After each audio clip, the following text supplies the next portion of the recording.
The Mystery of the Boule Cabinet by Burton Egbert Stevenson. A Connoisseur's Vagary. "Hello," I said, as I took down the receiver of my desk phone in answer to the call.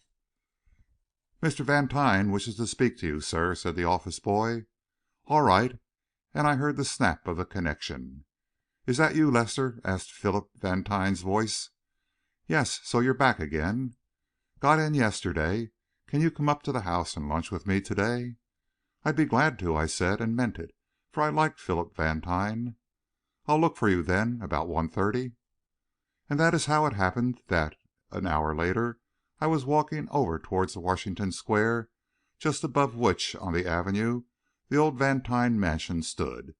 It was almost the last survival of the old régime, for the tide of business had long since overflowed from the neighboring streets into the avenue and swept its fashionable folk far uptown. Tall office and loft buildings had replaced the brownstone houses. Only here and there did some old family hold on, like a sullen and desperate rear guard defying the advancing enemy. Philip Vantine was one of these. He had been born in the house where he still lived, and declared that he would die there. He had no one but himself to please in the matter, since he was unmarried and lived alone, and he mitigated the increasing roar and dust of the neighborhood by long absences abroad. It was from one of these that he had just returned. I may as well complete the pencil sketch. Vantine was about 50 years of age, the possessor of a comfortable fortune, something of a connoisseur in art matters, a collector of old furniture, a little eccentric, though now that I have written the word, I find that I must qualify it, for his only eccentricity was that he persisted, in spite of many temptations, in remaining a bachelor. Marriageable women had long since ceased to consider him. Mothers with maturing daughters dismissed him with a significant shake of the head. It was from them that he got the reputation of being an eccentric. But his reasons for remaining single in no way concerned his lawyers, a position which our firm had held for many years, and the active work of which had come gradually into my hands. It was not very arduous work, consisting for the most part of the drawing of leases, the collecting of rents, the reinvestment of funds, and the adjustment of minor differences with tenants, all of which were left to our discretion. But occasionally it was necessary to consult our client on some matter of unusual importance, or to get his signature to some paper, and at such times I always enjoyed the talk which followed the completion of the business, for Vantine was a good talker, with a knowledge of men and of the world gained by much travel and by a detached, humorous, and penetrating habit of mind. He came forward to meet me as I gave his man my hat and stick, and we shook hands heartily. I was glad to see him, and I think he was glad to see me. He was looking in excellent health, and brown from the voyage over. "It's plain to see that the trip did you good," I said. "Yes," he agreed. "I never felt more fit. But come along. We can talk at table. There's a little difficulty I want you to untangle for me." I followed him upstairs to his study, where a table laid for two had been placed near a low window. "I had lunch served up here," Vantine exclaimed, as we sat down, "because this is the only really pleasant room left in the house. If I didn't own that plot of ground next door, this place would be impossible. As it is, I can keep the skyscrapers far enough away to get a little sunshine now and then. I've had to put in an air filter, too, and double windows in the bedrooms to keep out the noise, but I dare say I can manage to hang on." "I can understand how you'd hate to move into a new house," I said. Vantine made a grimace. "I couldn't endure a new house. I'm used to this one. I can find my way about in it. I know where things are. I've grown up here, you know, and as a man gets older he values such associations more and more. Besides, a new house would mean new fittings, new furniture." He paused and glanced about the room. Every piece of furniture in it was the work of a master. "I suppose you found some new things while you were away," I said. "You always do. Your luck's proverbial." "Yes, and that's what I wanted to talk to you about. I brought back 6 or 8 pieces. I'll show them to you presently. They're all pretty good, and one is a thing of beauty. It is more than that. It is an absolutely unique work of art. Only, unfortunately, it isn't mine." "It isn't yours?" "No, and I don't know whose it is. If I did, I'd go buy it. That's what I want you to do for me. It's a Boule cabinet, the most exquisite I ever saw." "Where did it come from?" I questioned, more and more surprised. "It came from Paris, and it was addressed to me. The only explanation I can think of is that my shippers at Paris made a mistake, sent me a cabinet belonging to someone else, and sent mine to the other person." "You had bought one, then?" "Yes, and it hasn't turned up. But besides this one, it's a mere daub. My man Parks got it through the customs yesterday, and there was a Boule cabinet on my manifest. The mistake wasn't discovered until the whole lot was brought up here and uncrated this morning." "Weren't they uncrated in the customs?" "No. I've been bringing things in for a good many years, and the customs people know I'm not a thief." "That's quite a compliment," I pointed out. "They've been tearing things wide open lately."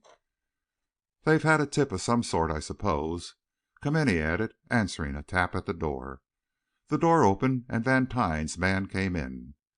"A gentleman to see you, sir," he said, and handed Vantine a card. Vantine looked at it a little blankly. "I don't know him," he said. "What does he want?" "He wants to see you, sir. Very bad, I should say." "What about?" "Well, I couldn't just make out, sir, but it seems to be important." "Couldn't make out? What do you mean, Parks?" "I think he's a Frenchman, sir. Anyways, he don't know much English. He ain't much of a looker, sir. I've seen hundreds like him sitting out in front of the cafes along the boulevards, taking all afternoon to drink a bock." Vantine seemed struck by a sudden idea, and he looked at the card again. Then he tapped it meditatively on the table. "Shall I show him out, sir?" asked Parks at last. "No," said Vantine, after an instant's hesitation. "Tell him to wait," and he dropped the card on the table beside his plate. "I tell you, Lester," he went on, as Parks withdrew, "when I went downstairs this morning and saw that cabinet, I could hardly believe my eyes. I thought I knew furniture, but I hadn't any idea such a cabinet existed. The most beautiful I'd ever seen is at the Louvre. It stands in the salle Louis XIV, to the left as you enter. It belonged to Louis himself. And of course I can't be certain without a careful examination, but I believe that cabinet, beautiful as it is merely the counterpart of this one."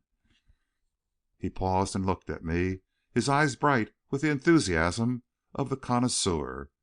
"I'm not sure I understand your jargon," I said. "What do you mean by counterpart?"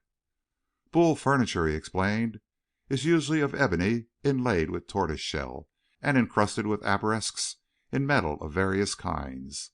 The incrustation had to be very exact. To get it so, the artist clamped together two plates of equal size and thickness, one of metal, the other of tortoiseshell, traced his design on the top one, and then cut them both out together. The result was two combinations, the original with a tortoiseshell ground and metal applications, and the counterpart, appliqué metal with tortoiseshell arabesques. The original was really the one which the artist designed, and whose effects he studied. The counterpart was merely a resultant accident, with which he was not especially concerned. Understand?" "Yes, I think so," I said. "It's a good deal as though Michaelangelo, when he made one of his sketches, white on black, put a sheet of carbon under his paper and made a copy at the same time, black on white." "Precisely, and it's the original which has the real artistic value. Of course, the counterpart is often beautiful, too, but in a much lower degree." "I can understand that," I said. "And now, Lester," Vantine went on, his eyes shining more and more, "if my supposition is correct, if the Grand Louis was content with the counterpart of this cabinet for the Long Gallery at Versailles, who do you suppose owned the original?" I saw what he was driving at. "You mean one of his mistresses?" "Yes, and I think I know which one. It belonged to Madame de Montespan." I stared at him in astonishment, as he sat back in his chair, smiling across at me. "But," I objected, "you can't be sure." "Of course I'm not sure," he agreed quickly. "That is to say, I couldn't prove it, but there is some contributory evidence, I think you lawyers call it. Boule and Montespan were in their glory at the same time, and I can imagine that flamboyant creature commissioning the flamboyant artist to build her just such a cabinet. "Really, Vantine," I exclaimed, "I didn't know you were so romantic. You quite take my breath away." He flushed a little at the words, and I saw how deeply in earnest he was. "The craze of the collector takes him a long way sometimes," he said, "but I believe I know what I'm talking about. I'm going to make a careful examination of the cabinet as soon as I can. Perhaps I'll find something. There ought to be a monogram on it somewhere. What I want you to do is to cable my shippers, Armand et Fils, Rue du Temple, find out who owns this cabinet and buy it for me."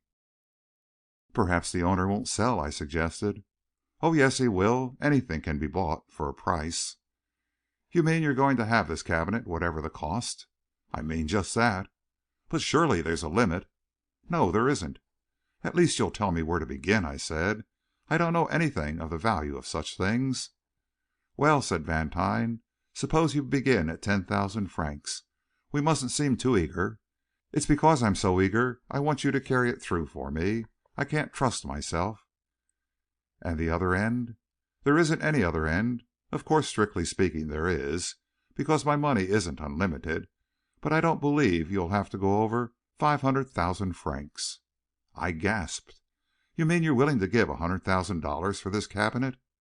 Vantine nodded. "Maybe a little bit more. If the owner won't accept that, you must let me know before you break off negotiations. I'm a little mad about it, I fancy. All collectors are a little mad. But I want that cabinet, and I'm going to have it." I did not reply. I only looked at him, and he laughed as he caught my glance. "I can see you share that opinion, Lester," he said. "You fear for me. I don't blame you. But come and see it."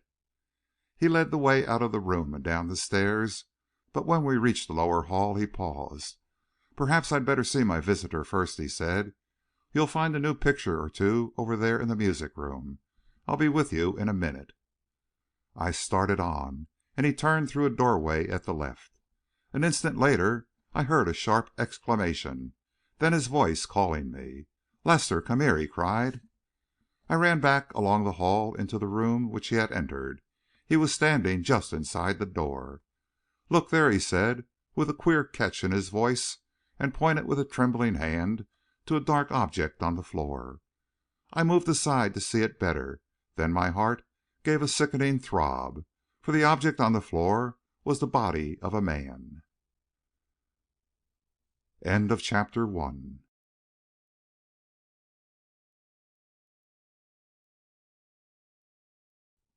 The first tragedy.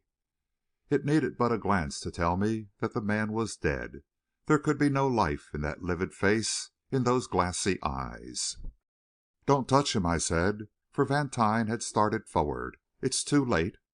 I drew him back, and we stood for a moment shaken as one always is by sudden and unexpected contact with death. "Who is he?" I asked at last. "I don't know," answered Vantine hoarsely. "I never saw him before." Then he strode to the bell and rang it violently. "Parks," he went on sternly, as that worthy appeared at the door, "what has been going on in here?" "Going on, sir?" repeated Parks, with a look of amazement, not only at the words, but at the tone in which they were uttered.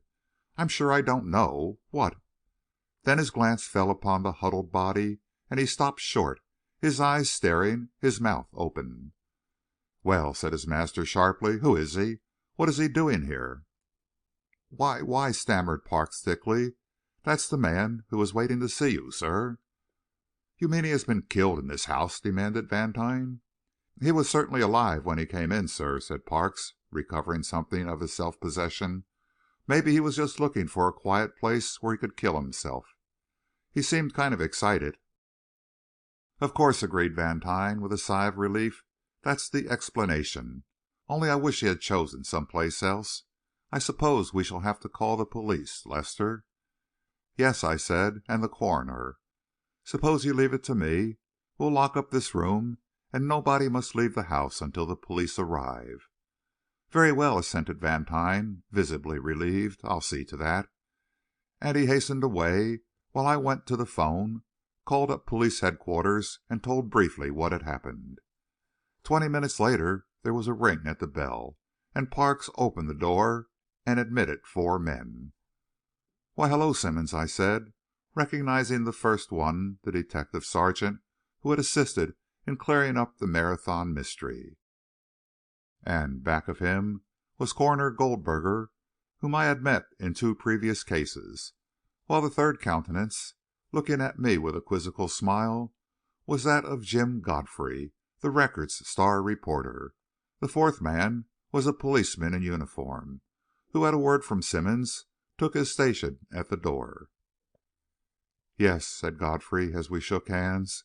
"I happened to be talking to Simmonds when the call came in, and I thought I might as well come along. What is it?" "Just a suicide, I think," and I unlocked the door into the room where the dead man lay. Simmonds, Goldberger, and Godfrey stepped inside. I followed and closed the door. "Nothing has been disturbed," I said. "No one has touched the body." Simmonds nodded and glanced inquiringly about the room, but Godfrey's eyes, I noticed, were on the face of the dead man. Goldberger dropped to his knees beside the body, looked into the eyes, and touched his fingers to the left wrist. Then he stood erect again and looked down at the body, and as I followed his gaze, I noted its attitude more accurately than I had done in the first shock of discovering it. It was lying on its right side, half on its stomach, with its right arm doubled under it, and its left hand clutching at the floor above its head. The knees were drawn up as though in a convulsion, and the face was horribly contorted, with a sort of purple tinge under the skin, as though the blood had been suddenly congealed. The eyes were wide open, and their glassy stare added not a little to the apparent terror and suffering of the face. It was not a pleasant sight, and after a moment I turned my eyes away with a shiver of repugnance. The coroner glanced at Simmonds. "Not much question as to the cause," he said. "Poison, of course." "Of course," nodded Simmonds. "But what kind?" asked Godfrey. "It will take a post mortem to tell that," and Goldberger bent for another close look at the distorted face. "I'm free to admit the symptoms aren't the usual ones." Godfrey shrugged his shoulders. "I should say not," he agreed, and turned away to an inspection of the room. "What can you tell us about it, Mr. Lester?" Goldberger questioned. I told all I knew. How Parks had announced the man's arrival, how Vantine and I had come downstairs together, and how Vantine had called me, and finally how Parks had identified the body as that of the strange caller. "Have you any theory about it?" Goldberger asked. "Only that the call was merely a pretext, that what the man was really looking for was a place where he could kill himself unobserved."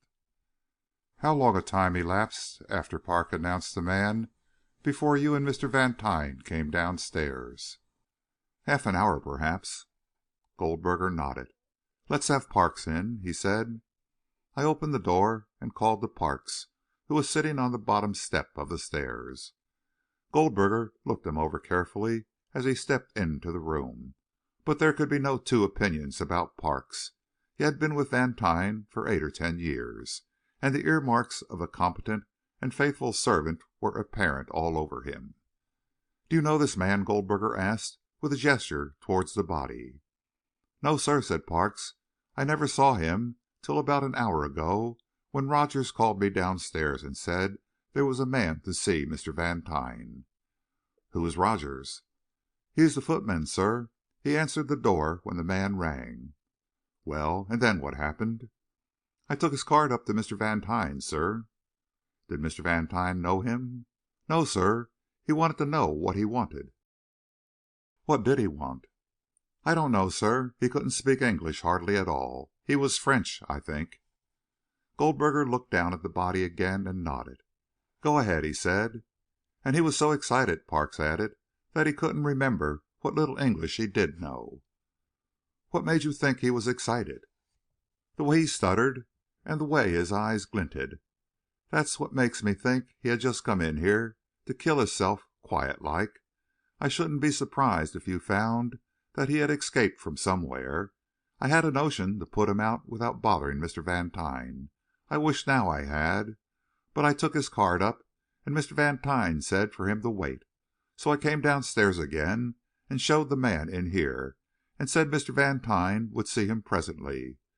And then Rogers and me went back to our lunch, and we sat there eating till the bell rang, and I came in and found Mr. Vantine here." "Do you mean to say that you and Rogers went away and left this stranger here by himself?" "The servants' dining room is right at the end of the hall, sir. We left the door open so that we could see right along the hall, clear to the front door. If he'd come out into the hall, we'd have seen him." "And he didn't come out into the hall while you were there?" "No, sir." "Did anybody come in?" "Oh, no, sir. The front door has a snap lock. It can't be opened from the outside without a key." "So you are perfectly sure that no one either entered or left the house by the front door while you and Rogers were sitting there?" "Nor by the back door either, sir. To get out the back way, you have to pass through the room where we were." "Where were the other servants?" "The cook was in the kitchen, sir. This is the housemaid's afternoon out." The coroner paused. Godfrey and Simmonds had both listened to this interrogation, but neither had been idle. They had walked softly about the room. They had looked through a door opening into another room beyond, had examined the fastenings of the windows, and had ended by looking minutely over the carpet. "What is the room yonder used for?" asked Godfrey, pointing to the connecting door. "It's a sort of storeroom just now, sir," said Parks. "Mr. Vantine is just back from Europe, and we've been unpacking in there some of the things he bought while abroad." "I guess that's all," said Goldberger, after a moment. "Send in Mr. Vantine, please." Parks went out, and Vantine came in a moment later. He corroborated exactly the story told by Parks and myself, but he added one small detail. "Here's the man's card," he said, and held out a square of pasteboard. Goldberger took the card, glanced at it, and passed it on to Simmonds. "That don't tell us much," said the latter, and gave the card to Godfrey. I looked over his shoulder and saw that it contained a single engraved line: Monsieur Théophile d'Aurelle. "Except that he's French, as Parks suggested," said Godfrey. "That's evident, too, from the cut of his clothes." "Yes, and from the cut of his hair," added Goldberger. "You say you didn't know him, Mr. Vantine?" "I never saw him before, to my knowledge," answered Vantine. "The name is wholly unknown to me." "Well," said Goldberger, taking possession of the card again and slipping it into his pocket, "suppose we lift him onto that couch by the window and take a look through his clothes." The man was slightly built, so that Simmonds and Goldberger raised the body between them without difficulty, and placed it on the couch. I saw Godfrey's eyes searching the carpet. "What I should like to know," he said, after a moment, "is this. If this fellow took poison, what did he take it out of? Where's the paper, or bottle, or whatever it was?" "Maybe it's in his hand," suggested Simmonds, and he lifted the right hand, which hung trailing over the side of the couch. Then, as he raised it into the light, a sharp cry burst from him. "Look here," he said, and held the hand so that we all could see. It was swollen and darkly discolored. "See there," said Simmonds. "Something bit him." And he pointed to two deep incisions on the back of the hand, just above the knuckles, from which a few drops of blood had oozed and dried. With a little exclamation of surprise and excitement, Godfrey bent for an instant above the injured hand. Then he turned and looked at us. "This man didn't take poison," he said in a low voice. "He was killed." End of chapter 2.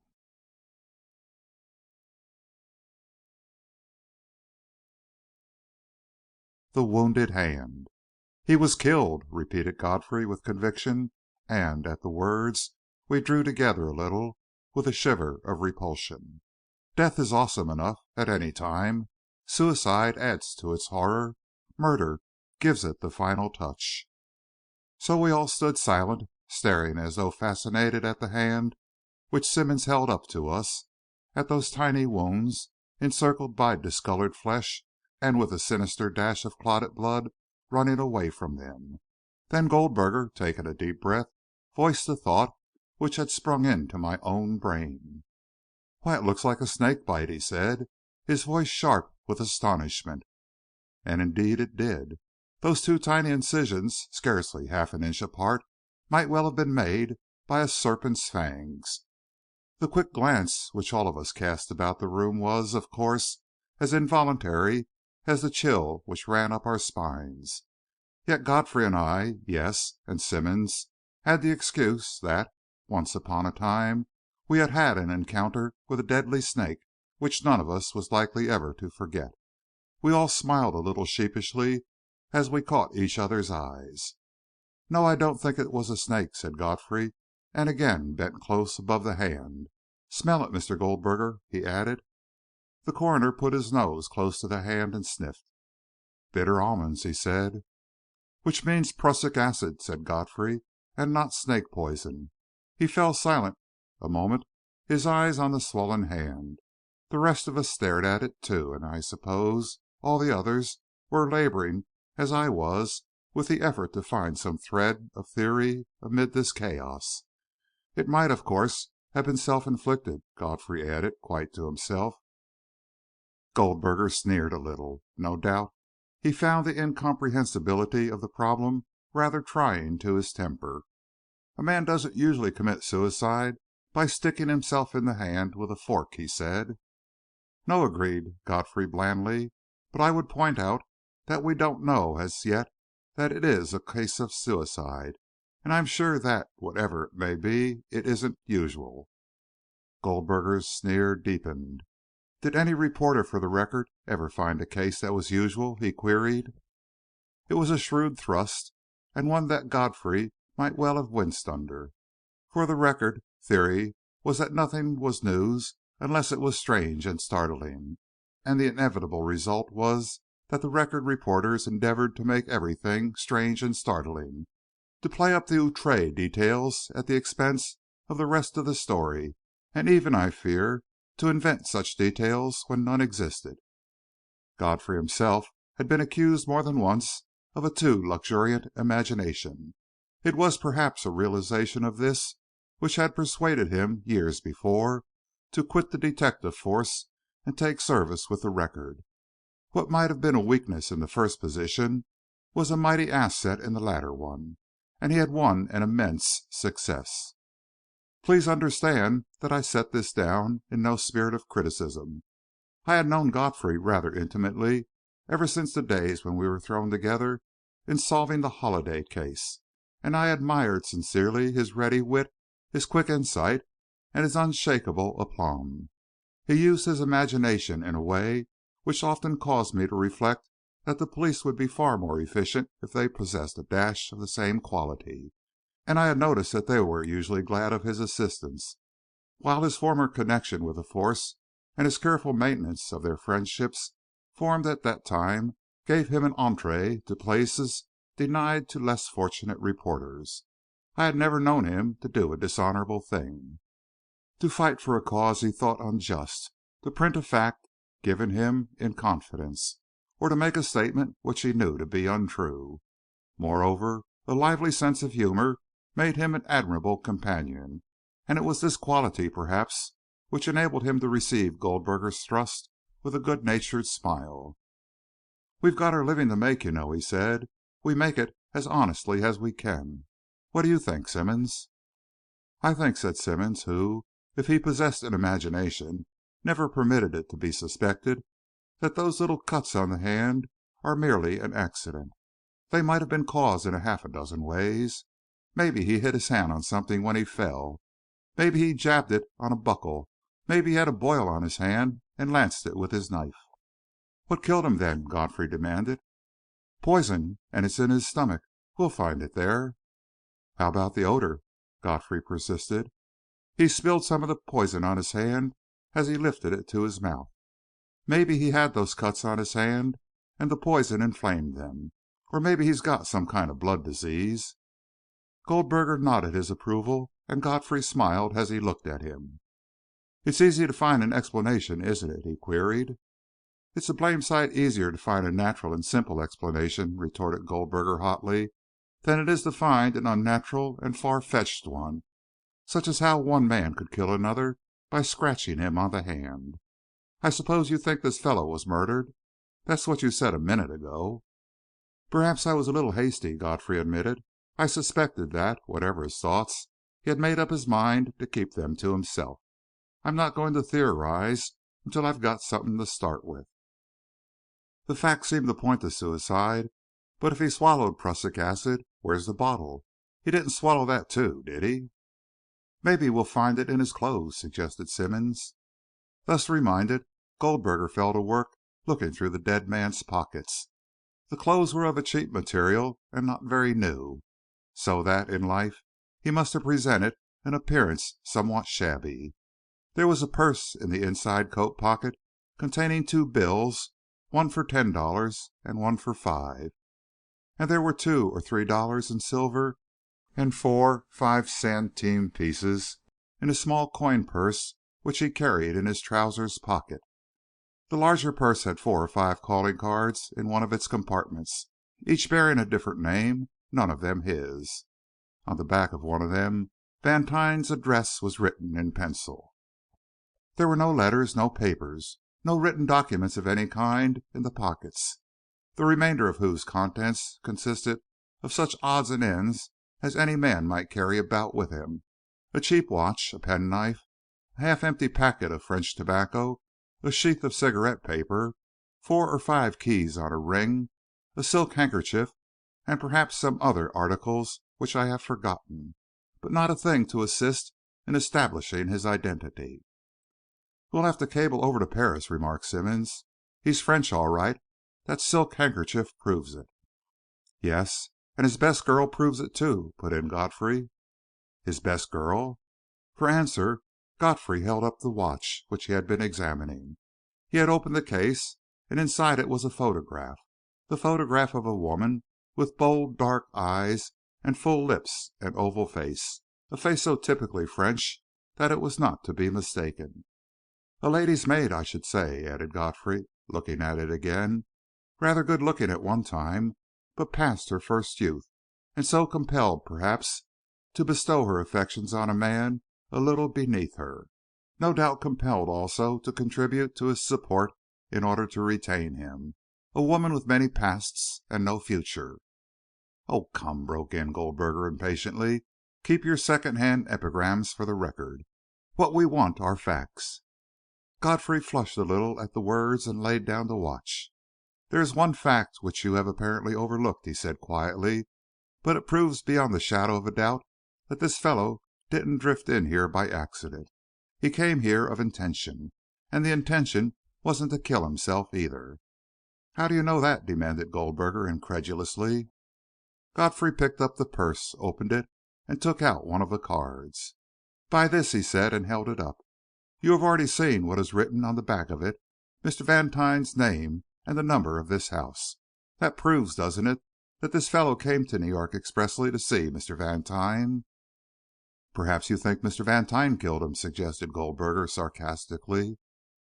"No," said Godfrey. "He didn't have time.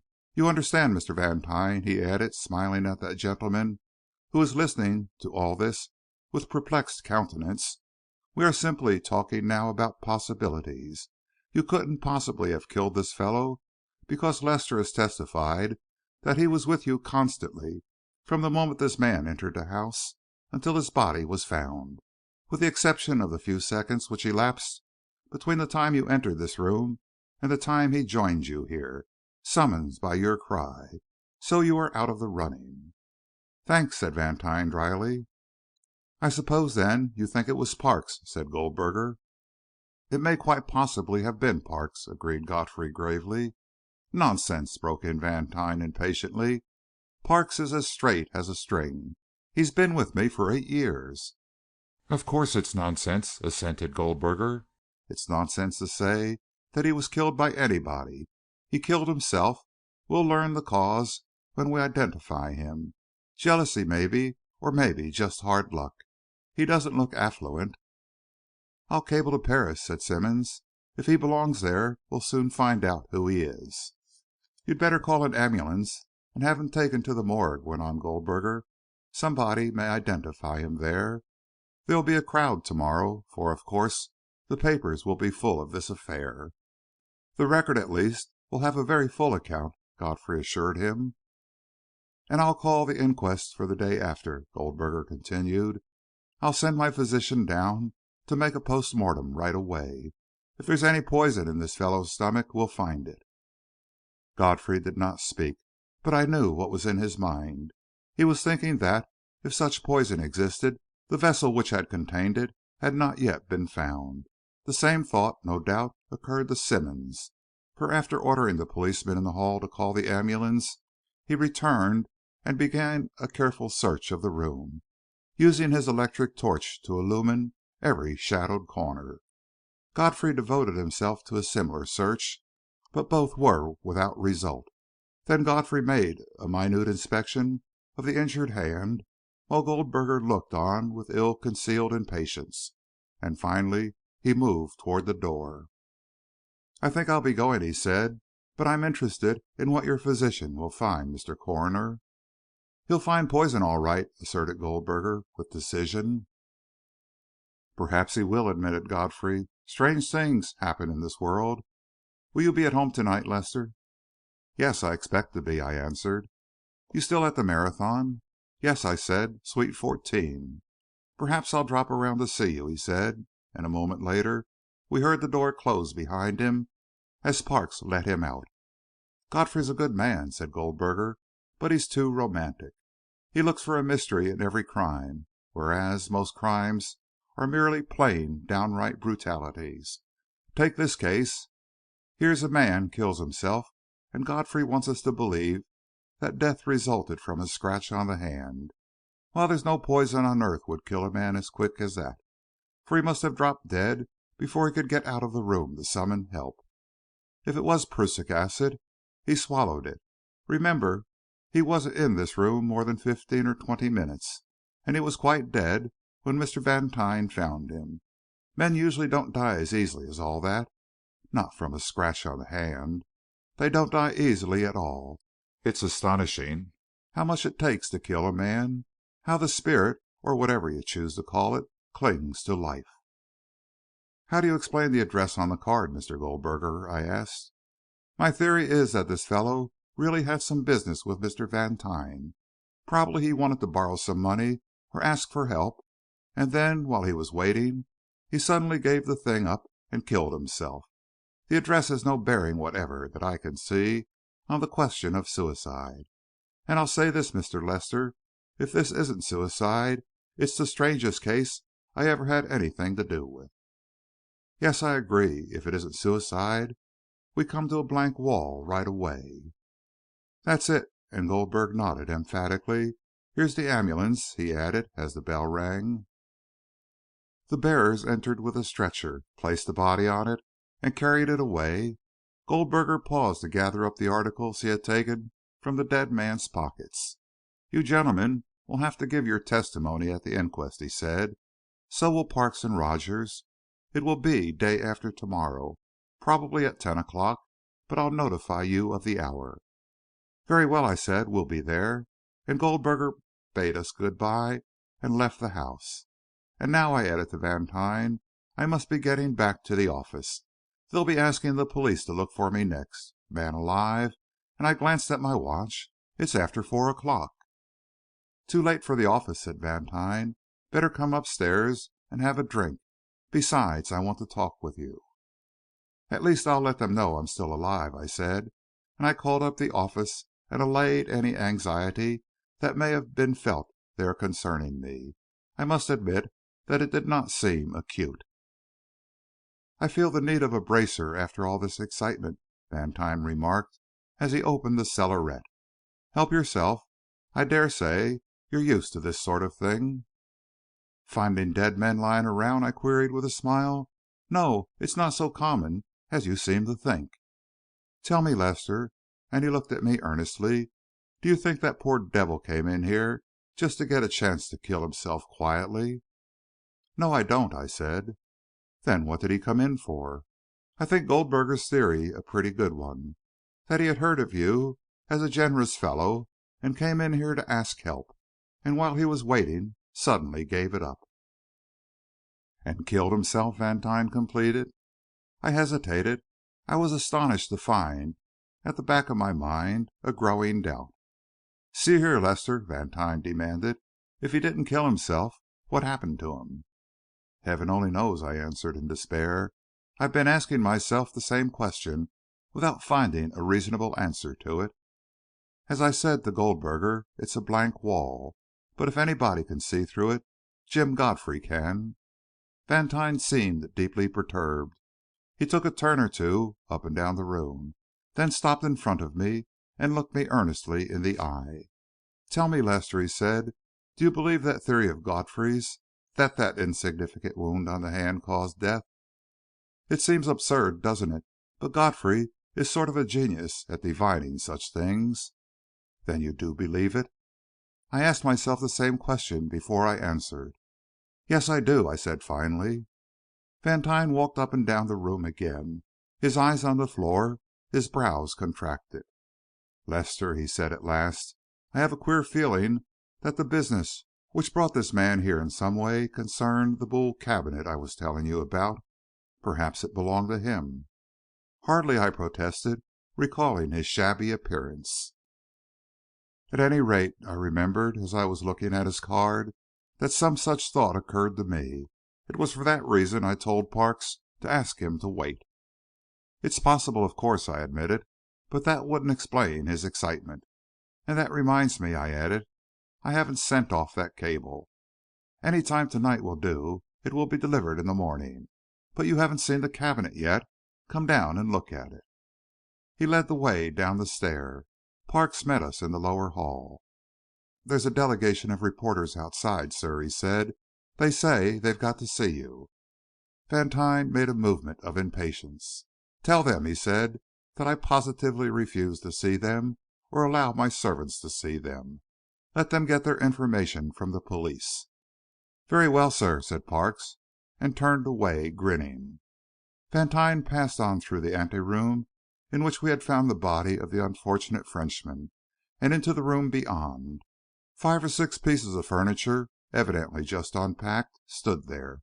But ignorant as I am of such things, he did not have to point out to me the Boule Cabinet. It dominated the room, much as Madame de Montespan no doubt dominated the court of Versailles. I looked at it for some moments, for it was certainly a beautiful piece of work, with a wealth of inlay and incrustation little short of marvellous. But I may as well say here that I never really appreciated it. The florid style of the 14th and 15th Louis is not at all to my taste, and I am too little of a connoisseur to admire a beauty which has no personal appeal for me. So I'm afraid that Vantine found me a little cold. Certainly, there was nothing cold about the way he regarded it. His eyes gleamed with a strange fire as he looked at it. He ran his fingers over the inlay with a touch almost reverent. He pulled out for me the little drawer with much the same air that another friend of mine takes down his Kilmarnock Burns from his bookshelves. He pointed out to me the grace of its curves, in the same tone that one uses to discuss the masterpiece of a great artist, and then finding no echo to his enthusiasm, he suddenly stopped. "You don't seem to care for it," he said, looking at me. "That's my fault, and not the fault of the cabinet," I pointed out. "I'm not educated up to it. I'm too little of an artist, perhaps." He was flushed, as a man might be should another make a disparaging remark about his wife, and he led the way from the room at once. "Remember, Lester," he said, a little sternly, pausing with his hand on the front door, "there is to be no foolishness about securing that cabinet for me. Don't you let it get away. I'm in deadly earnest." "I won't let it get away," I promised. "Perhaps it is just as well I am not over enthusiastic about it." "Let me know as soon as you have any news," he said, and opened the door for me. I had intended walking home, but as I turned up the avenue I met sweeping down it a flood of girls just released from the workshops of the neighborhood. I struggled against it for a few moments, then gave it up, hailed a cab, and settled back against the cushions with a sigh of relief. I was glad to be out of Vantine's house. Something there oppressed me and left me ill at ease. Was Vantine quite normal, I wondered?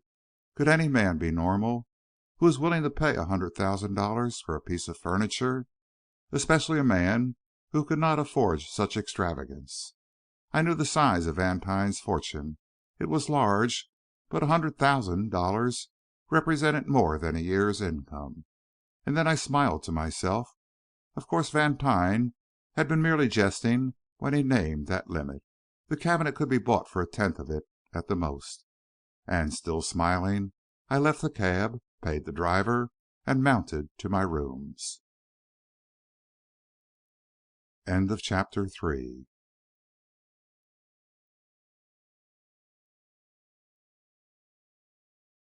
The Thunderbolt.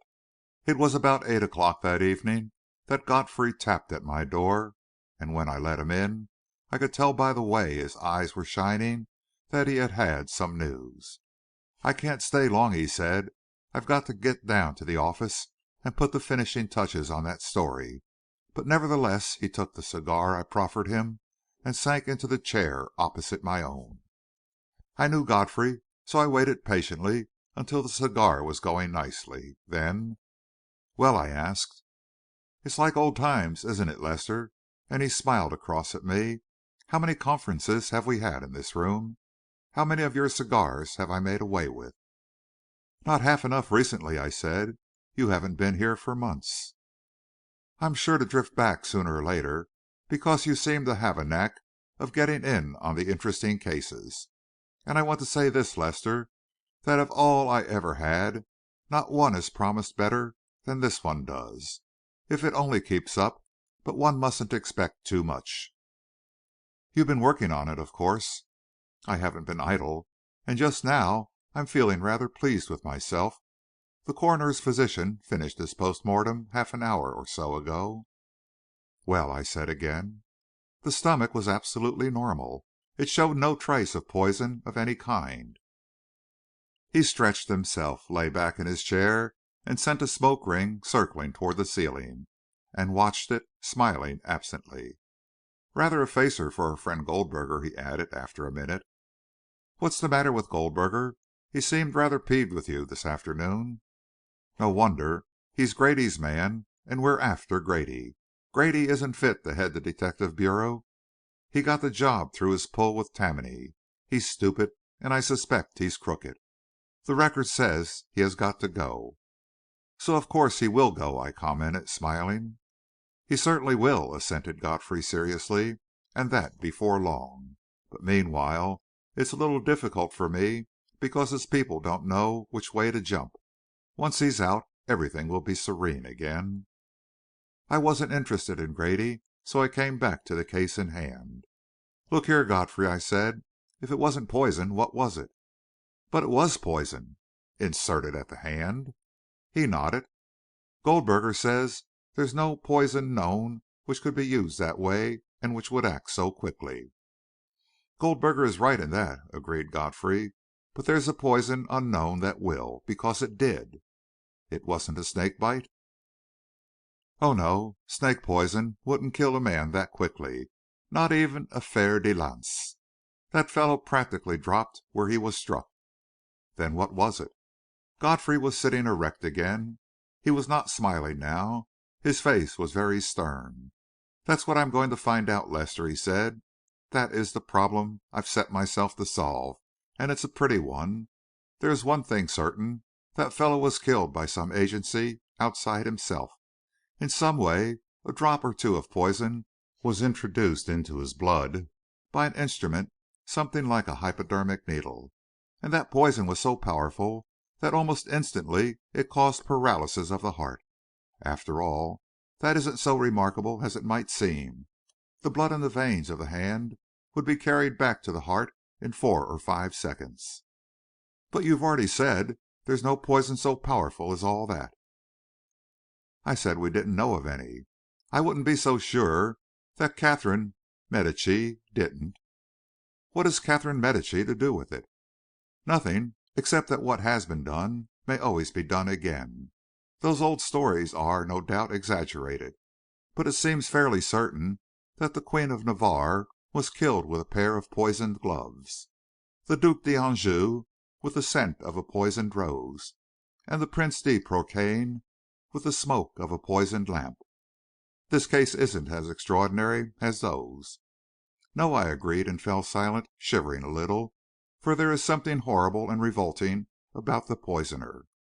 "After all," went on Godfrey at last, "there is one thing that neither you nor I nor any reasonable man can believe, and that is that this Frenchman came from heaven knows where, from Paris perhaps, with Vantine's address in his pocket, and hunted up the house and made his way into it simply to kill himself there. He had some other object, and he met his death while trying to accomplish it." "Have you found out who he is?" "No, he's not registered at any of the hotels. The French consul never heard of him. He belongs to none of the French societies. He's not known in the French Quarter. He seems to have dropped in from the clouds.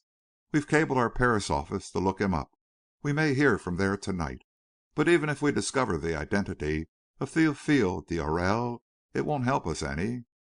"Why not?" I demanded. "Because it is evident that that isn't his name."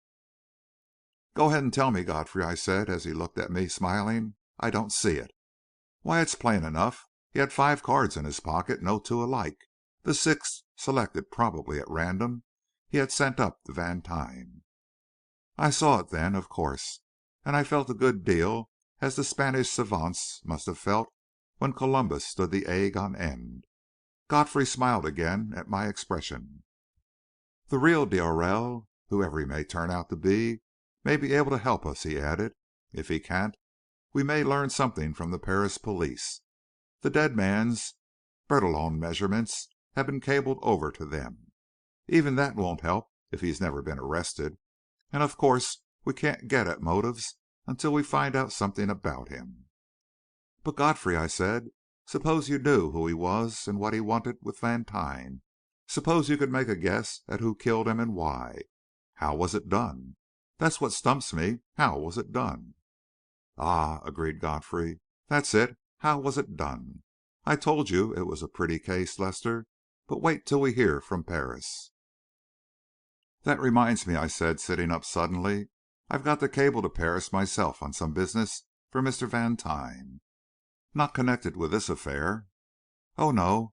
His shippers over there sent him a piece of furniture that doesn't belong to him. He asked me to straighten the matter out." I rang for the hall boy, asked for a cable blank, and sent off a message to Armand and Son, telling them of the mistake and asking them to cable the name of the owner of the cabinet now in Mr. Vantine's possession. Godfrey sat smoking reflectively while I was thus engaged, staring straight before him with eyes that saw nothing. But as I sat down again and took up my pipe, ready to continue the conversation, he gave himself a sort of shake, put on his hat, and got to his feet. "I must be moving along," he said. "There's no use sitting here theorizing until we have some sort of foundation to build on." "Goldberger was right in one thing," I remarked. "He pointed out, after you left, that most crimes are not romances, but mere brutalities. Perhaps this one—" The ringing of my telephone stopped me. "Hello," I said, taking down the receiver. "Is that you, Mr. Lester?" asked a voice. "Yes, this is Parks," and I suddenly realized that his voice was unfamiliar because it was hoarse and quivering with emotion. "Could you come down to the house right away, sir?" "Why, yes," I said wonderingly, "if it's important. Does Mr. Vantine need me?" "We all need you," said the voice, and broke into a dry sob. "For God's sake, come quick, Mr. Lester." "All right," I said without further parley, for evidently he had lost his self-control. "Something has happened down at Vantine's," I added to Godfrey, as I hung up the receiver. "Parks seems to be scared to death. He wants me to come down right away," and I reached for my hat and coat. "Shall I come too?" asked Godfrey. Even under the stress of the moment I could not but smile at the question and at the tone in which it was uttered. "Perhaps you'd better," I agreed. It sounded pretty serious. We went down together in the elevator, and 3 minutes later we had hailed a taxi and were speeding eastward toward the Avenue. It had started to drizzle, and the asphalt shone like a black mirror, dancing with the lights along either side. The streets were almost empty, for the theatre crowd had passed, and as we reached the avenue and turned downtown, the driver pushed up his spark, and we hurtled along toward 14th Street at a speed which made me think of traffic regulations.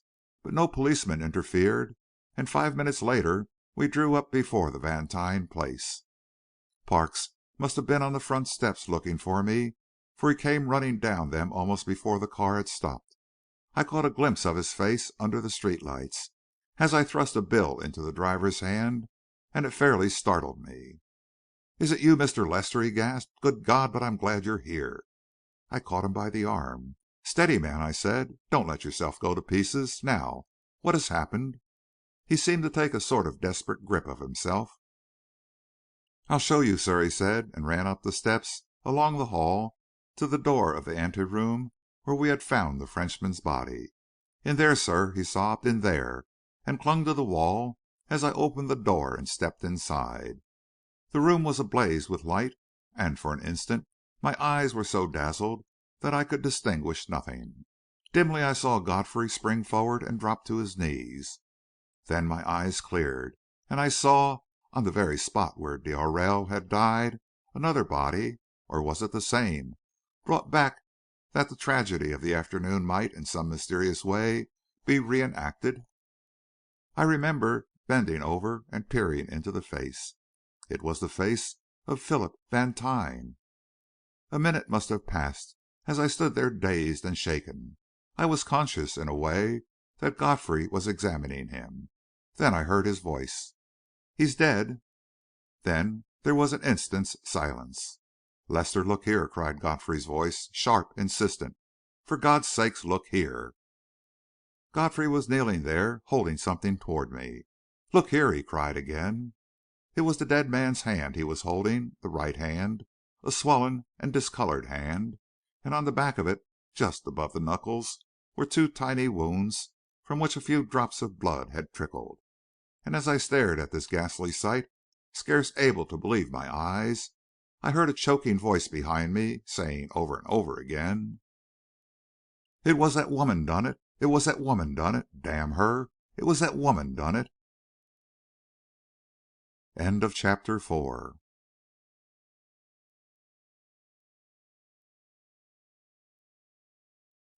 Grady takes a hand. I have no very clear remembrance of what happened after that. The shock was so great that I had just strength enough to totter to a chair and drop into it, and sit there staring vaguely at the dark splotch on the carpet. I told myself that I was the victim of a dreadful nightmare, that all this was the result of overwrought nerves, and that I should wake presently. No doubt I had been working too hard. I needed a vacation. Well, I would take it. And all the time I knew that it was not a nightmare, but grim reality, that Philip Vantine was dead, killed by a woman. Who had told me that? And then I remembered the sobbing voice. 2 or 3 persons came into the room, Parks and the other servants, I suppose. I heard Godfrey's voice giving orders, and finally someone held a glass to my lips and commanded me to drink. I did so mechanically, coughed, spluttered, was conscious of a grateful warmth, and drank eagerly again. And then I saw Godfrey standing over me. "Feel better?" he asked. I nodded. "I don't wonder it knocked you out," he went on. "I'm feeling shaky myself. I had them call Vantine's physician, but he can't do anything." "He's dead, then?" I murmured, my eyes on that dark and crumpled object which had been Philip Vantine. "Yes, just like the other." Then I remembered, and I caught his arm and drew him down to me. "Godfrey," I whispered, "whose voice was it, or did I dream it? Something about a woman." "You didn't dream it. It was Rogers. He's almost hysterical. We'll get the story as soon as he quiets down." Some one called him from the door, and he turned away, leaving me staring blankly at nothing. So there had been a woman in Vantine's life. Perhaps that was why he had never married. What ugly skeleton was to be dragged from its closet? But if a woman killed Vantine, the same woman also killed d'Aurelle. Where was her hiding place? From what ambush did she strike? I glanced about the room as a tremor of horror seized me. I arose, shaking, from the chair, and groped my way toward the door. Godfrey heard me coming, swung around, and with one glance at my face, came to me and caught me by the arms. "What is it, Lester?" he asked. "I can't stand it here," I gasped. "It's too horrible." "Don't think about it. Come out here and have another drink." He led me into the hall, and a second glass of brandy gave me back something of my self-control. I was ashamed of my weakness, but when I glanced at Godfrey, I saw how white his face was. "Better take a drink yourself," I said. I heard the decanter rattle on the glass. "I don't know when I've been so shaken," he said, setting the glass down empty. "It was so gruesome, so unexpected. And then Rogers carrying on like a madman. Ah, here's the doctor," he added, as the front door opened and Parks showed a man in. I knew Dr. Hughes, of course, returned his nod, and followed him and Godfrey into the anteroom. But I had not yet sufficiently recovered to do more than sit and stare at him as he knelt beside the body and assured himself that life had fled. Then I heard Godfrey telling him all we knew, while Hughes listened with incredulous face. "But it's absurd, you know," he protested, when Godfrey had finished. "Things like this don't happen here in New York. In Florence, perhaps, in the Middle Ages, but not here in the 20th century." "I can scarcely believe my own senses," Godfrey agreed. "But I saw the Frenchman lying here this afternoon, and now here's Vantine." "On the same spot?" "As nearly as I can tell." "And killed in the same way?" "Killed in precisely the same way." Hughes turned back to the body again and looked long and earnestly at the injured hand. "What sort of instrument made this wound, would you say, Mr. Godfrey?" he questioned at last. "A sharp instrument with two prongs. My theory is that the prongs are hollow, like a hypodermic needle, and leave a drop or two of poison at the bottom of the wound. You see a vein has been cut." "Yes," Hughes assented. "It would scarcely be possible to pierce the hand here without striking a vein. One of the prongs would be sure to do it." "That's the reason there are two of them, I fancy." "But you are, of course, aware that no poison exists which would act so quickly?" Hughes inquired. Godfrey looked at him strangely. "You yourself mentioned Florence a moment ago," he said. "You meant, I suppose, that such a poison did at one time exist there?" "Something of the sort, perhaps," agreed Hughes. "The words were purely instinctive, but I suppose some such thought was running through my head." "Well, the poison that existed in Florence 5 centuries ago exists here to day. There's the proof of it," and Godfrey pointed to the body. Hughes drew a deep breath of wonder and horror. "But what sort of devilish instrument is it?" he cried, his nerves giving way for an instant, his voice mounting shrilly. "Above all, who wields it?" He stared about the room as though half expecting to see some mighty and remorseless arm poised, ready to strike. Then he shook himself together. "I beg pardon," he said, mopping the sweat from his face, "but I'm not used to this sort of thing, and I'm frightened. Yes, I really believe I'm frightened." And he laughed, a little unsteady laugh. "So am I," said Godfrey. "So is Lester. So is everybody. You needn't be ashamed of it." "What frightens me," went on Hughes, evidently studying his own symptoms, "is the mystery of it. There is something supernatural about it, something I can't understand. How does it happen that each of the victims is struck on the right hand? Why not the left hand? Why the hand at all?" Godfrey answered with a despairing shrug. "That's what we got to find out," he said. "We shall have to call in the police," suggested Hughes. "Maybe they can solve it." Godfrey smiled, a little skeptical smile, quickly suppressed. "At least, they will have to be given the chance," he agreed. "Shall I attend to it?" "Yes," said Hughes, "and you would be better to do it right away. The sooner they get here, the better." "Very well," assented Godfrey, and left the room. Hughes sat down heavily on the couch near the window and mopped his face again, with a shaking hand. Death he was accustomed to, but death met decently in bed and resulting from some understood cause. Death in this horrible and mysterious form shook him. He could not understand it, and his failure to understand appalled him. He was a physician. It was his business to understand, and yet here was a death in a form as mysterious to him as to the veriest layman. It compelled him to pause and take stock of himself, always a disconcerting process to the best of us. That was a trying half hour. Hugh sat on the couch, breathing heavily, staring at the floor, perhaps passing his own ignorance in review, perhaps wondering if he had always been right in prescribing this or that. As for me, I was thinking of my dead friend. I remembered Philip Vantine as I had always known him, a kindly, witty, Christian gentleman. I could see his pleasant eyes looking at me in friendship as they had looked a few hours before. I could hear his voice, could feel the clasp of his hand. That such a man should be killed like this, struck down by a mysterious assassin, armed with a poison weapon. A woman. Always my mind came back to that. A woman. Poison was a woman's weapon. But who was she? How had she escaped? Where had she concealed herself? How was she able to strike so surely? Above all, why should she have chosen Philip Vantine of all men for her victim? Philip Vantine, who had never injured any woman. And then I paused, for I realized that I knew nothing of Vantine, except what he had chosen to tell me. Parks would know, and then I shrank from the thought. Must we probe that secret? Must we compel a man to betray his master? My face was burning. No, we could not do that. That would be abominable. The door opened and Godfrey came in. This time he was not alone. Simmonds and Goldberger followed him, and their faces showed that they were as shaken and nonplussed as I. There was a third man with them, whom I did not know, but I soon found out that it was Freylinghuisen, the coroner's physician. They all looked at the body, and Freylinghuisen knelt beside it and examined the injured hand. Then he sat down by Dr. Hughes, and they were soon deep in a low-toned conversation, whose subject I could guess.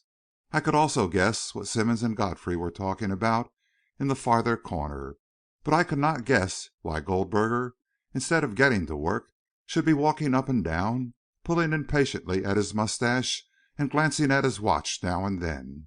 He seemed to be waiting for someone, but not until 20 minutes later did I suspect who it was. Then the door opened again to admit a short, heavy-set man with florid face, stubby black mustache, and little, close-set eyes, preternaturally bright. He glanced about the room, nodded to Goldberger, and then looked inquiringly at me. "This is Mr. Lester, Commissioner Grady," said Goldberger, and I realized that the chief of the detective bureau had come up from headquarters to take personal charge of the case. "Mr. Lester is Mr. Vantine's attorney," the coroner added in explanation. "Glad to know you, Mr. Lester," said Grady shortly. "And now I guess we're ready to begin," went on the coroner. "Not quite," said Grady grimly. "We'll excuse all reporters first," and he looked across at Godfrey, his face darkening. I felt my own face flushing and started to protest, but Godfrey silenced me with a little gesture. "It's all right, Lester," he said. "Mr. Grady is quite within his rights. I'll withdraw until he sends for me." "You'll have a long wait, then," retorted Grady, with a sarcastic laugh. "The longer I wait, the worse it will be for you, Mr. Grady," said Godfrey quietly, opened the door, and closed it behind him. Grady stared after him for a moment in crimson amazement. Then, mastering himself with an effort, he turned to the coroner.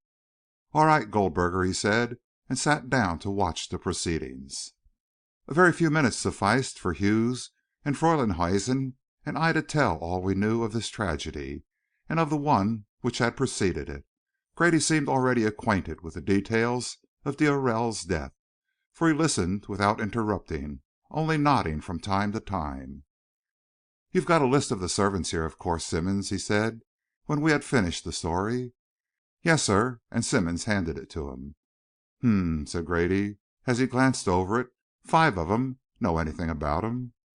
"They've all been with Mr. Vantine a long time, sir," replied Simmonds. "So far as I've been able to judge, they're all right." "Which one of 'em found Vantine's body?" "Parks, I think," I said. "It was he who called me." "Better have him in," said Grady, and doubled up the list and slipped it into his pocket. Parks came in, looking decidedly shaky, but answered Grady's questions clearly and concisely. He first told of the events of the afternoon, and then passed on to the evening. "Mr. Vantine had dinner at home, sir," he said. "It was served, I think, at 7 o'clock. He must have finished a little after 7:30.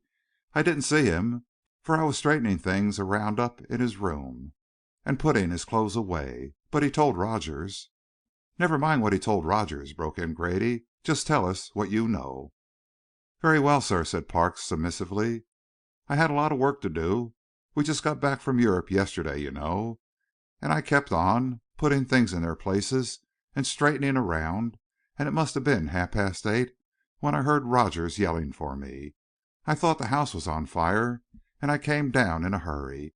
Rogers was standing out there in the hall, looking like he'd seen a ghost. He kind of gasped and pointed to this room, and I looked in and saw Mr. Vantine laying there." His voice choked at the words, but he managed to go on after a moment.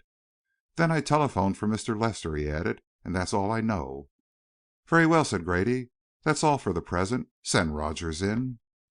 Rogers' face, as he entered the room, gave me a kind of shock, for it was that of a man on the verge of hysteria. He was a man of about 50, with iron gray hair and a smooth shaven face, ordinarily ruddy with health. But now his face was livid, his cheeks lined and shrunken, his eyes bloodshot and staring.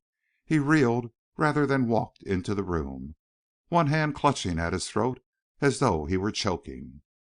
"Get him a chair," said Grady, and Simmonds brought one forward and remained standing beside it. "Now, my man," Grady continued, "you'll have to brace up. What's the matter with you, anyhow? Didn't you ever see a dead man before?" "It ain't that," gasped Rogers. "It ain't that, though I never saw a murdered man before." "What?" demanded Grady sharply. "Didn't you see that fellow this afternoon?" "That was different," Rogers moaned. "I didn't know him. Besides, I thought he'd killed himself. We all thought so." "And you don't think Vantine did?" "I know he didn't," and Rogers' voice rose to a shrill scream. "It was that woman done it, damn her! She done it. I knowed she was up to some crooked work when I let her in." Chapter 6.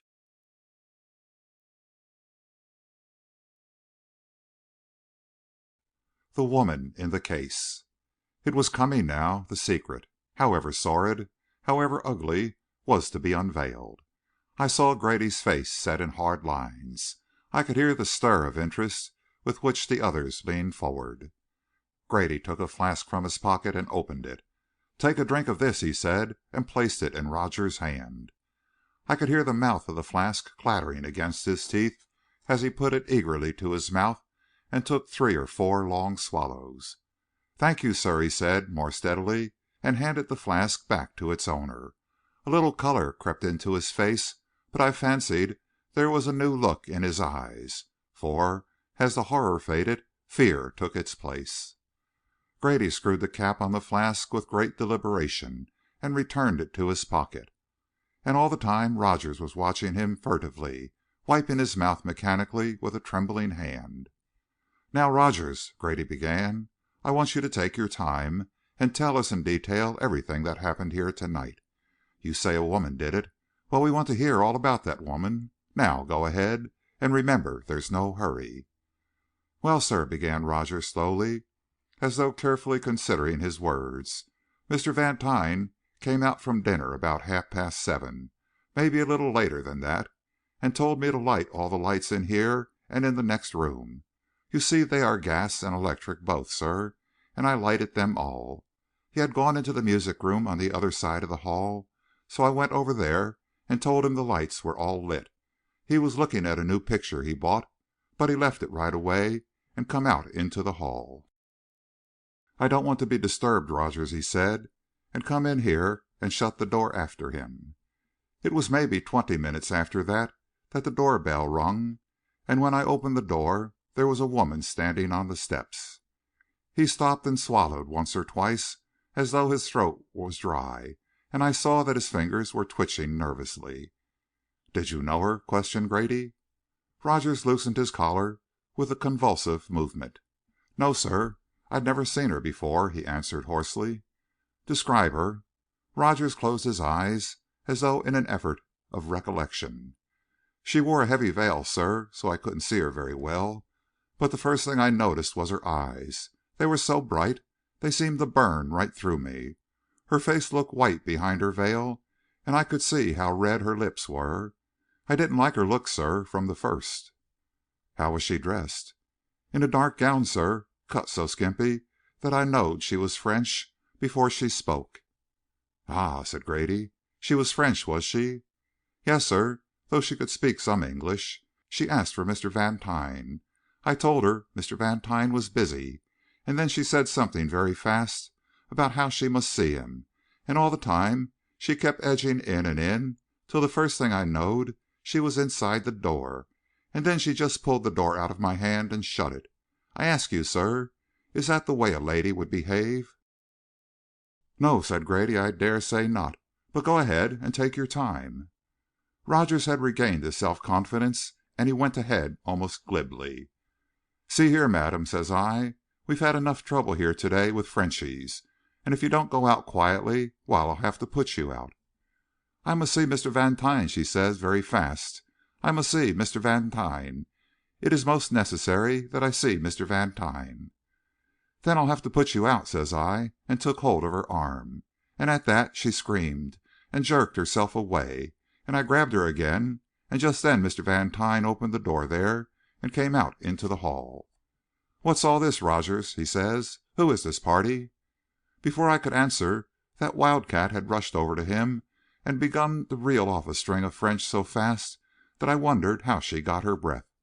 And Mr. Vantine looked at her kind of surprised at first, and then he got more interested, and finally he asked her in here and shut the door, and that was the last I saw of them. "You mean you didn't let the woman out?" demanded Grady. "Yes, sir, that's just what I mean. I thought if Mr. Vantine wanted to talk with her, well and good. That was his business, not mine. So I went back to the pantry to help the cook with the silver, expecting to hear the bell every minute. But the bell didn't ring, and after maybe half an hour I came out into the hall again to see if the woman had gone, and I walked past the door of this room, but didn't hear nothing, and then I went on to the front door and was surprised to find it wasn't latched."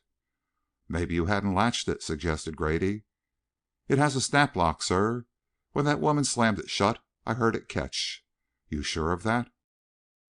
"Quite sure, sir." "What did you do then?" "I closed the door, sir, and then came back along the hall. I felt uneasy, some way. I stood outside the door there listening, but I couldn't hear nothing, and then I tapped, but there wasn't no answer, so I tapped louder, with my heart somehow working right up into my mouth, and still there wasn't no answer, so I just opened the door and looked in, and the first thing I see was him." Rogers stopped suddenly and caught at his throat again. "I'll be all right in a minute, sir," he gasped. "It takes me this way sometimes." "No hurry," Grady assured him, and then, when his breath was coming easier, "What did you do then?" "I was so scared I couldn't scarcely stand, sir, but I managed to get to the foot of the stairs and yell for Parks, and he come running down, and that's all I remember, sir." "The woman wasn't here?" "No, sir." "Did you look through the rooms?" "No, sir. When I found the front door open, I knowed she'd gone out. She hadn't shut the door because she was afraid I'd hear her." "That sounds probable," agreed Grady. "But what makes you think she killed Vantine?" "Well, sir," answered Rogers slowly, "I guess I oughtn't to have said that, but finding the door open that way, and then coming on Mr. Vantine, sort of upset me. I didn't know just what I was saying." "You don't think so now, then?" questioned Grady sharply. "I don't know what to think, sir." "You say you never saw this woman before?" "Never, sir." "Had she ever been here before?" "I don't think so, sir. The first thing she asked was if this is where Mr. Vantine lived." Grady nodded. "Very good, Rogers," he said. "I'll be offering you a place on the force next. Would you know this woman if you saw her again?" Rogers hesitated. "I wouldn't like to say sure, sir," he answered at last. "I might, and I might not." "Red lips and a white face and bright eyes aren't much to go on," Grady pointed out. "Can't you give us a closer description?" "I'm afraid not, sir. I just got a general impression, like, of her face through her veil." "You say you didn't search these rooms?" "No, sir. I didn't come inside the door." "Why not?" "I was afraid to, sir." "Afraid to?" "Yes, sir. I'm afraid to be here now." "Did Parks come in?" "No, sir. I guess he felt the same way I did." "Then how did you know Vantine was dead? Why didn't you try to help him?" "One look was enough to tell me that wasn't no use," said Rogers, and glanced with visible horror at the crumpled form on the floor. Grady looked at him keenly for a moment, but there seemed to be no reason to doubt his story. Then the detective looked about the room. "There's one thing I don't understand," he said, "and that is why Vantine should want all these lights. What was he doing in here?" "I couldn't be sure, sir, but I suppose he was looking at the furniture he brought over from Europe. He was a collector, you know, sir. There are 5 or 6 pieces in the next room." Without a word, Grady arose and passed into the room adjoining, we after him. Only Rogers remained seated where he was. I remember glancing back over my shoulder and noting how he huddled forward in his chair as though crushed by a great weight, the instant our backs were turned. But I forgot Rogers in contemplation of the scene before me. The inner room was ablaze with light, and the furniture stood haphazard about it, just as I had seen it earlier in the day. Only one thing had been moved. That was the Boule Cabinet. It had been carried to the center of the room and placed in the full glare of the light from the chandelier. It stood there blazing with arrogant beauty, a thing apart. Who helped Vantine place it there, I wonder? Neither Rogers nor Parks had mentioned doing so. I turned back to the outer room. Rogers was sitting crouched forward in his chair, his hands over his eyes, and I could feel him jerk with nervousness as I touched him on the shoulder. "Oh, it's you, Mr. Lester," he gasped. "Pardon me, sir. I'm not at all myself, sir." "I can see that," I said soothingly, "and no wonder. I just wanted to ask you, did you help move any of the furniture in the room yonder?" "Help move it, sir?" "Yes, help change the position of any of it since this afternoon?" "No, sir. I haven't touched any of it, sir." "That's all right, then," I said, and turned back into the inner room. Vantine had said that he intended examining the cabinet in detail at the first opportunity. I remembered how his eyes had gleamed as he looked at it, how his hand had trembled as he caressed the arabesques. No doubt he was making that examination when he heard a woman's cry and had gone out into the hall to see what the matter was. Then he and the woman had entered the anteroom together. He had closed the door, and then... Like a lightning flash, a thought leaped into my brain, a reason, an explanation, wild, improbable, absurd, but still an explanation. I choked back the cry which rose to my lips. I gripped my hands behind me in a desperate attempt to hold myself in check, and, fascinated as by a deadly serpent, I stood staring at the cabinet. For there, I felt certain, lay the clue to the mystery. End of chapter 6.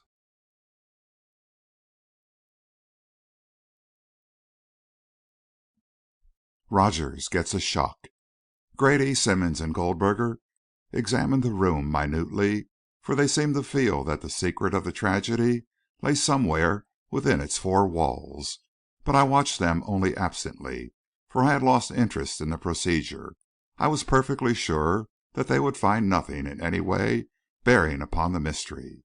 I heard Grady comment upon the fact that there was no door except the one opening into the anteroom, and saw them examine the window catches. "Nobody could raise these windows without alarming the house," Grady said, and pointing to a tiny wire running along the woodwork. "There's a burglar alarm."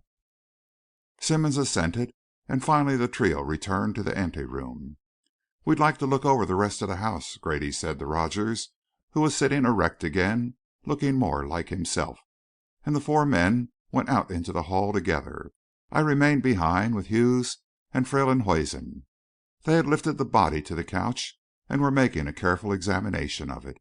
Heavy at heart, I sat down near by and watched them.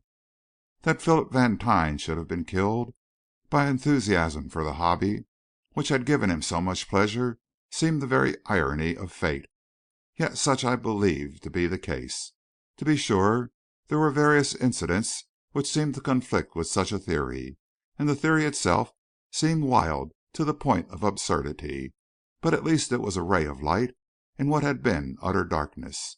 I turned it over and over in my mind, trying to fit into it the happenings of the day. I must confess, with very poor success. Freylinghuisen's voice brought me out of my reverie. "The two cases are precisely alike," he was saying. "The symptoms are identical.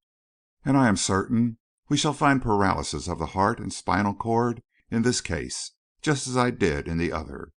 Both men were killed by the same poison." "Can you make a guess as to the nature of the poison?" Hughes inquired. "Some variant of hydrocyanic acid, I fancy. The odor indicates that, but it must be about 50 times as deadly as hydrocyanic acid is." They wandered away in a discussion of possible variants, so technical and besprinkled with abstruse words and formulae that I could not follow them. Freylinghuisen, of course, had all this sort of thing at his fingers' ends. Post-mortems were his everyday occupation, and no doubt he had been furbishing himself up since the last one, in preparation for the inquest, where he would naturally wish to shine. I could see that he enjoyed displaying his knowledge before Hughes, who, although a family practitioner of high standing, with an income greater than Freylinghuisen's many times over, had no such expert knowledge of toxicology as a coroner's physician would naturally possess. The two detectives and the coroner came back while the discussion was still in progress, and listened in silence to Freylinghuisen's statement of the case. Grady's mahogany face told absolutely nothing of what was passing in his brain, but Simmonds was plainly bewildered. It was evident from his look that nothing had been found to shed any light on the mystery, and now that his suicide theory had fallen to pieces, he was completely at sea. So I suspected was Grady, but he was too self-composed to betray it. The coroner drew the two physicians aside and talked to them for a few moments in a low tone. Then he turned to Grady. "Freylinghuisen thinks there is no necessity for a post-mortem," he said. "The symptoms are in every way identical with those of the other man who was killed here this afternoon. There can be no question that both of them died from the same cause. He is ready to make his return to that effect." "Very well," assented Grady. "The body can be turned over to the relatives, then." "There aren't any relatives," I said. "At least, no near ones. Vantine was the last of this branch of the family. I happen to know that our firm has been named as his executors in his will, so if there is no objection, I'll take charge of things." "Very well, Mr. Lester," said Grady again, and then he looked at me. "Do you know the provisions of the will?" he asked. "I do."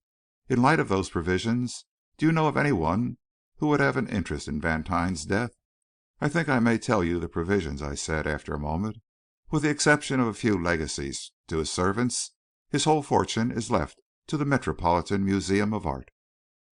"You have been his attorney for some time?" "We have been his legal advisers for many years." "Have you ever learned that he had an enemy?" "No," I answered instantly. "So far as I know, he had not an enemy on earth." "He was never married, I believe?" "No." "Was he ever, to your knowledge, involved with a woman?" "No," I said again. I was astounded when I heard Roger's story. "So you can give us no hint as to this woman's identity?" "I only wish I could," I said, with fervor. "Thank you, Mr. Lester," and Grady turned to Simmonds. "I don't see that there is anything more we can do here," he added.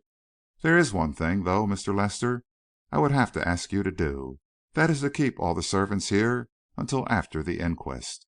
If you think there is any doubt of your ability to do that, we can, of course, put them under arrest." "Oh, that isn't necessary," I broke in. "I will be responsible for their appearance at the inquest." "I'll have to postpone it a day," said Goldberger. "I want Freylinghuisen to make some tests to morrow.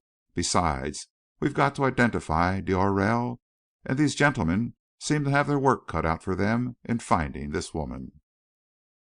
Grady looked at Goldberger in a way which indicated that he thought he was talking too much, and the coroner stopped abruptly. A moment later all four men left the house. Dr. Hughes lingered for a last word. "The undertaker had better be called at once," he said. "It won't do to delay too long." I knew what he meant. Already the face of the dead man was showing certain ugly discolorations. "I can send him around on my way home," he added, and I thanked him for assuming this unpleasant duty. As the door closed behind him, I heard a step on the stair and turned to see Godfrey calmly descending. "I came in a few minutes ago," he explained, in answer to my look, "and have been glancing around upstairs. Nothing there. How did our friend Grady get along?" "Fairly well. But if he guesses anything, his face didn't show it." "His face never shows anything, because there's nothing to show. He has cultivated that sibylline look until people think he's a wonder. But he's simply a stupid ignoramus." "Oh, come, Godfrey," I protested. "You're prejudiced." He went right to the point. "Do you know Rogers's story?" "About the woman? Certainly. Rogers told it to me before Grady arrived." "Well," I commented, "you didn't lose any time." "I never do," he assented blandly. "And now I'm going to prove to you that Grady is merely a stupid ignoramus. He has heard all the evidence, but does he know who that woman was?" "Of course not," I said, and then I looked at him. "Do you mean that you do? Then I am an ignoramus, too." "My dear Lester," protested Godfrey, "you are not a detective. That's not your business. But it is Grady's. At least, it is supposed to be. And the safety of this city as a place of residence depends more or less upon the truth of that assumption. On the strength of it, he has been made Deputy Police Commissioner in charge of the Detective Bureau." "Then you mean that you do know who she was?" "I'm pretty sure I do. That is what I came back to prove. Where's Rogers?" "I'll ring for him," I said, and did so, and presently he appeared. "Did you ring, sir?" he asked. He was still miserably nervous, but much more self-controlled than he had been earlier in the evening. "Yes," I said. "Mr. Godfrey wishes to speak to you." It seemed to me that Rogers turned visibly paler. There was certainly fear in the glance he turned upon my companion, but Godfrey smiled reassuringly.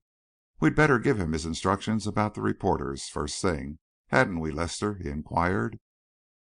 "Which reporters?" I queried. "All the others, of course. They will be storming this house, Rogers, before long. You will meet them at the door. You will refuse to admit one of them. You will tell them that there is nothing to be learned here, and that they must go to the police. Tell them that Commissioner Grady himself is in charge of the case, and will no doubt be glad to talk to them. Is that right, Lester?" "Yes, Ulysses," I agreed, smiling. "And now," continued Godfrey, watching Rogers keenly, "I have a photograph here that I want you to look at. Did you ever see that person before?" And he handed a print to Rogers. The latter hesitated an instant, and then took the print with a trembling hand. Stark fear was in his eyes again. Then slowly he raised the print to the light, glanced at it. "Catch him, Lester!" Godfrey cried, and sprang forward. For Rogers, clutching wildly at his collar, spun half around and fell with a crash. Godfrey's arm broke the fall somewhat, but as for me, I was too dazed to move. "Get some water, quick!" Godfrey commanded sharply, as Parks came running up. "Rogers has been taken ill." And then, as Parks sped down the hall again, I saw Godfrey loosen the collar of the unconscious man and begin to chafe his temples fiercely. "I hope it isn't apoplexy," he muttered. "I oughtn't to have shocked him like that." At the words I remembered, and stooping, picked up the photograph which had fluttered from Rogers' nerveless fingers. And then I, too, uttered a smothered exclamation as I gazed at the dark eyes, the full lips, the oval face, the face which d'Aurelle had carried in his watch. End of chapter 7.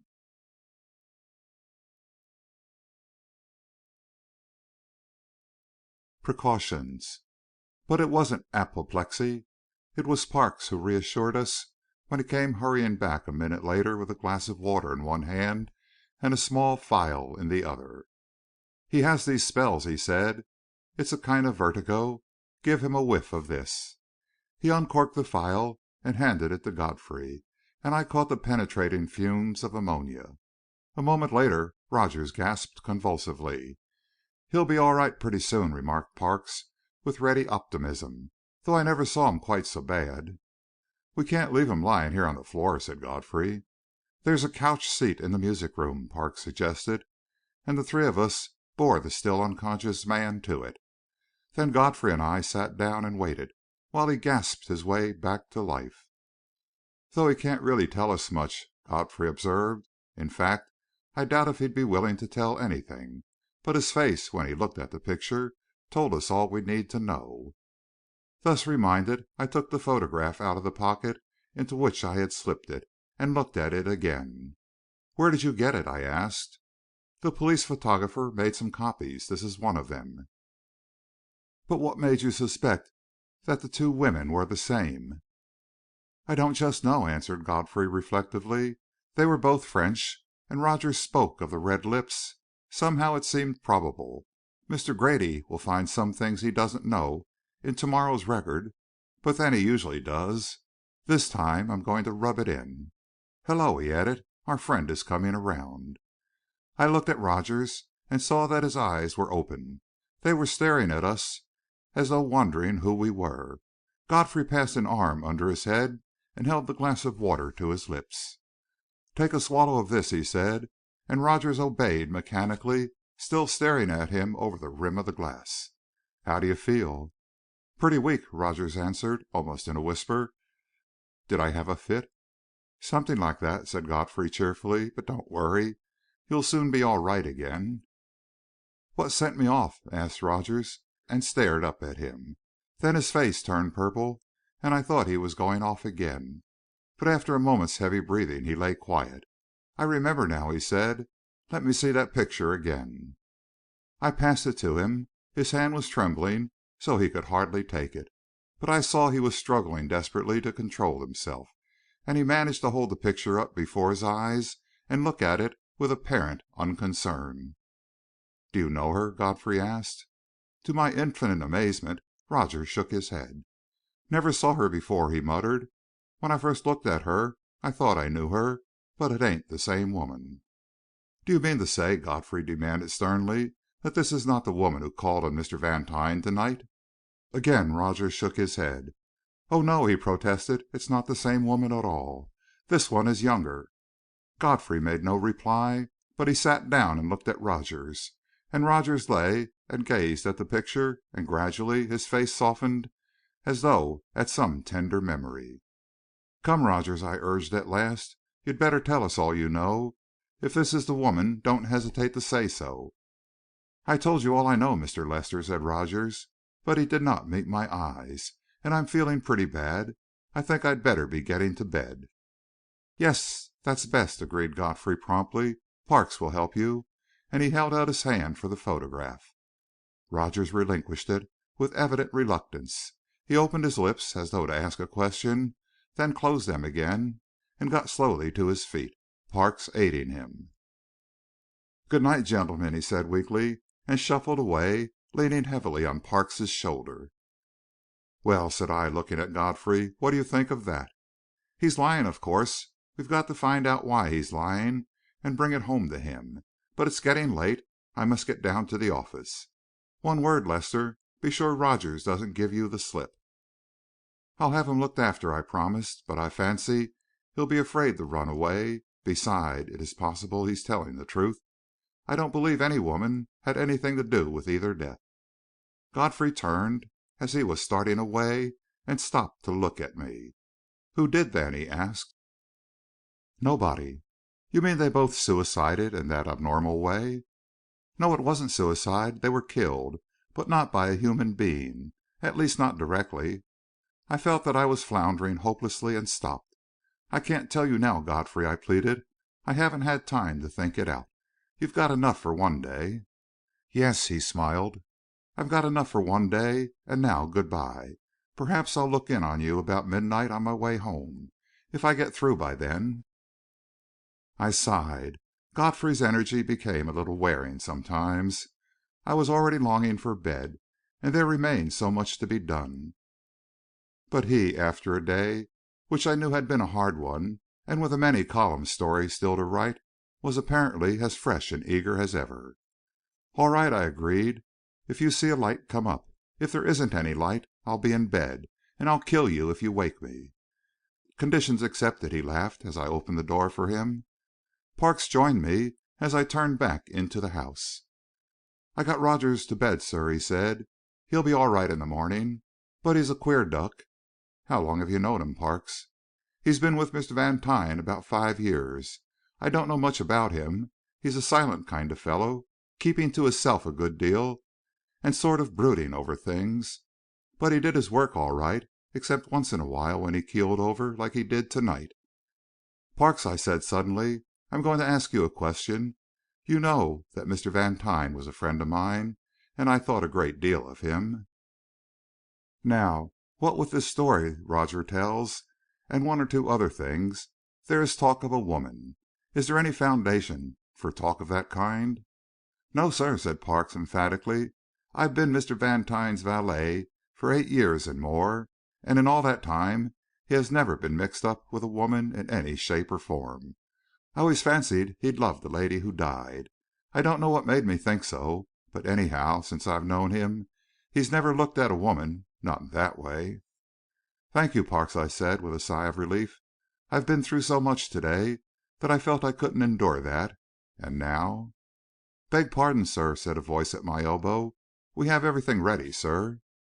I turned with a start to see a little clean-shaven man standing there, rubbing his hands softly together and gazing blandly up at me. The undertaker's assistant, sir, explained Parks, seeing my look of astonishment. He came while you and Mr. Godfrey were in the music room. Dr. Hughes sent him. Yes, sir, added the little man, and we have the corpse ready for the coffin. Very nice it looks, too, though it was a hard job. Was it poison killed him, sir? Yes, I answered, with a feeling of nausea. It was poison.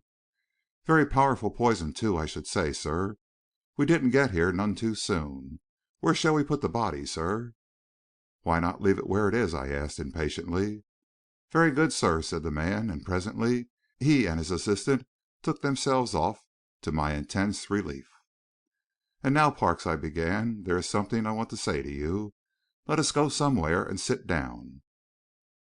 Suppose we go up to the study, sir. You're looking regularly done up, if you will permit me to say so, sir. Shall I get you something?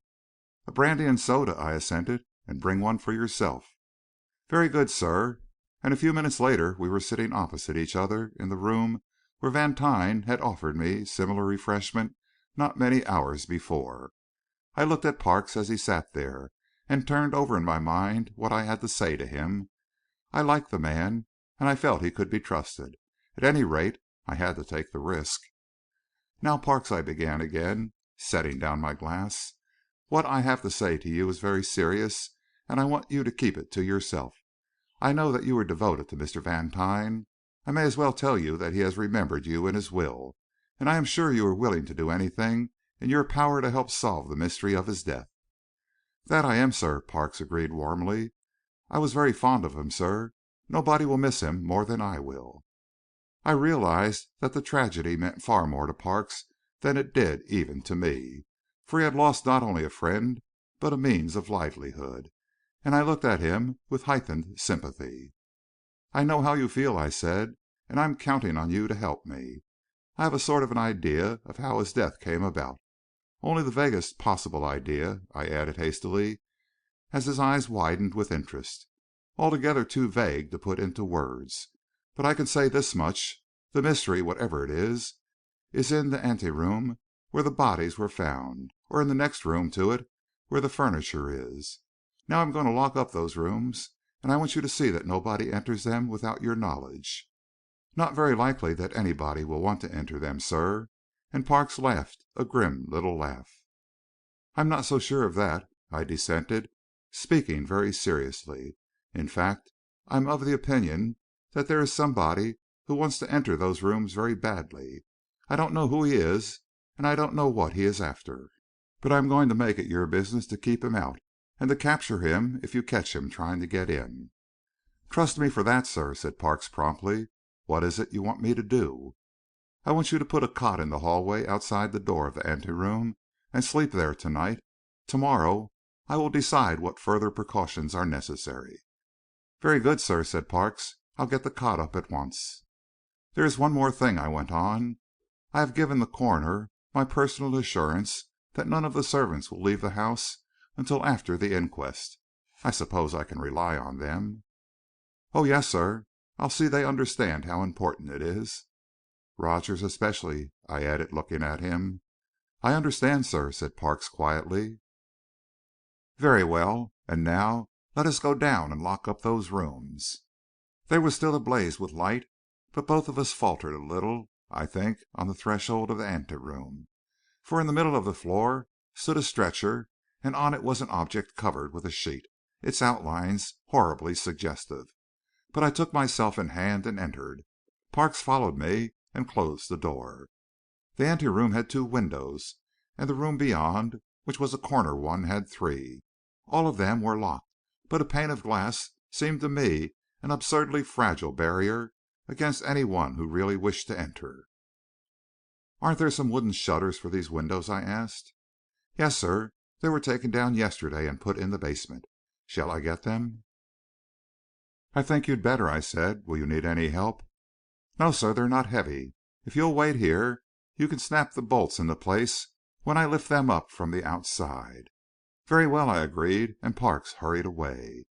I entered the inner room and stopped before the Boule Cabinet. There was a certain air of arrogance about it, as it stood there in that blaze of light, its inlay aglow with 1,000 subtle reflections. A flaunting air, the air of a courtesan conscious of her beauty and pleased to attract attention. Just the air with which Madame de Montespan must have sauntered down the mirror gallery at Versailles, ablaze with jewels, her skirts rustling, her figure swaying suggestively. Something threatening, too, something sinister and deadly. There was a rattle at the window, and I saw Parks lifting one of the shutters into place. I threw up the sash and pressed the heavy bolts carefully into their sockets, then closed the sash and locked it.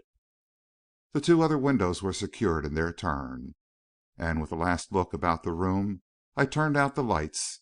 The anteroom windows were soon shuttered in the same way, and with a sigh of relief I told myself that no entrance to the house could be had from that direction. With Parks outside the only door, the rooms ought to be safe from invasion.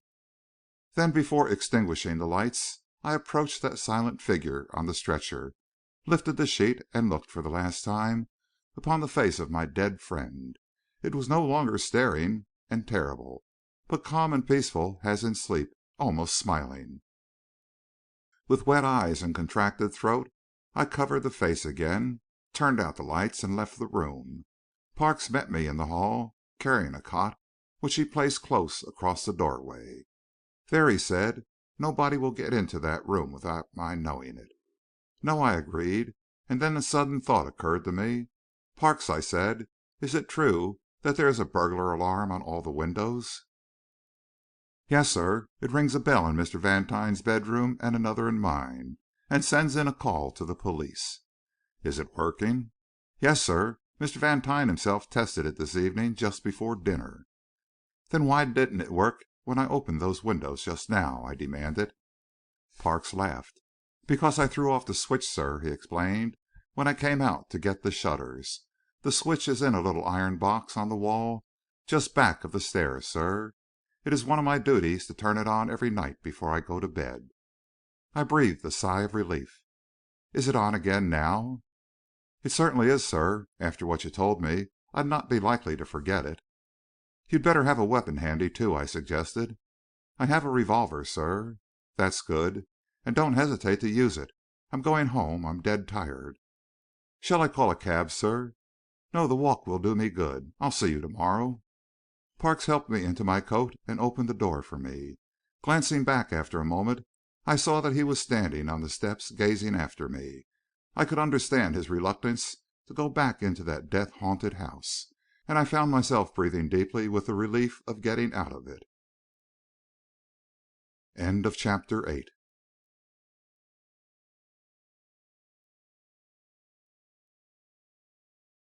Guesses at the Riddle. The walk uptown did me good. The rain had ceased, and the air felt clean and fresh as though it had been washed. I took deep breaths of it, and the feeling of fatigue and depression which had weighed upon me gradually vanished. I was in no hurry, went out of my way a little, indeed, to walk out into Madison Square and look back at the towering mass of the Flatiron Building, creamy and delicate, as carved ivory under the rays of the moon. And it was long past midnight when I finally turned in at the Marathon. Higgins, the janitor, was just closing the outer doors, and he joined me in the elevator a moment later. "There's a gentleman waiting to see you, sir," he said, as the car started upward. "Mr. Godfrey, sir. He came in about 10 minutes ago. He said you were expecting him, so I let him into your rooms." That was right, I said, and reflected again upon Godfrey's exhaustless energy. I found him lolling in an easy chair, and he looked up with a smile at my entrance. "Higgins said you hadn't come in yet," he explained, "so I thought I'd wait a few minutes on the off chance that you mightn't be too tired to talk. If you are, say so, and I'll be moving along." "I'm not too tired," I said, hanging up my coat. "I feel a good deal better than I did an hour ago." "I saw that you were about all in." "How do you keep it up, Godfrey?" I asked, sitting down opposite him. "You don't seem tired at all." "I am tired, though," he said, "a little. But I've got a fool brain that won't let my body go to sleep so long as there is work to be done. Then, as soon as everything is finished, the brain lets go and the body sleeps like a log." Now I knew I couldn't go to sleep properly to night until I heard the very interesting theory you are going to confide to me. Besides, I have a thing or two to tell you. "Go ahead," I said. "We had a cable from our Paris office just before I left. It seems that Monsieur Theophile d'Aurelle plays the fiddle in the orchestra of the Café de Paris. He played as usual to night, so that it is manifestly impossible that he should be also lying in the New York morgue. Moreover, none of his friends, so far as he knows, is in America. No doubt he may be able to identify the photograph of the dead man, and we've already started one on the way, but we can't hear from it for 6 or 8 days. But my guess was right. The fellow's name isn't d'Aurelle." "You say you have a photograph?" "Yes. I had some taken of the body this afternoon. Here's one of them. Keep it. You may have a use for it."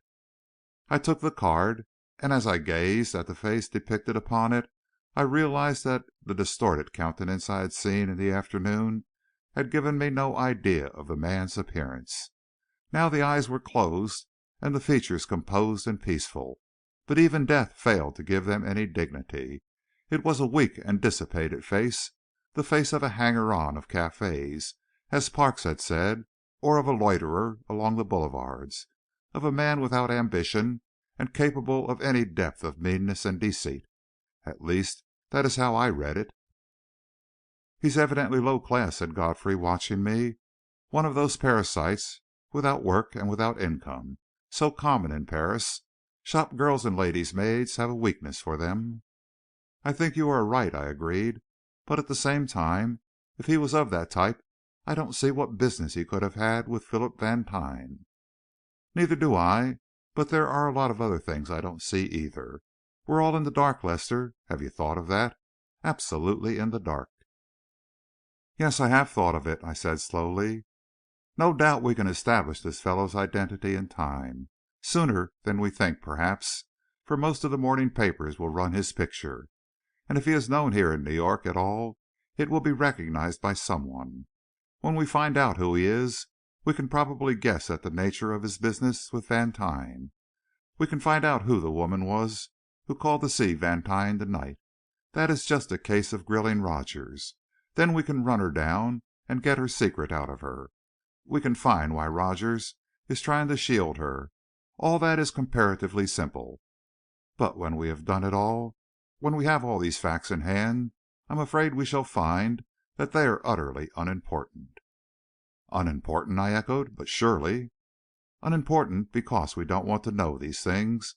What we want to know is how Philip Vantine and this unknown Frenchman were killed, and that is just the one thing which I am convinced neither the man nor the woman nor Rogers nor anybody else we have come across in this case can tell us. There's a personality behind all this that we haven't even suspected yet, and which, I am free to confess, I don't know how to get at. It puzzles me, it rather frightens me. It's like a threatening shadow which one can't get hold of." There was a moment's silence. Then I decided the time had come for me to speak. "Godfrey," I said, What I am about to tell you is told in confidence, and must be held in confidence until I give you permission to use it. Do you agree?" "Go on," he said, his eyes on my face. "Well, I believe I know how these two men were killed. Listen." And I told him in detail the story of the Boule Cabinet.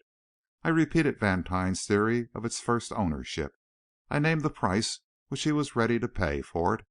I described the difference between an original and a counterpart, and dwelt upon Vantine's assertion that this was an original of unique and unquestionable artistry. Long before I had finished, Godfrey was out of his chair and pacing up and down the room, his face flushed, his eyes glowing. "Beautiful!" he murmured from time to time. "Immense! What a case it will make, Lester!" he cried, stopping before my chair and beaming down upon me as I finished the story. "Unique, too, that's the beauty of it. As unique as its adorable Boule Cabinet." "Then you see it, too?" I questioned, a little disappointed that my theory should seem so evident. "See it?" and he dropped into his chair again. "A man would be blind not to see it. But all the same, Lester, I give you credit for putting the facts together. So many of us, Grady, for instance, aren't able to do that, or to see which facts are essential and which are negligible. Now the fact that Vantine had accidentally come into possession of a Boule cabinet would probably seem negligible to Grady, whereas it is one of the big essential facts in this whole case. And it was you who saw it." "You saw it, too," I pointed out, "as soon as I mentioned it." "Yes, but you mentioned it in a way which made its importance manifest. I couldn't help seeing it, and I believe that we have both arrived at practically the same conclusions. Here they are," and he checked them off on his fingers. "The cabinet contains a secret drawer. That is inevitable, if it really belonged to Madame de Montespan. Any cabinet made for her would be certain to have a secret drawer.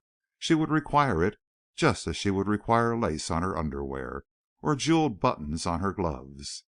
That drawer, since it was, perhaps, to contain such priceless documents as the love letters of a king, or even more so, if the love letters were from another man, must be adequately guarded, and therefore a mechanism was devised to stab the person attempting to open it and inject into the wound a poison so powerful as to cause instant death. Am I right so far?" "Wonderfully right," I nodded. "I had not put it so clearly even to myself. Go ahead."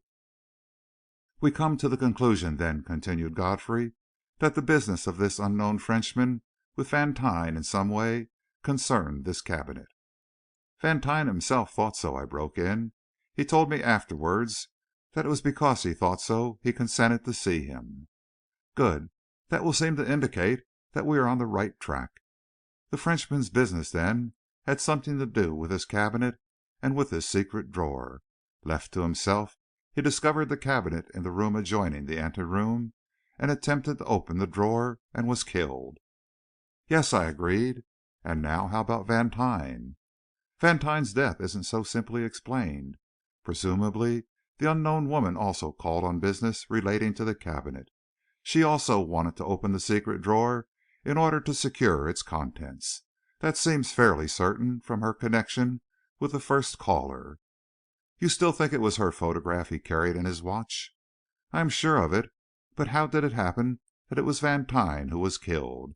Did the woman, warned by the fate of the man, deliberately set Vantine to open the drawer in order that she might run no risk? Or was she also ignorant of the mechanism? Above all, did she succeed in getting away with the contents of the drawer?" "What was the contents of the drawer?" I demanded. "Ah, if we only knew!" "Perhaps the woman had nothing to do with it. Vantine himself told me that he was going to make a careful examination of the cabinet. No doubt that is exactly what he was doing when the woman's arrival interrupted him. He might have led her out of the house himself, and then returning to the cabinet, stumbled upon the secret drawer after she had gone." "Yes, that is quite possible, too. At any rate, you agree with me that both men were killed in some such way as I have described?" "Absolutely. I think there can be no doubt of it." "There are objections, and rather weighty ones. The theory explains the two deaths. It explains the similarity of the wounds. It explains how both should be on the right hand, just above the knuckles. It explains why both bodies were found in the same place, since both men started to summon help. But in the first place, if the Frenchman got the drawer open, who closed it? Perhaps it closed itself when he let go of it. And closed again after Vantine opened it? Yes. It would take a very clever mechanism to do that. But at least it's possible. Oh, yes, it's possible. And we must remember that the poisoners of those days were very ingenious. That was the heyday of Lavoisier, of Marquis de Villars, of Excel, and heaven knows how many other experts who followed Catherine de Medici to France. So that's all quite possible.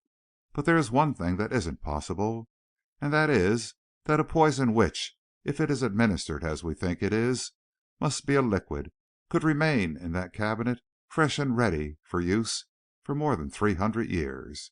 It would have dried up centuries ago. Nor would the mechanism stay in order so long. It must be both complicated and delicate. Therefore, it would have to be oiled and overhauled from time to time.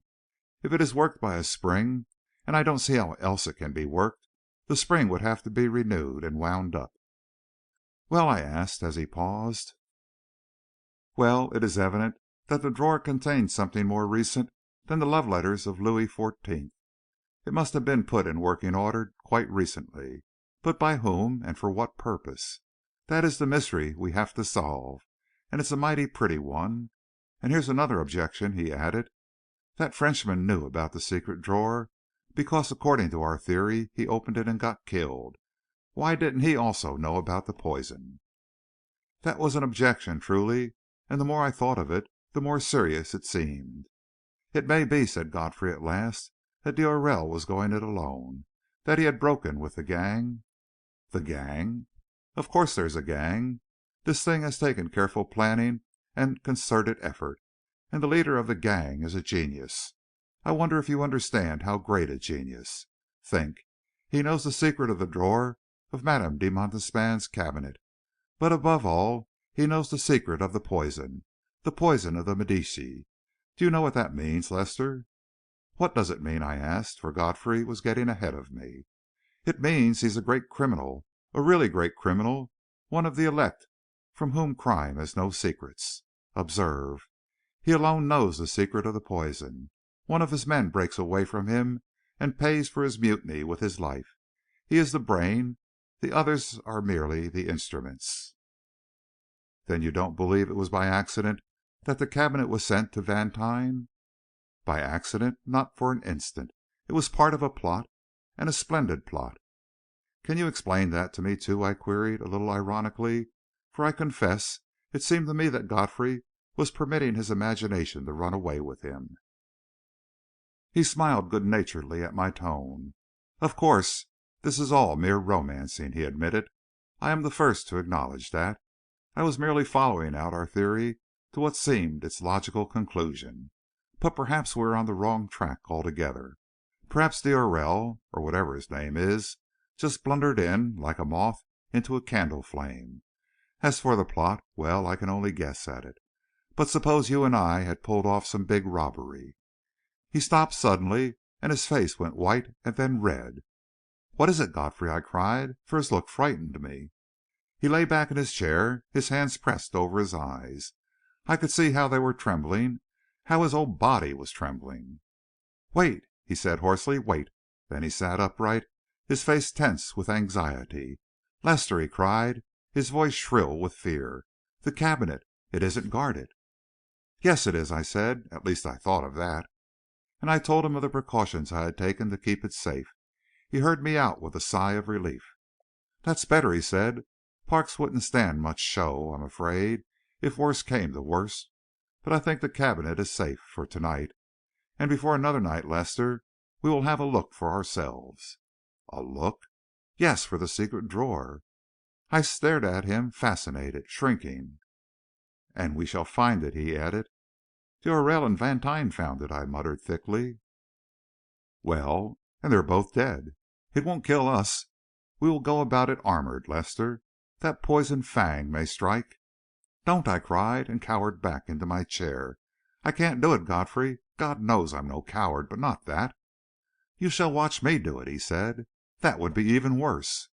"But I'll be ready, Lester. There will be no danger. Come, man. Why, it's the chance of a lifetime to rifle the secret drawer of Madame de Montespan. Yes," he added, his eyes glowing, "and to match ourselves against the greatest criminal of modern times." His shrill laugh told how excited he was. "And do you know what we shall find in that drawer, Lester? But no, it is only a guess, the wildest sort of a guess. But if it is right." He sprang from his chair, biting his lips, his whole frame quivering. But he was calmer in a moment. "Anyway, you will help me, Lester? You will come?" There was a wizardry in his manner not to be resisted. Besides, to rifle the secret drawer of Madame de Montespan, to match oneself against the greatest criminal of modern times, what an adventure! "Yes," I answered, with a quick intaking of the breath. "I'll come." He clapped me on the shoulder, his face beaming. "I knew you would. To morrow night, then. I'll call for you here at 7 o'clock. We'll have dinner together, and then for the great secret. Agreed?" "Agreed," I said. He caught up coat and hat and started for the door. "There are things to do," he said. "That armour to prepare. The plan of campaign to consider, you know. Good night, then, till this evening." The door closed behind him, and his footsteps died away down the hall. I looked at my watch. It was nearly 2 o'clock. Dizzily I went to bed, but my sleep was broken by a fearful dream, a dream of a serpent with blazing eyes and dripping fangs, poised to strike. Chapter 10.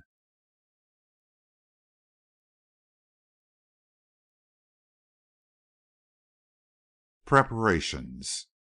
My first thought when I awoke next morning was for Parks, for Godfrey's manner had impressed me with the feeling that Parks was in much more serious danger than either he or I suspected.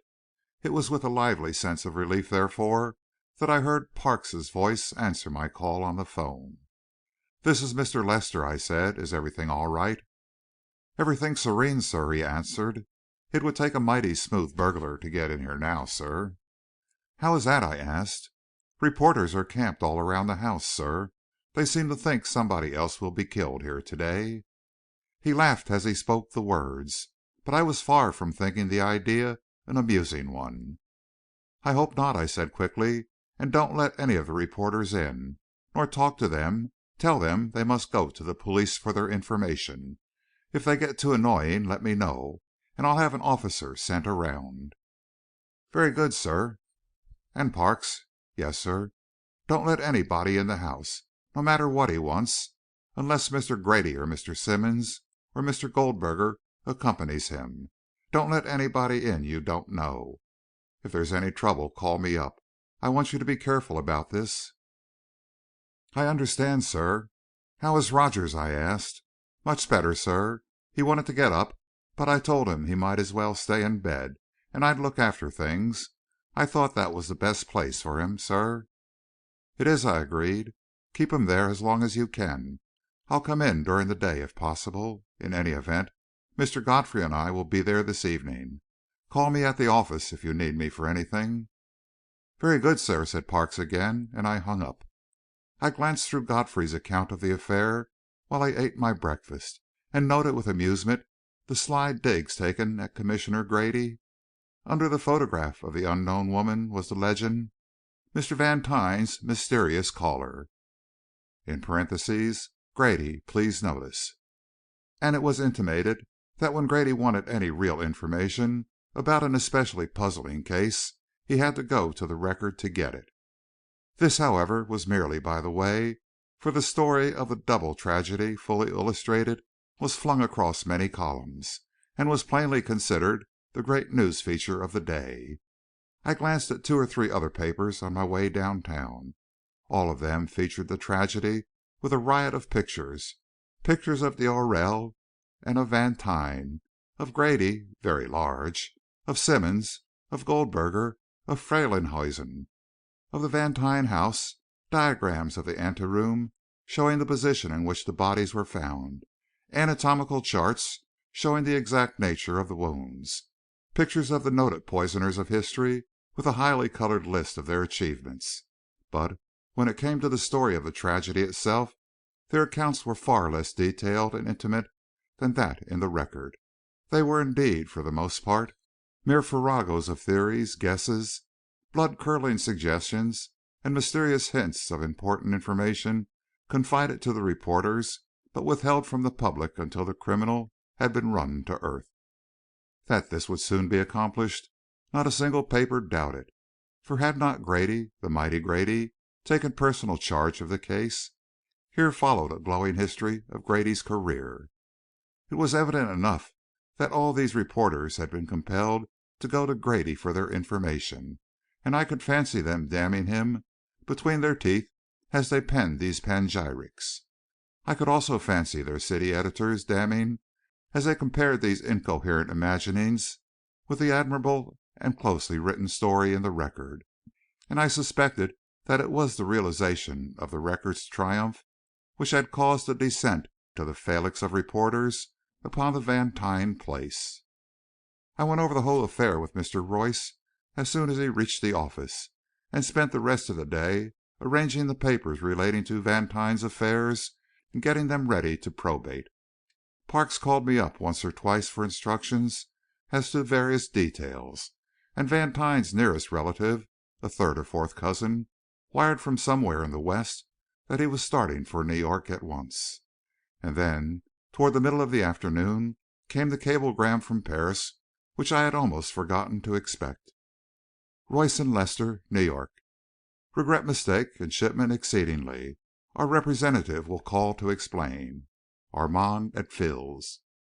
So there was an end of the romance Godfrey had woven, and which I had been almost ready to believe. The romance of design, of a carefully laid plot, and all that. It had been merely accident after all, and I smiled a little sarcastically at myself for my credulity. No doubt my own romance of a secret drawer and a poisoned mechanism would prove equally fabulous. In my overwrought state of mind the night before, it had seemed reasonable enough, but here in the cold light of day it seemed preposterous. How Grady and Goldberger would have laughed at it! I put the whole thing impatiently away from me, and turned to other work, but I found I could not conquer a certain deep-seated nervousness, so at last I locked my desk, told the boy I would not be back, and took a cab for a long drive through the park. The fresh air, the smell of the trees, the sight of the children playing along the paths did me good, and I was able to greet Godfrey with a smile when he called for me at 7 o'clock. "I've engaged a table at a little place around the corner," he said. "It is managed by a friend of mine, and I think you'll like it." I did. Indeed, the dinner was so good that it demanded undivided attention, and not until the coffee was on the table and the cigars lighted did we speak of the business which had brought us together. "Anything new?" I asked, as we pushed back our chairs. "No, nothing of any importance. The man at the morgue has not been identified. In the first place, the Paris police have never taken his Bertillon measurements." "Then he's not a criminal?" "He has never been arrested," Godfrey qualified. "More peculiar is the fact that he hasn't been recognized here. 2,000,000 people, probably, saw his photograph in the papers this morning. Some of them thought they knew him and went round to the morgue to see his body, but nothing came of it. The police have no report of any such man missing." "That is peculiar, isn't it?" I commented. "It's very peculiar. It means one of two things. Either the fellow's friends are keeping dark purposely, or he didn't have any friends here in New York, at least. But even then one would think that whoever rented him a room would wonder what had become of him, and would make some inquiries." "Perhaps he hadn't rented a room," I suggested. "Perhaps he had just reached New York and went directly to Vantine's." Godfrey's face lighted up. "From the steamer, of course. I ought to have guessed as much from the cut of his hair. He hasn't been out of France more than 10 days or so. Excuse me a moment." He hurried away, and 5 minutes passed before he came back. "I 'phoned the office to send some men around to the boats which came in yesterday. If he was a passenger, some one of the stewards would recognize his photograph. There were 3 boats he might have come on: the Adriatic, the Cecile, from Cherbourg, and La Touraine from Havre. There is nothing else that I know of," he added thoughtfully, "except that Freylinghuisen thinks he has discovered the nature of the poison. He says it is some very powerful variant of prussic acid." "Yes," I said, "I heard him say something of the sort last night." "I had a talk with him this afternoon about it, and he was quite learned," Godfrey went on. "This is a great chance for him to get before the public, and he's making the most of it. I gathered from what he said that ordinary prussic acid, which is deadly enough, heaven knows, contains only 2% of the poison, while the strongest solution yet obtained contains only 4%. Freylinghuisen says that whoever concocted this particular poison had evidently discovered a new way of doing it, or rediscovered an old way, so that it is at least 50% effective. In other words, if you can get a fraction of a drop of it in a man's blood, you kill him by paralysis quicker than if you put a bullet through his heart." "Nothing can save a man, then?" I questioned. "Nothing on earth. I don't say that if somebody had an axe handy and chopped off your arm at the shoulder an instant after you were struck on the hand, you mightn't have a chance to live. But it would take mighty quick work, and even then it would be nip and tuck. Freylinghuisen thinks it's a new discovery. I don't. I think someone has dug up the old Medici formula. Maybe it was placed in the secret drawer, so that there would never be any lack of ammunition for the mechanism." "Godfrey," I said, "are you still bent on fooling with that thing?"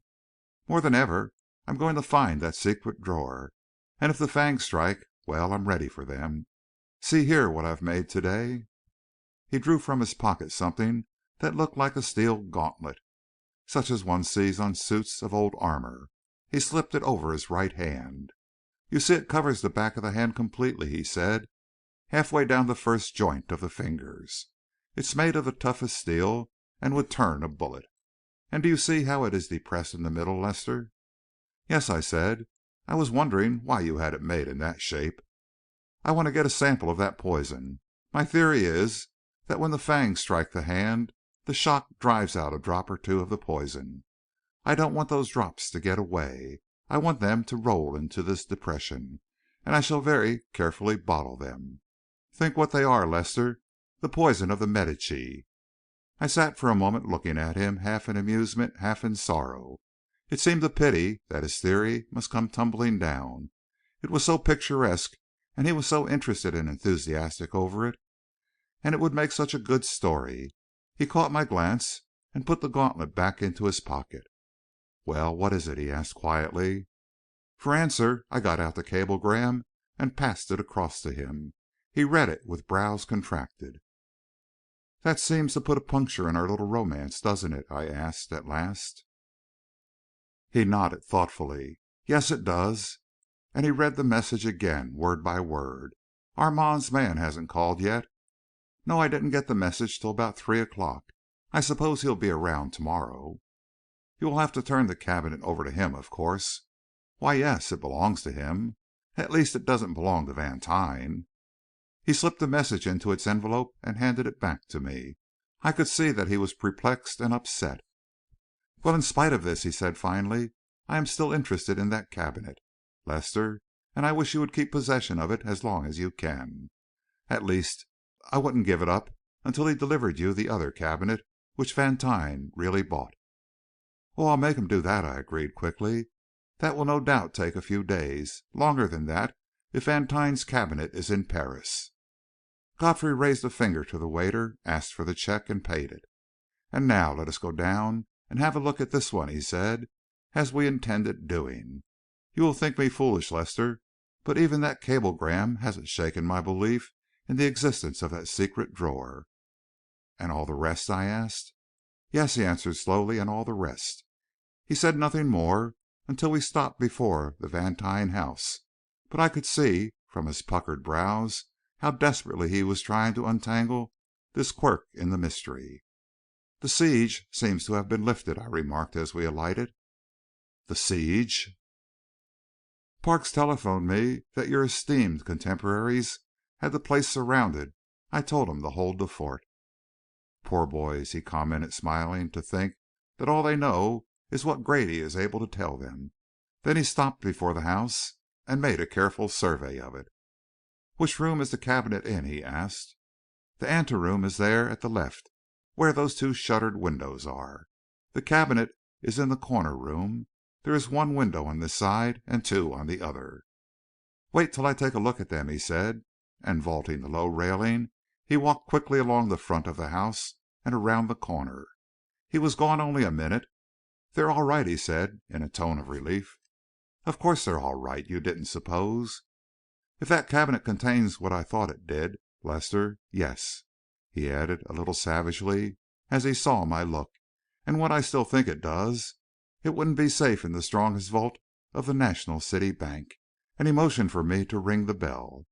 I did so in silence. Parks answered it almost instantly, and I could tell from the way his face changed how glad he was to see me. "Well, Parks," I said, as we stepped inside, "everything is all right, I hope." "Yes, sir," he answered, but it gets on the nerves a little, sir." I heard a movement behind me as I gave Parks my coat, and turned to see Rogers sitting on the cot. "Hello," I said. "So you're able to be up, are you?" "Yes, sir," he answered, without looking at me. "I thought I'd come down and keep Parks company." Parks smiled a little sheepishly. "I asked him to, Mr. Lester," he said.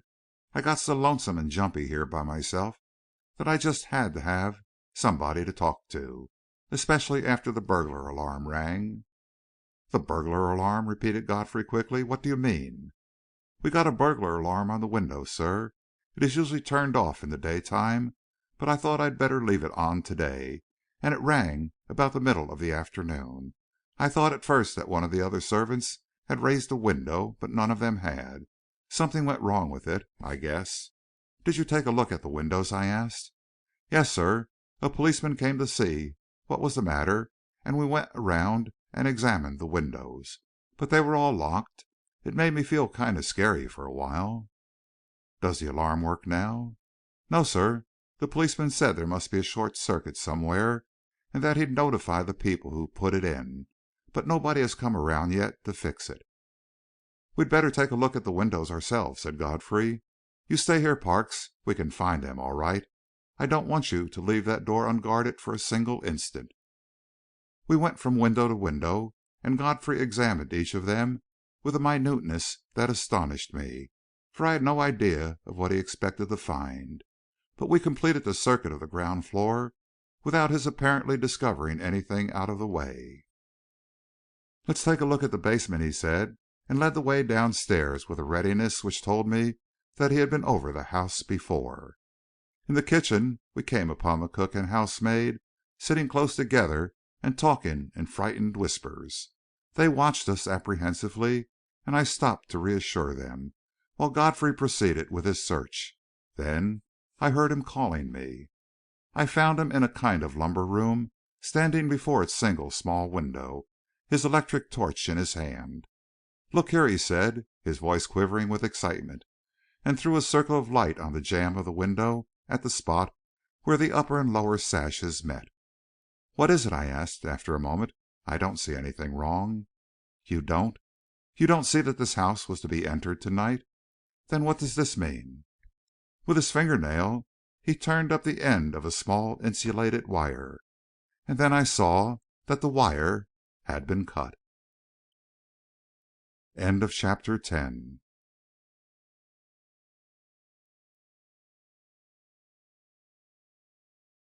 The burning eyes. For an instant I did not grasp the full significance of that severed wire. Then I understood. "Yes," said Godfrey dryly, "that romance of mine is looking up again. Somebody was preparing for quite an invasion of the house to night. Somebody, of course, interested in that cabinet." "He wasn't losing any time," I ventured. "He knew he hadn't any to lose. When you put those wooden shutters up you warned him that you suspected his game. He knew if the alarm was on it would ring when he cut the wire, but he also knew that the chances were 100 to 1 against the cut being discovered, or the alarm put in working order before to morrow." "Why can't we ambush him?" I suggested. "We might try, but it will be a mighty risky undertaking, Lester." "One risky undertaking is enough for to night," I said, with a sigh, for my belief in the existence of the secret drawer and the poison and all the rest of it had come back with a rush. I felt almost apologetic toward Godfrey for ever doubting him. "We'd better wait and see if we survive the first one before we arrange for any more." "All right," Godfrey laughed, "but I'll fix this break." He got out his penknife, loosened two or three of the staples which held the wire in place, drew it out, scraped back the insulation, and twisted the ends tightly together. "There," he added, "that's done. If the invader tampers with the window again, he will set off the alarm. But I don't believe he'll touch it. I fancy he already knows his little game is discovered." "How would he know it?" I demanded incredulously. "If he is keeping an eye on this window, as he naturally would do, he has seen my light. Perhaps he is watching us now." I glanced at the dark square of the window with a little shiver. This business was getting on my nerves again. But Godfrey turned away with a shrug of the shoulders. "Now for the cabinet," he said, and led the way back upstairs. Rogers was still sitting dejectedly on the cot, and, looking at him more closely, I could see that he was white and shaken. His trouble, whatever its nature, plainly lay heavy on his mind. "Have you anything to tell us this evening, Rogers?" I asked, kindly, but he only shook his head. "I've told you everything I know, sir," he answered in a low voice. "I'm not going to worry you, Rogers," I went on, "but I want you to think it over. You can rely upon me to help you, if I can." He looked up quickly, but caught himself and turned his eyes away. "Thank you, sir," was all he said. "And now," I added briskly, "I'll have to ask you to get up.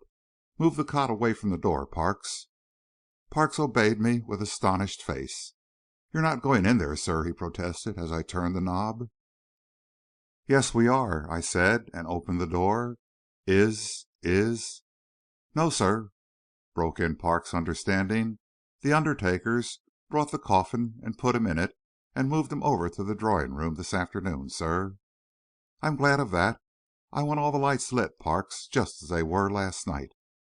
Parks reached inside the door and switched on the electrics.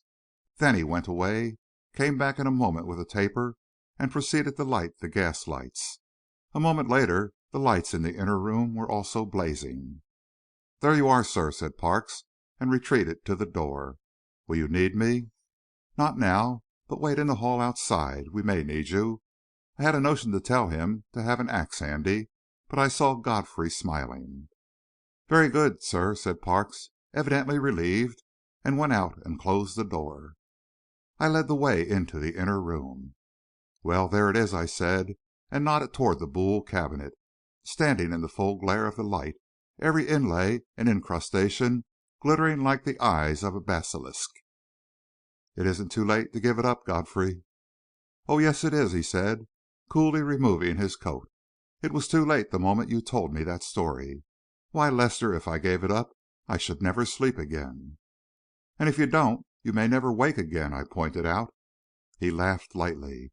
"What a dismal prophet you are! Draw up a chair and watch me." He pulled back his shirt sleeves and placed his electric torch on the floor beside the cabinet. Then he paused with folded arms to contemplate this masterpiece of Monsieur Boule. "It's a beauty," he said at last, and then drew out the little drawers, one after another, looked them over, and placed them carefully on a chair. "Now," he added, "let us see if there is any space that isn't accounted for." He took from his pocket a folding rule of ivory, opened it, and began a series of measurements so searching and intricate that half an hour passed without a word being spoken. Then he pulled up another chair and sat down beside me. "I seem to be pretty much up against it," he said. "No doubt, just as the designer of the cabinet would wish me to be. The whole bottom of the desk is enclosed, and those three little drawers take up only a small part of the space. Then the back of the cabinet seems to be double. At least there's a space of 3 inches I can't account for. So there's room for a dozen secret drawers, if Montespan required so many. And now to find the combination." He adjusted the steel gauntlet carefully to his right hand, and sat down on the floor before the cabinet. "I'll begin at the bottom," he said. "If there is any spot I miss, tell me of it." He ran his fingers up and down the graceful legs, carefully feeling every inequality of the elaborate bronze ornamentation. Particularly did his fingers linger on every boss and point, striving to push it in or move it up or down. But they were all immovable. Then he examined the bottom of the table minutely, using his torch to illumine every crevice, but again without result. Another half hour passed so, and when at last he came out from under the table, his face was dripping with sweat. "It's trying work," he said, sitting down again and mopping his face. "But isn't it a beauty, Lester? The more I look at it, the more wonderful it seems." "I told Philip Vantine I wasn't up to it, and I'm not," I said. "Nor I, but I can appreciate it to the extent of my capacity. It's the Louis XIV ideal of beauty, splendor carried to the nth degree. Look at the arabesques along the front. Can you imagine anything more graceful? And the engraving, nothing cut and dried about that. It was done by a burin in the hands of a master, perhaps by Boule himself. I don't wonder Vantine was rather mad about it. But we haven't found that drawer yet," and he drew his chair close to the cabinet. "I'd point out one thing to you, Godfrey," I said.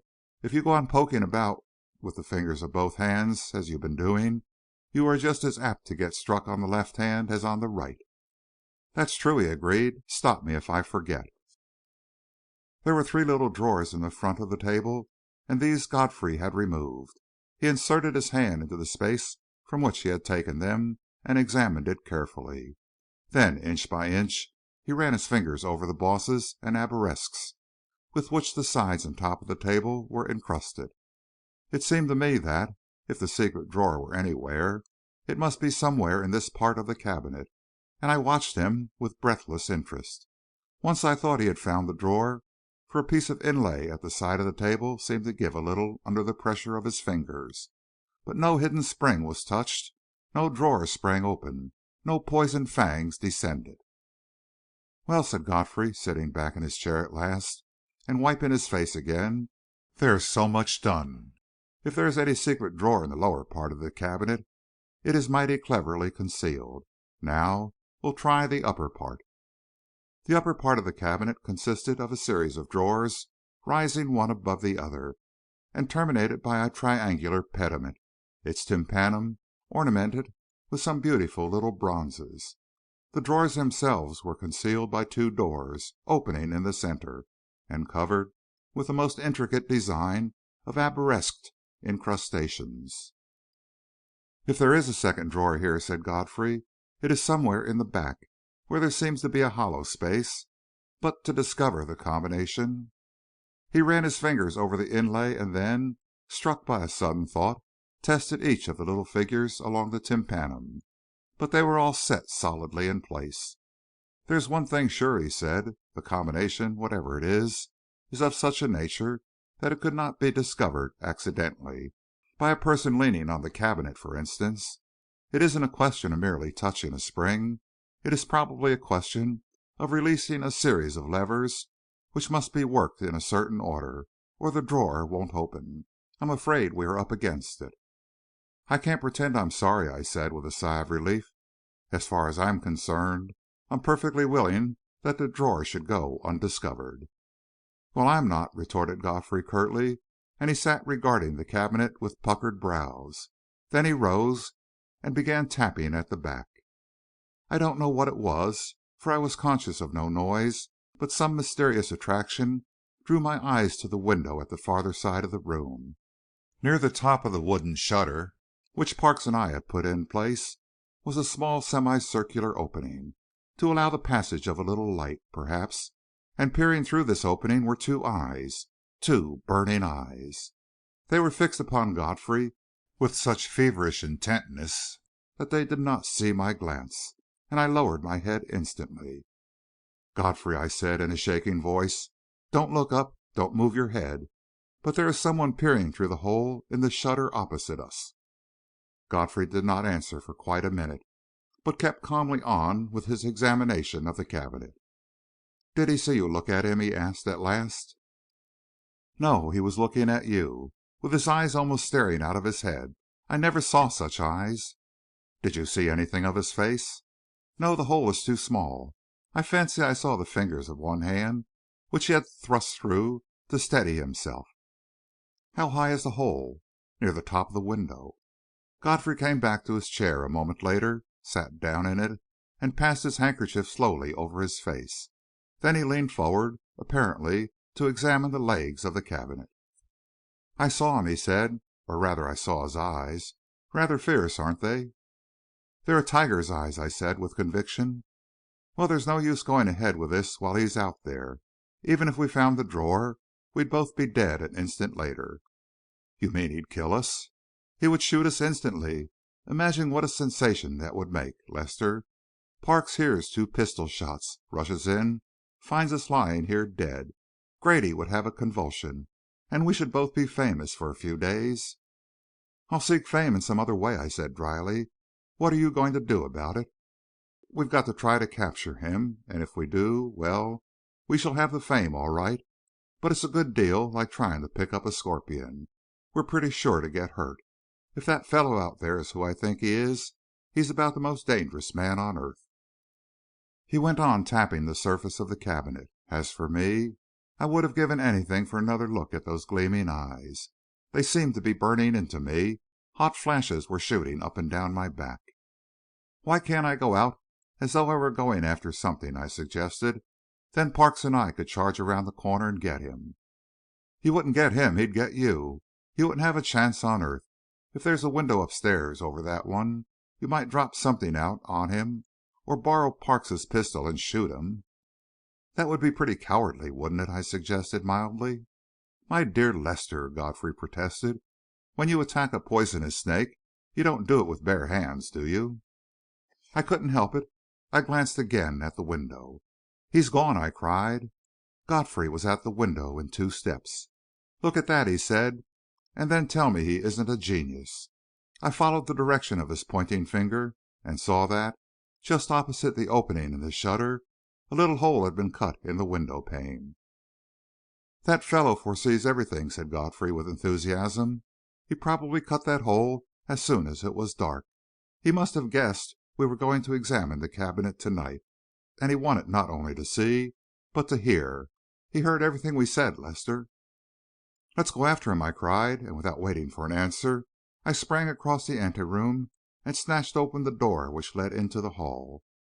Parks and Rogers were sitting on the couch just outside, and I never saw 2 men more thoroughly frightened. "For God's sake, Mr. Lester," gasped Rogers, and stopped, his hand at his throat. "Is it Mr. Godfrey?" cried Parks. "There's a man outside. Got your pistol, Parks?" "Yes, sir," and he took it from his pocket. I snatched it from him, opened the front door, leaped the railing, and stole along the house to the corner. Then, taking my courage in both hands, I charged around it. There was no one in sight, but from somewhere near at hand came a burst of mocking laughter. End of chapter 11.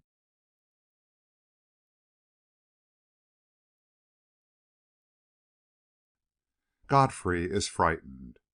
I was still staring about me, that mocking laughter in my ears, when Godfrey joined me. "He got away, of course," he said coolly. "Yes, and I heard him laugh," I cried. Godfrey looked at me quickly. "Come, Lester," he said soothingly, "don't let your nerves run away with you." "It wasn't my nerves," I protested a little hotly. "I heard it quite plainly. He can't be far away." "Too far for us to catch him," Godfrey retorted, and, torch in hand, proceeded to examine the window sill and the ground beneath it. "There is where he stood," he added, "and the marks on the sill were evident enough. Of course, he had his line of retreat blocked out," and he flashed his torch back and forth across the grass, "but the turf was close, so that no trace of footsteps was visible." We went slowly back to the house, and Godfrey sat down again to a contemplation of the cabinet. "It's too much for me," he said at last. "The only way I can find that drawer, I'm afraid, is with an axe. But I don't want to smash the thing to pieces." "I should say not. It would be like smashing the Venus de Milo." "Hardly so bad as that. But we won't smash it yet awhile. I'm going to look up the subject of secret drawers. Perhaps I'll stumble upon something that will help me." And then, of course, I said disconsolately, it is quite possible that there isn't any such drawer at all. But Godfrey shook his head decidedly. I don't agree with you there, Lester. I'll wager that fellow who was looking in at us could find it in a minute. He seemed mighty frightened, lest you should. He had reason to be, Godfrey rejoined grimly. I'll have another try at it tomorrow. One thing we've got to take care of, and that is that our friend of the burning eyes doesn't get a chance at it first. Those shutters are pretty strong, I pointed out, and Parks is no fool. Yes, agreed Godfrey, the shutters are pretty strong. They might keep him out for 10 minutes, scarcely longer than that. As for Parks, he wouldn't last 10 seconds. You don't seem to understand the extraordinary character of this fellow. During your period of exaltation last night, I reminded him, you referred to him as the greatest criminal of modern times. Well, smiled Godfrey, perhaps that was a little exaggerated. Suppose we say one of the greatest, great enough, surely, to walk all around us, if we weren't on guard. I think I would better drop a word to Simmonds and get him to send down a couple of men to watch the house. With them outside and Parks on the inside, it ought to be fairly safe. I should think so, I said. One would imagine you are getting ready to repel an army. Who is this fellow, anyway, Godfrey? You seem to be half afraid of him. I'm wholly afraid of him, if he's who I think he is. But it's a mere guess as yet, Lester. Wait a day or two. I'll call up Simmonds. He went to the phone while I sat down again and looked at the cabinet in a kind of stupefaction.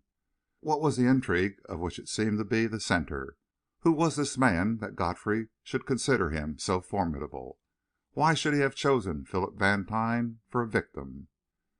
Godfrey came back while I was still groping blindly amid this maze of mystery.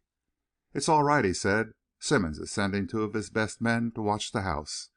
He stood for a moment gazing down at the cabinet. I'm coming back tomorrow to have another try at it, he added. I have left the gauntlet there on the chair, so if you feel like having a try yourself, Lester. Heaven forbid, I protested. But perhaps I would better tell Parks to let you in. I hope I won't find you a corpse here, Godfrey. So do I, but I don't believe you will. Yes, tell Parks to let me in whenever I come around. And now about Rogers. What about him? I rather thought I might want to grill him tonight, but perhaps I would better wait till I get a little more to go on. He paused for a moment's thought. Yes, I'll wait, he said finally. I don't want to run any risk of failing. We went out into the hall together, and I told Parks to admit Godfrey whenever he wished to enter. Rogers was still sitting on the cot, looking so crushed and sorrowful that I could not help pitying him. I began to think that, if he were left to himself a day or two longer, he would tell us all we wished to know without any grilling. I confided this idea to Godfrey as we went down the front steps. Perhaps you're right, he agreed. I don't believe the fellow is really crooked. Something has happened to him, something in connection with that woman, and he has never got over it. Well, we shall have to find out what it was. Hello, here are Simmonds' men, he added, as 2 policemen stopped before the house. Is this Mr. Godfrey? One of them asked. Yes, said Godfrey. Mr. Simmonds told us to report to you, sir, if you were here. What we want you to do, said Godfrey, is to watch the house. Watch it from all sides. Patrol clear around it, and see that no one approaches it. Very well, sir. And the men touched their helmets, and one of them went around to the back of the house, while the other remained in front. Perhaps if they concealed themselves, I suggested, the fellow might venture back and be nabbed. But Godfrey shook his head. I don't want him to venture back, he said. I want to scare him off. I want him to see we're thoroughly on guard. He hailed a passing cab and paused with one foot on the step. I've already told you, Lester, he added over his shoulder, that I'm afraid of him. Perhaps you thought I was joking, but I wasn't. I was never more serious in my life. The Record Office, he added to the cabby, and jingled away, leaving me staring after him. As I turned homeward, I could not but ponder over this remarkable and mysterious being with whom Godfrey was so impressed. Never before had I known him to hesitate to match himself with any adversary, but now it seemed to me he shunned the contest, or at least feared it. feared that he might be outwitted and outplayed. How great a compliment that was to the mysterious unknown, only I could guess. And then I shivered a little as I recalled that mocking and ironic laughter, and I quickened my step with a glance over my shoulder. For if Godfrey was afraid, how much more reason had I to be? It was with a sense of relief, of which I was a little ashamed, that I reached my apartment at the Marathon and locked the door. Just before I turned in for the night, I heard from Godfrey again, for my telephone rang, and it was his voice that answered. "I just wanted to tell you, Lester," he said, "that your guess was right. The mysterious Frenchman came over on La Touraine, landing at noon yesterday. He came in steerage, and the stewards know nothing about him. What time was it he got to Vantine's?" "About 2, I should say." "So he probably went directly there from the boat, as you thought. That accounts for nobody knowing him. The steamship company is holding a bag belonging to him. I'll get them to open it to morrow, and perhaps we shall find out who he was." "But, Godfrey," I broke in, "how about this other fellow, the man with the burning eyes? He's getting on my nerves." "Don't let him do that, Lester," he laughed. "We're in no danger so long as we're not around that cabinet. That's the storm center. I can't tell you more than that. Good night." And he hung up without waiting for me to answer. Chapter 12.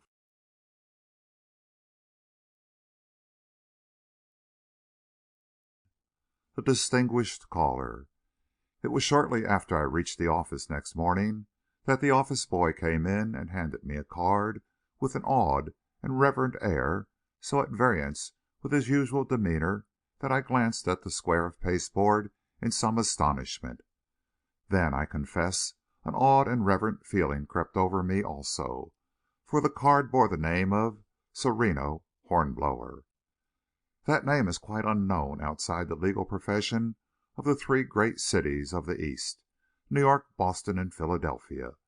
For Sereno Hornblower has never held a public office, has never made a public speech, has never responded to a toast, has never served on a public committee, has never, so far as I know, conducted a case in court or addressed a jury.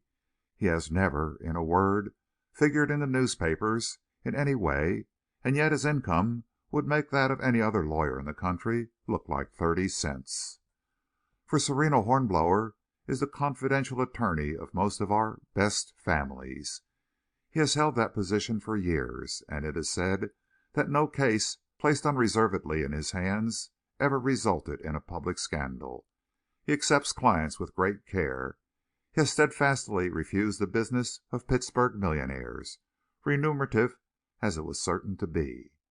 But he seems to take a sort of personal pride in keeping intact the reputation of the old families, even when their scions embark in the most outrageous escapades. If you are descended from the Pilgrims or the Patroons, Mr. Hornblower will ask no further recommendation.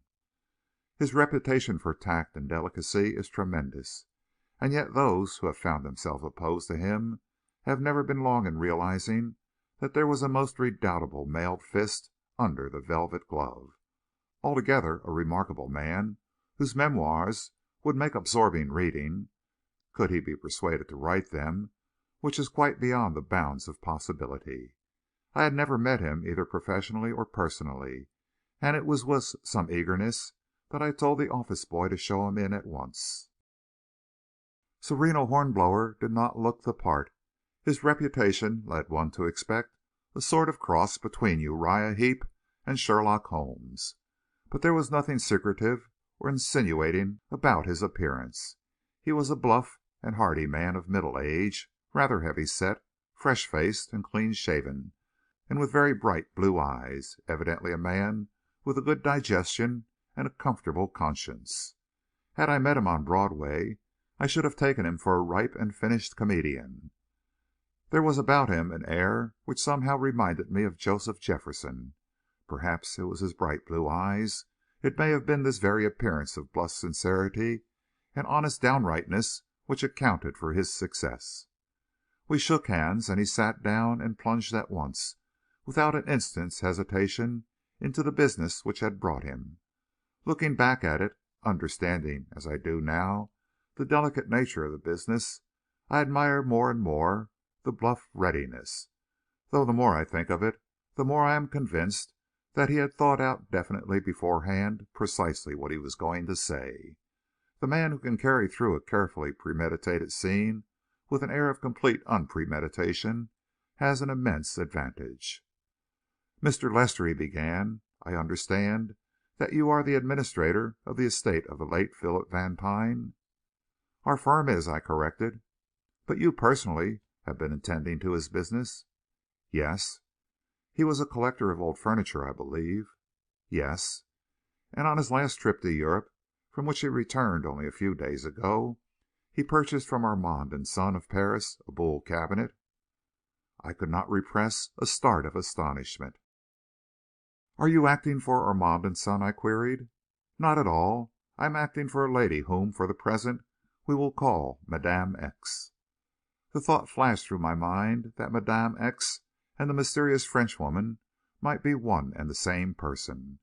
Then I put aside the idea as absurd. Sereno Hornblower would never accept such a client. "Mr. Vantine did buy such a cabinet," I said. "And it is in your possession?" "There is at his residence a Boule cabinet which was shipped from Paris, but only a few hours before his death. Mr. Vantine assured me that it was not the one he had purchased." "You mean that a mistake has been made in the shipment?" "That is what we supposed, and a cablegram from Armand and Son has since confirmed it." Mr. Hornblower pondered this for a moment. "Where is the cabinet which Mr. Vantine did buy?" he asked at last. "I have no idea. Perhaps it is still in Paris, but I am expecting a representative of the Armands to call very soon to straighten things out." Again my companion fell silent and sat rubbing his chin absently. "It is very strange," he said finally. "If the cabinet was still at Paris, one would think it would have been discovered before my client made inquiry about it." "There are a good many things which are strange about this whole matter," I supplemented. "Would you have any objection to my client seeing this cabinet, Mr. Lester?" It was my turn to hesitate. "Mr. Hornblower," I said finally, "I will be frank with you. There is a certain mystery surrounding this cabinet which we have not been able to solve. I suppose you have read of the mysterious deaths of Mr. Vantine and of an unknown Frenchman, both in the same room at the Vantine house, and both apparently from the same cause?" He nodded. "Do you mean that this cabinet is connected with them in any way?" he asked quickly. "We believe so, though as yet we have been able to prove absolutely nothing. But we are guarding the cabinet very closely. I should not object to your client seeing it, but I could not permit her to touch it, not, at least, without knowing why she wished to do so. You will remember that you have told me nothing of why she is interested in it." "I am quite ready to tell you the story, Mr. Lester," he said. "It is only fair that I should do so. After you have heard it, if you agree, we will take Madame X to see the cabinet." "Very well," I assented. He settled back in his chair, and his face became more grave. "My client," he began, "is a member of a prominent American family, a most prominent family. 3 years ago she married a French nobleman. You can, perhaps, guess her name, but I should prefer that neither of us utter it." I nodded my agreement. "This nobleman has been both prodigal and unfaithful.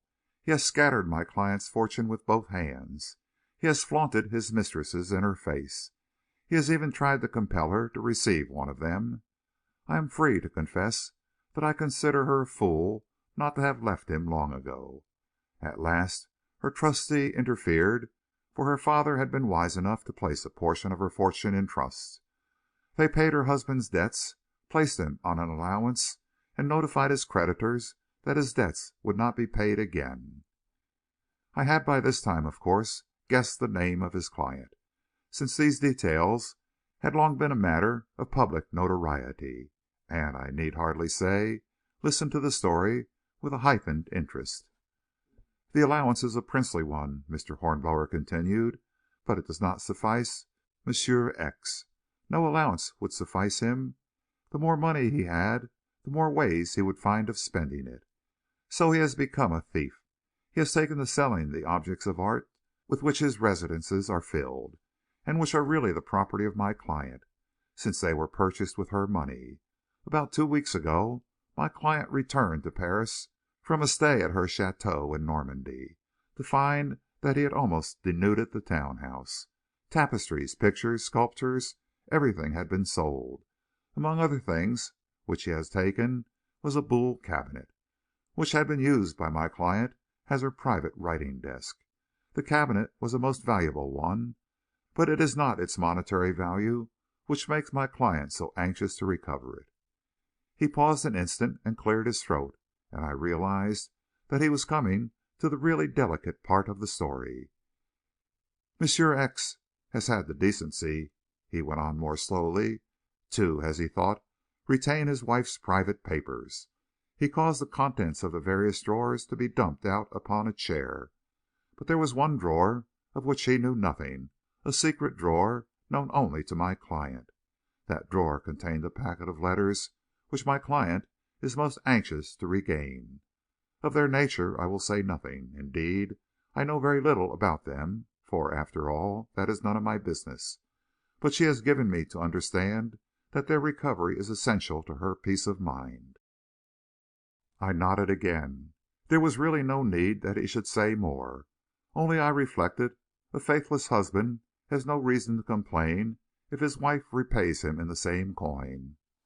My client went to work at once to regain the cabinet, continued Mr. Hornblower, plainly relieved that the thinnest ice had been crossed. She found that it had been sold to Armand and Son. Hastening to their office, she learned that it had been resold by them to Mr. Vantine and sent forward to him here. So she came over on the first boat, ostensibly to visit her family, but really to ask Mr. Vantine's permission to open the drawer and take out the letters. His death interfered with this, and in despair she came to me. I need hardly add that no member of her family knows anything about this matter, and it is especially important that her husband should never even suspect it. On her behalf, I apply to you, as Mr. Vantine's executor, to restore these letters to their owner." I sat for a moment, turning this extraordinary story over in my mind, and trying to make it fit in with the occurrences of the past 2 days. But it would not fit, at least, it would not fit with my theory as to the cause of these occurrences. For surely Madame X would scarcely guard the secret of that drawer with poison. "Does anyone besides your client know of the existence of these letters?" I asked at last. "I think not," answered Mr. Hornblower, smiling dryly. "They are not of a nature which my client would care to communicate to anyone. In fact, Mr. Lester, as you have doubtless suspected, they are compromising letters. We must get them back at any cost." "As a matter of fact," I pointed out, "there are always at least 2 people who know the existence of every letter, the person who writes it and the person who receives it." "I had thought of that, but the person who wrote these letters is dead." "Dead?" I repeated. "He was killed in a duel some months ago," explained Mr. Hornblower gravely. "By Monsieur X?" I asked quickly. "By Monsieur X," said Mr. Hornblower, and sat regarding me, his lips pursed, as an indication, perhaps, that he would say no more. But there was no necessity that he should. I knew enough of French law and of French habits of thought to realize that if those letters ever came into the possession of Monsieur X, the game would be entirely in his hands. His wife would be absolutely at his mercy. And the thought flashed through my mind that perhaps in some way he had learned of the existence of the letters and was trying desperately to get them. That thought was enough to swing the balance in his wife's favor. "I am sure," I said, "that Mr. Vantine would instantly have consented to your client opening the drawer and taking out the letters, and as his executor I also consent, for whoever may own the cabinet, the letters are the property of Madame X. All this providing, of course, that this should prove to be the right cabinet. But I must warn you, Mr. Hornblower, that I believe 2 men have already been killed trying to open that drawer." And I told him, while he sat there, staring in profound amazement, of my theory in regard to the death of Philip Vantine and of the unknown Frenchman. "I am inclined to think," I concluded, "that Vantine blundered upon the drawer while examining the cabinet, but there is no doubt that the other man knew of the drawer, and also, presumably, of its contents. "Well," exclaimed my companion, "I have listened to many astonishing stories in my life, but never one equal to this. And you know nothing of this Frenchman?" "Nothing except that he came from Havre on La Touraine last Thursday, and drove from the dock directly to Vantine's house." "My client also came on La Touraine, but that, no doubt, was a mere coincidence." "That may be," I agreed, "but it is scarcely a coincidence that both he and your client were after the contents of that drawer." "You mean—" "I mean that the mysterious Frenchman may very possibly have been an emissary of Monsieur X. Madame may have betrayed the secret to him in an unguarded moment." Mr. Hornblower rose abruptly. He was evidently much disturbed. "You may be right," he agreed.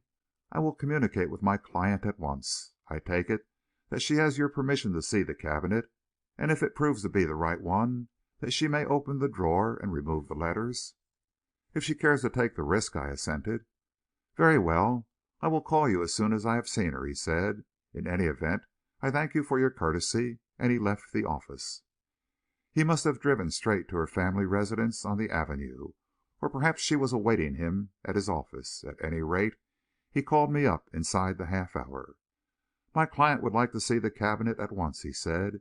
"She is in a very nervous condition, especially since she has learned that some one else has tried to open the drawer. When will it be convenient for you to go with us?" "I can go at once," I said. "Then we will drive around for you. We should be there in 15 or 20 minutes." "Very well," I said. "I'll be ready. I shall, of course, want to take a witness with me." "That is quite proper," assented Mr. Hornblower. "We can have no objection to that. In 20 minutes, then." I got to Record office as soon as I could, but Godfrey was not there. He did not come on usually, some one said, until the middle of the afternoon. I rang his rooms, but there was no reply. Finally I called up the Vantine house. "Parks," I said, "I am bringing up some people to look at that cabinet. It might be just as well to get that cot out of the way and have all the lights going." "The lights are already going, sir," he said. "Already going? What do you mean?" "Mr. Godfrey has been here for quite a while, sir, fooling with that cabinet thing." "He has?" And then I reflected that I ought to have guessed his whereabouts. "Tell him, Parks, that I am bringing some people up to see the cabinet, and that I should like him to stay there and be a witness of the proceedings." "Very well, sir," assented Parks. "Everything quiet?" "Oh, yes, sir. There was 2 policemen outside all night, and Rogers and me inside." "Mr. Hornblower's carriage is below, sir," announced the office boy, opening the door. "All right," I said. "We are coming right up, Parks. Good bye," and I hung up and slipped into my coat. Then, as I took down my hat, a sudden thought struck me. If the unknown Frenchman was indeed an emissary of Monsieur X., madame might be acquainted with him. It was a long shot, but worth trying. I stepped to my desk, took out the photograph which Godfrey had given me, and slipped it into my pocket. Then I hurried out to the elevator. Chapter 14.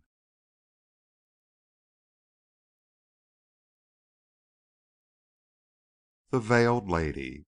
There were 3 persons in the carriage. Mr. Hornblower sat with his back to the horses, and 2 women were on the opposite seat.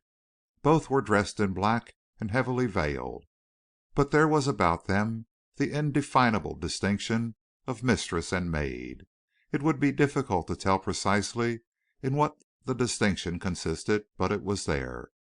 Mr. Hornblower glanced behind me as I entered. "You spoke of a witness," he said. "He is at the Vantine house," I explained, and sat down beside him. "This is Mr. Lester," he said, and the veiled lady opposite him, whom I had known at once to be the mistress, inclined her head a little. Those were the only words spoken. The carriage rolled out to Broadway and then turned northward, making such progress as was possible along that crowded thoroughfare. I glanced from time to time at the women opposite and was struck by the contrast in their behavior. One sat quite still, her hands in her lap, her head bent, admirably self-contained. The other was restless and uneasy, unable to control a nervous twitching of the fingers. I wondered why the maid should seem more upset than her mistress, and decided finally that her uneasiness was merely lack of breeding. But the contrast interested me. At 10th Street the carriage turned westward again, skirting Washington Square, turned into the Avenue, and stopped before the Vantine house. Mr. Hornblower assisted the women to alight, and I led the way up the steps. But as we reached the top and came upon the funeral wreath on the door, the veiled lady stopped with a little exclamation. "I did not know," she said quickly. "Perhaps, after all, we would better wait. I did not realize—" "There are no relatives to be hurt, madame," I interrupted. "As for the dead man, what can it matter to him?" And I rang the bell. Parks opened the door, and, nodding to him, I led the way along the hall into the anteroom. Godfrey was awaiting us there, and I saw the flame of interest which leaped into his eyes as Mr. Hornblower and the two veiled women entered. "This is my witness," I said to the former, "Mr. Godfrey, Mr. Hornblower." Godfrey bowed, and Hornblower regarded him with a good-humored smile. "If I were not sure of Mr. Godfrey's discretion," he said, "I should object. But I have tested it before this, and know that it can be relied upon." "There is only one person to whom I yield precedence in the matter of discretion," rejoined Godfrey, smiling back at him, "and that is Mr. Hornblower. He is in a class quite by himself."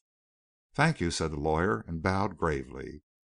During this interchange of compliments, the woman I had decided was the maid had sat down, as though her legs were unable to sustain her, and was nervously clasping and unclasping her hands. Even her mistress showed signs of impatience. "The cabinet is in here," I said, and led the way into the inner room, the two men and the veiled lady at my heels. It stood in the middle of the floor, just as it had stood since the night of the tragedy, and all the lights were going.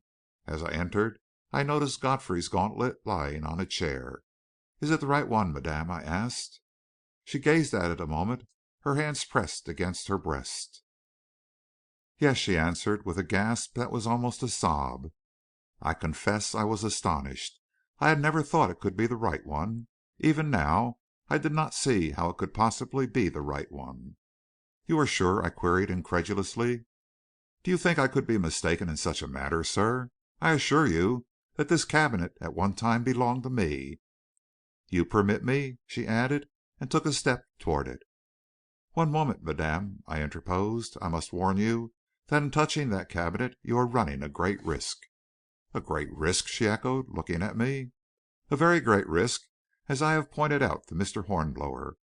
I have reason to believe that two men met death while trying to open that secret drawer." "I believe Mr. Hornblower did tell me something of the sort," she murmured.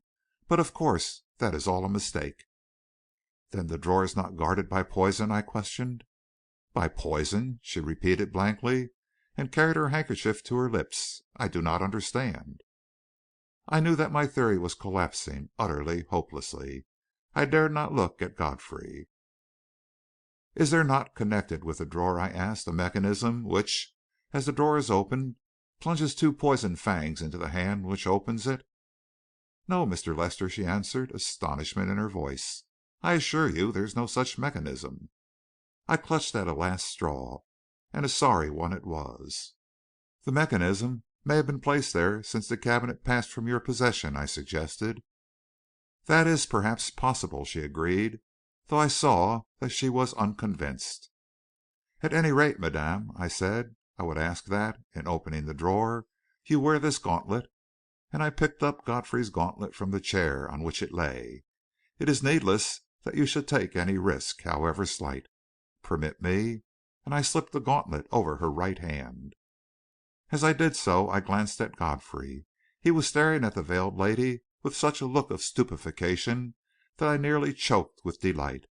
It had not often been my luck to see Jim Godfrey mystified, and he was certainly mystified now. The veiled lady regarded the steel glove with a little laugh. "I am now free to open the drawer?" she asked. "Yes, madame." She moved toward the cabinet, Godfrey and I close behind her. At last the secret which had defied us was to be revealed, and with its revelation would come the end of the picturesque and romantic theory we had been building up so laboriously. Instinctively I glanced toward the shuttered window, but the semicircle of light was unobscured. The veiled lady bent above the table and disposed the fingers of her right hand to fit the metal inlay midway of the left side. "It's a little awkward," she said. "I have always been accustomed to using the left hand. You will notice that I am pressing on 3 points, but to open the drawer one must press these points in a certain order. First this one, then this one, and then this one." There was a sharp click, and at the side of the table a piece of the metal inlay fell forward. "That is the handle," said the veiled lady, and without an instant's hesitation, while my heart stood still, she grasped it and drew out a shallow drawer. "Ah!" And casting aside the ridiculous gauntlet, she caught up the packet of papers which lay within. Then, with an effort, she controlled herself, slipped off the ribbon which held the packet together, and spread out before my eyes 10 or 12 envelopes. "You will see that they are only letters, Mr. Lester," she said in a low voice, "and I assure you that they belong to me." "I believe you, madame," I said, and with a sigh of relief that was almost a sob, she rebound the packet and slipped it into the bosom of her gown. "There is one thing," I added, "which madame can perhaps do for me." "I shall be most happy," she breathed. "As I have told Mr. Hornblower," I continued, "2 men died in this room the day before yesterday. Or rather, it was in the room beyond that they died. But we believe it was here that they received the wounds which caused death. It seems that we were wrong in this." "Undoubtedly," she agreed. "There has never been any such weird mechanism as you described connected with that drawer, Mr. Lester. At least, not since I've had it. There is a legend, you know, that the cabinet was made for Madame de Montespan." She was talking more freely now. Evidently a great load had been lifted from her. Perhaps I did not guess how great. "Mr. Vantine suspected as much," I said.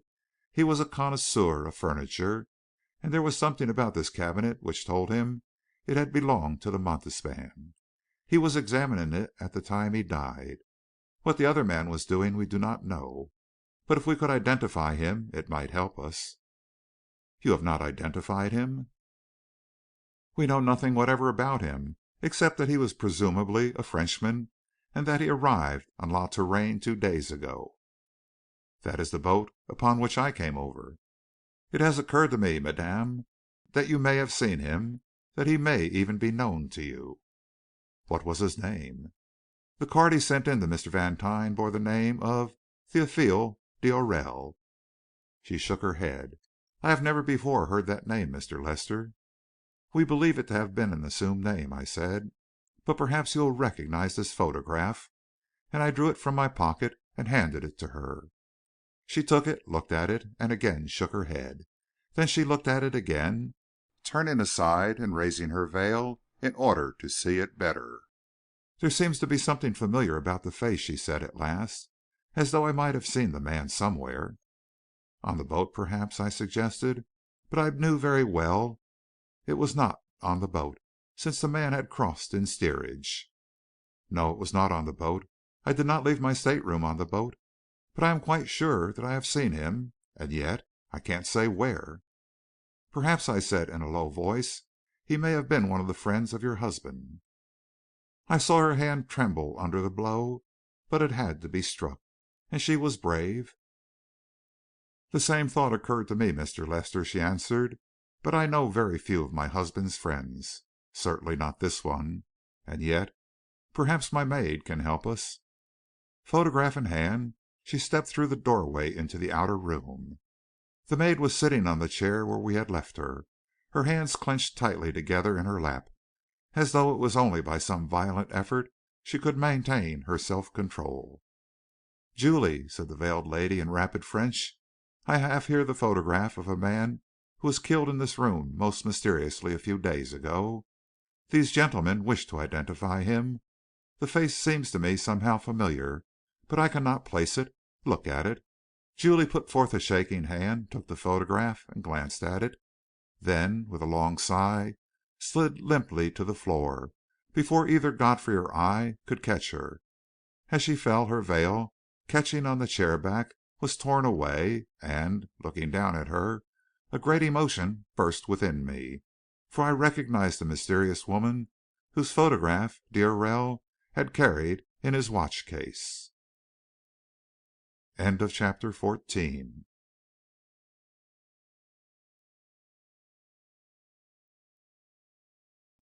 The secret of the unknown Frenchman. For a moment I stood spellbound, staring down at that jaded and passion-stained countenance. Then Godfrey sprang forward and lifted the unconscious woman to the couch. "Bring some water," he said, and as he turned and looked at me, I saw that his face was glowing with excitement. I rushed to the door and snatched it open. Rogers was standing in the hall outside, and I sent him hurrying for the water, and turned back into the room. Godfrey was chafing the girl's hands, and the veiled lady was bending over her, fumbling at the hooks of her bodice. Evidently she could not see them, for, with a sudden movement, she put back her veil. My heart warmed to her at that act of sacrifice, and after a single glance at her, I turned away my eyes. I saw Godfrey's start of recognition as he looked down at her, then he, too, looked aside. "Here's the water, sir," said Rogers, and handed me glass and pitcher. The next instant his eyes fell upon the woman on the couch. He stood staring, his face turning slowly purple, then clutching at his throat, he half turned and fell, just as I had seen him do once before. Hornblower, who was staring at the unconscious woman and mopping his face feverishly, spun around at the crash. "Well, I'll be damned," he said in a hoarse voice, as he saw Rogers extended on the floor at his feet. "What's the matter with this house, anyway?" So great was the tension on my nerves that I could scarcely restrain a shout of laughter. I turned it into a shout for Parks, but his face, when he appeared on the threshold, was too much for me, and I sank into a chair, laughing hysterically. "For God's sake," Parks began. "It's all right," Godfrey broke in sharply. "Rogers has had another fit. Get the ammonia." Parks staggered away, and Mr. Hornblower sat down weakly. "I don't see the joke," he growled, glaring at me, his face crimson. "Get a grip of yourself, Lester," said Godfrey, savagely, seized the pitcher from my hand, and hurried with it to Madame. I did get a grip on myself, and when Parks came back a moment later with the ammonia, was able to hold up Rogers's head, while Parks applied the phial to his nostrils. "Give me a whiff of it, too, Parks," I said, unsteadily, and in an instant my eyes were streaming. But I had escaped hysteria. "Straighten Rogers out and let him lie there," I gasped, and sat dizzily down on the floor. But I dared not look at Hornblower. I felt that another glance at his dazed countenance would send me off again. Madame, meanwhile, had dashed some water into the face of the unconscious Julie, much to the detriment of her complexion, watched her a moment, then stood erect and lowered her veil. "She will soon be all right again," she said, and truly enough, at the end of a few seconds, the girl opened her eyes and looked dazedly about her. Then a violent trembling seized her. "What is it, Julie?" asked her mistress, taking her hand. "You knew this man?" A hoarse sob was the only answer. "You must tell me," went on Madame, quietly but firmly. "Perhaps a crime has been committed. You must tell me everything. You may rely upon the discretion of these gentlemen. You knew this man?" The girl nodded and closed her eyes, but the hot tears brimmed from them and ran down over her cheeks. "In Paris?" The girl nodded again. "He was your lover?" A third nod, and a fresh flood of tears. "I remember now," said Madame suddenly. "I saw him with her once. What was he doing in this house?" she went on more sternly. "Tell us." "Madame will never forgive me," sobbed the girl, and I began to think that she was more concerned for herself than for her lover. The same thought occurred to her mistress, too, no doubt, for her voice hardened. "Try me," she said. "Understand well. You must tell, if not here, then before an officer of the police." "Oh, no, no!" screamed Julie, sitting suddenly erect. "Never that!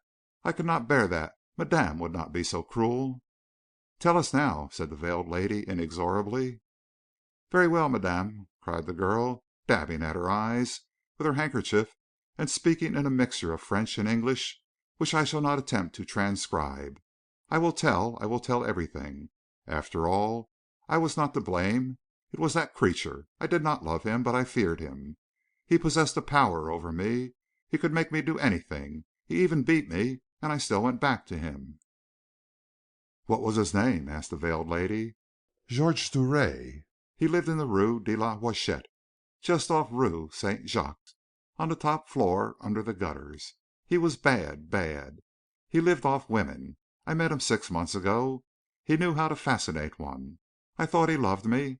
Then he began to borrow money from me until he had taken all that I had saved, then my rings, every one."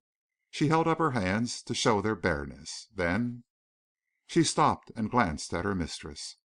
"Continue," said the latter. "Tell what you have to tell." "I knew that madame also—" She stopped again. I walked over to the window and stood staring at the wooden shutter, strangely moved. "Well, why not?" she demanded fiercely, and I felt that she was addressing my turned back. "Why not? Shall a woman not be loved? Shall a woman endure what madame endured?" "That will do, Julie," broke in the veiled lady, her voice cold as ice. "Tell your story." "I knew of the secret drawer. I had seen madame open it, and I knew what it contained. But I was faithful to madame. I loved her. I was glad that she had found someone. Madame will remember her despair, her horror, when she entered her room to find the cabinet gone, taken away, sold by that. I, too, was in despair. I desired with my whole soul to help madame. That night I had a rendezvous with him," and she nodded toward the photograph which lay upon the floor. "I told him—" Her mistress stood as though turned to stone. I could guess her anguish and humiliation. "He questioned me. He learned everything, the drawer, how it was opened, all. But I did not suspect what was in his mind. Not for an instant did I suspect. But on the boat I saw him, and then I knew. Well, he has got what he deserved." She shivered and pressed her hands against her eyes. "I think that is all, madame," she added hoarsely. "It is all of that story," said Godfrey in a crisp voice. "But there is another." "Another?" echoed the veiled lady, looking at him. "Ask her, madame, for what purpose she called at this house, night before last, and saw Philip Vantine in this room." "I did not!" shrieked the girl, her face ablaze. "It is a lie!" "She does not need to tell," went on Godfrey inexorably. "Any fool could guess. She came for the letters. She had resolved herself to blackmail you, madame." "It's a lie!" shrieked the girl again.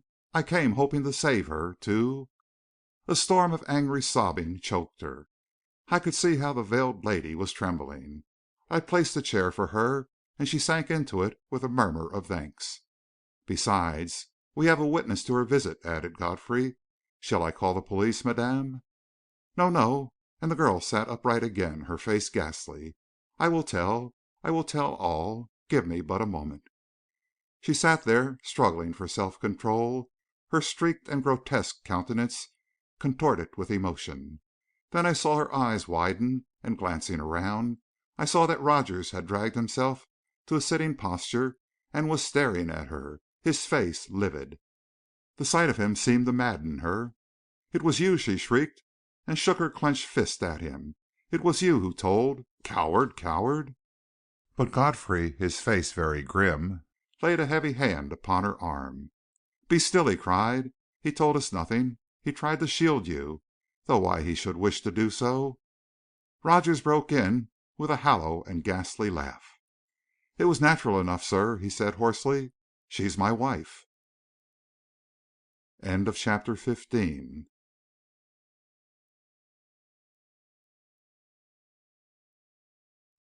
Philip Vantine's caller. It was a sordid story that Rogers gasped out to us, and, as it concerns this tale only incidentally, I shall pass over it as briefly as may be. 8 or 10 years before, the fair Julie, at least she was fairer then than now, had come to New York to enter the employ of a family whose mistress had decided that life without a French maid was unendurable. Rogers had met her, had been fascinated by her black eyes and red lips, had, in the end, proposed honorable marriage, quite unnecessarily, no doubt. had been accepted, and for some months had led an eventful existence as the husband of the siren. Then one morning he awakened to find her gone. He had, of course, entrusted his savings to her. That had been one of the conditions of the marriage. And the savings were gone also. Julie, it seems, had been overcome with longing for the Paris asphalt. No doubt, too, she had found herself ennuyed by the lack of romance in married life with Rogers, and she had flown back to France. Rogers had thought of following, but appalled at the difficulty of finding her in Paris, not knowing what he should do if he did find her, he had finally given it up and had settled gloomily down to live upon his memories. Some sort of affection for her had kept alive within him, and when he opened the door of the Vantines' house and found her standing on the steps, he was as wax in her hands. Julie had listened to all this indifferently, even disdainfully, without denying anything nor seeking to excuse herself. Perhaps the idea that she needed excuse did not occur to her, and when the story was finished, she was quite herself again, even a little proud, I think, of holding the center of the stage in the rôle of siren. It was almost a rejuvenescence, and there was gratitude in the gaze she turned on Rogers. "This is all true, I suppose?" asked the veiled lady. "All quite true, madame," answered Julie with a shrug. "I was younger then, and the love of excitement was too strong for me. I am older now, and have more sense. Besides, I am no longer sought after as I was." "And so," said madame, with irony, "you are now, no doubt, willing to return to your husband?" "I have been considering it, madame," replied Julie, with astounding simplicity. "Ever since I saw him here the other evening, and learned that he still cared for me. One must have a harbor in one's old age." I glanced at Rogers, and was astonished to see that he was regarding the woman with affectionate admiration. Evidently the harbor was waiting, should Julie choose to anchor there. "I have hesitated," she added, "only because of madame. Where would madame get another maid such as I? No one but I can arrange her hair. No one but I can prepare her bath." "We will discuss it," said the veiled lady, "when we are alone. And now, perhaps, you will be so good as to tell us of your previous visit here." "Very well, madame," and Julie settled into a more comfortable posture. "It was one day on the boat, as I was looking down at the passengers of the third class, that I perceived George, Monsieur Duray, strolling about. I was bouleversé, what you call upset with amazement, and then he looked up and our eyes met, and he came beneath me and commanded that I meet him that evening. It was then that I learned his plan. It was to secure those letters for himself and to dispose of them." "To whom?" asked Godfrey. "To the person that would pay the greatest price for them, most certainly," answered Julie, surprised that it should have been thought necessary to ask such a question. "They were to be offered first to madame at 10,000 francs each. Should she refuse, they were then to be offered to Monsieur le Duc. He would surely desire to possess them." The veiled lady shivered a little, and her hand instinctively sought her bosom to assure herself that the precious packet was safe. "That night," continued Julie, "in my cabin, I tossed and tossed, trying to discover a way to prevent this. For I had seen long since that Monsieur Duray no longer cared for me. I knew that it was upon some other woman that money would be spent. I decided that, at the first moment, I would hasten to this house. I would explain the matter to Monsieur Vantine. I would persuade him to restore to me the letters, with which I would fly to madame. I knew, also, that I could rely on her gratitude," added the girl. "After all, one must provide for oneself." She paused and glanced around the room, smiling at the interest in our faces. "You have at least one virtue, that of frankness," said the veiled lady. "Continue." "It was not until evening that I found an opportunity to leave madame," Julie went on. "I hastened here. I rang the bell. But I confess I should have failed. I should not have secured an entrance if it had not been that it was my husband who opened the door to me. Even after I was inside the door, he refused to permit me to see his master. But as we were debating together, Monsieur Vantine himself came into the hall, and I ran to him and begged that he hear me. It was then that he invited me to enter this room." She paused again, and a little shiver of expectancy ran through me. At last we were to learn how Philip Vantine had met his death. "I sat down," continued Julie. "I told him the story from the very beginning. He listened with much interest. But when I proposed that he should restore to me the letters, he hesitated. He walked up and down the room, trying to decide. Then he took me through that door into the room beyond.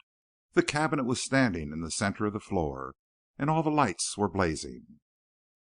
"'Is that the cabinet?' he asked me, and when I said that most assuredly it was, he seemed surprised. "'It is an easy thing to prove,' I said, and I went to the cabinet and pressed on the 3 springs as I had seen madame do. The little handle at the side fell out, but suddenly he stopped me. "'Yes, it is the cabinet,' he said. "'I see that, and no doubt the drawer contains the letters, as you say. But those letters do not belong to you. They belong to your mistress. I cannot permit you to take them away, for after all I do not know you. You may intend to make some bad use of them.' I protested that such a suspicion was most unjust, that my character was of the best, that I was devoted to my mistress and desired to protect her. He listened, but he was not convinced. In the end he brought me back into this room. I could have cried with rage. "'Return to your mistress,' he said, "'and inform her that I shall be most happy to return the letters to her. But it must be in her own hands that I place them. The letters are here whenever it pleases her to claim them.' I saw that it was of no use to argue further. He was of adamant. So I left the house, he himself opening the door for me. And that is all I know, madame." There was a moment's silence. Then I heard Godfrey draw a deep breath. I could see that, like myself, he was convinced that the girl was telling the truth. "Of course," he suggested gently, "as soon as you reached home, you related to your mistress what had occurred?" Julie grew a little crimson. "No, monsieur," she said, "I told her nothing." "I should have thought you would have wished to prove your devotion," went on Godfrey, in his sweetest tone. "I feared that, without the letters, she would misunderstand my motives," said Julie, sullenly. "And then, of course, without the letters there would be no reward," Godfrey supplemented. Julie did not reply, but she looked very uncomfortable. The veiled lady rose. "Have you any further questions to ask her?" she said. "No, madame," said Godfrey. "The story is complete." Julie resumed her veil, shooting at Godfrey a glance anything but friendly. The veiled lady turned to me and held out her hand. "I thank you, Mr. Lester, for your kindness," she said. "Come, Julie," and she moved toward the door, which Rogers hastened to open. Mr. Hornblower nodded and passed out after them, and Godfrey and I were left alone together. We both sat down, and for a moment neither of us spoke. "Well," said Godfrey at last, "well, what a story it would make! And I can't use it. It's a bitter reflection, Lester." "It would certainly shake the pillars of society," I agreed. "I'm rather shaken myself." "So am I. I was all at sea for a while. I was dumb with astonishment when I heard you and that veiled lady talking about the secret drawer. I could see you laughing at me. I don't know the whole story yet. How did she happen to come to you?" I told him of Hornblower's visit, of the story he told me, and of the arrangement we had made. Godfrey nodded thoughtfully when I had finished. "The story is straight, of course," he said. "Hornblower would not be engaged in anything tricky. Besides, I recognized the lady. I suppose you did, too." "Yes, I have seen pictures of her, and I admired her for putting back her veil." "So did I. She has changed since the day of her wedding, Lester. She was a smooth-faced girl then. 3 years of life with her duke had left their mark on her." He fell silent, staring thoughtfully at the carpet. Then he shook himself. "And the maid's story was most interesting," he added. "Nevertheless, there are still a number of things which are not quite clear to me." "There is one thing I don't understand myself," I said. "I hadn't any idea this was the right cabinet. I didn't see how it could be." "That's it exactly. How did it happen when the veiled lady went around to Armand and Son in Paris that she was directed to Philip Vantine? According to his own story, he did not purchase this cabinet. He had never seen it before. It was presumably shipped him by mistake. Armand and Son cabled you that it was a mistake, and yet they cite Vantine as the purchaser. There is something twisted somewhere, Lester. Just where, I'll try to find out.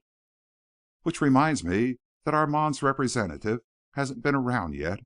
No doubt he can straighten the matter out." "It won't do any harm to hear his story anyway," Godfrey agreed. "Now, let us have a look at that drawer." It was standing open as we had left it, and Godfrey pushed it back into place, called my attention to the cunning way in which its outline was concealed by the inlay about it. Then he worked the spring, the handle fell into place, and he drew the drawer out again as far as it would come, and examined it carefully. "The fellow who devised that was a genius," he said, admiringly, pushing it back into place. "I wonder what its contents have been from the days of Madame de Montespan down to the present. Love letters mostly, I suppose, since they are the things which need concealment most. Don't you wish this drawer could tell its secrets, Lester?" "There is one I wish it would tell, if it knows it," I said. "I wish it would tell who killed Philip Vantine. I suppose you will agree with me that our pretty theory has got a knockout blow this time. It looks that way, doesn't it? There is no poisoned mechanism about that drawer, that's sure," I added. "No, and never has been," Godfrey agreed. "And that leaves us all at sea, doesn't it? It leaves the whole affair more mysterious than ever. I can't understand it," and I sat down in my bewilderment and rubbed my head. I really felt for an instant as though I had gone mentally blind. "There is one thing sure," I added. "The killing, whatever its cause, was done out there in the ante room, not in here." "What makes you think that?"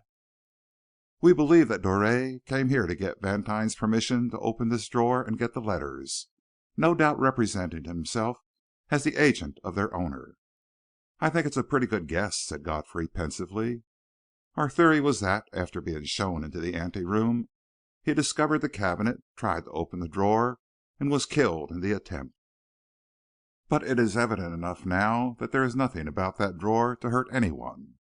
"Yes, that's evident, I think," Godfrey agreed. "If he had opened the drawer then, he would have taken the letters, since there was nothing to prevent him.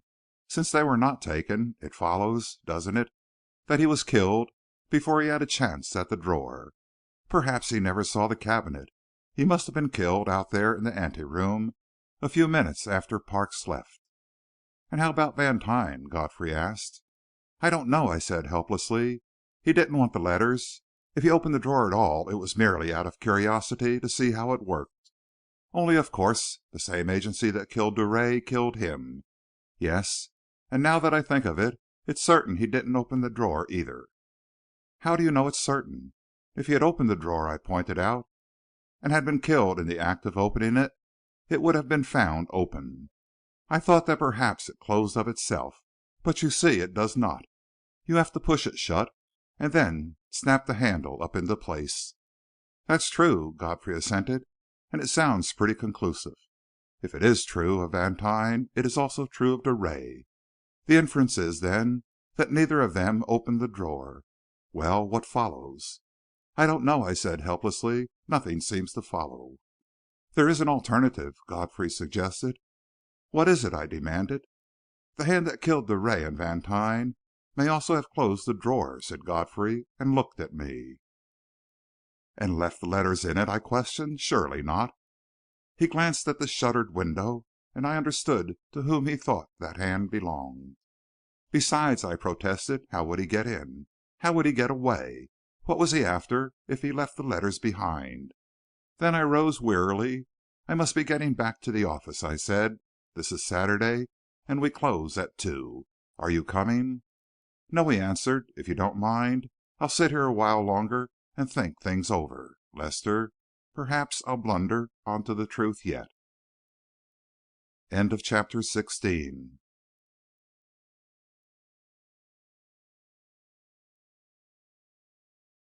Enter Monsieur Armand. I got back to the office to find that Monsieur Felix Armand, of Armand et Fils, had called, and, finding me out, had left his card with a penciled memorandum that he would call again Monday morning. There was another caller who had awaited my return, a tall, angular man with a long mustache, who introduced himself as Simon W. Morgan of Osage City, Iowa. "Poor Philip Vantine's nearest living relative, sir," he added. "I came as soon as possible."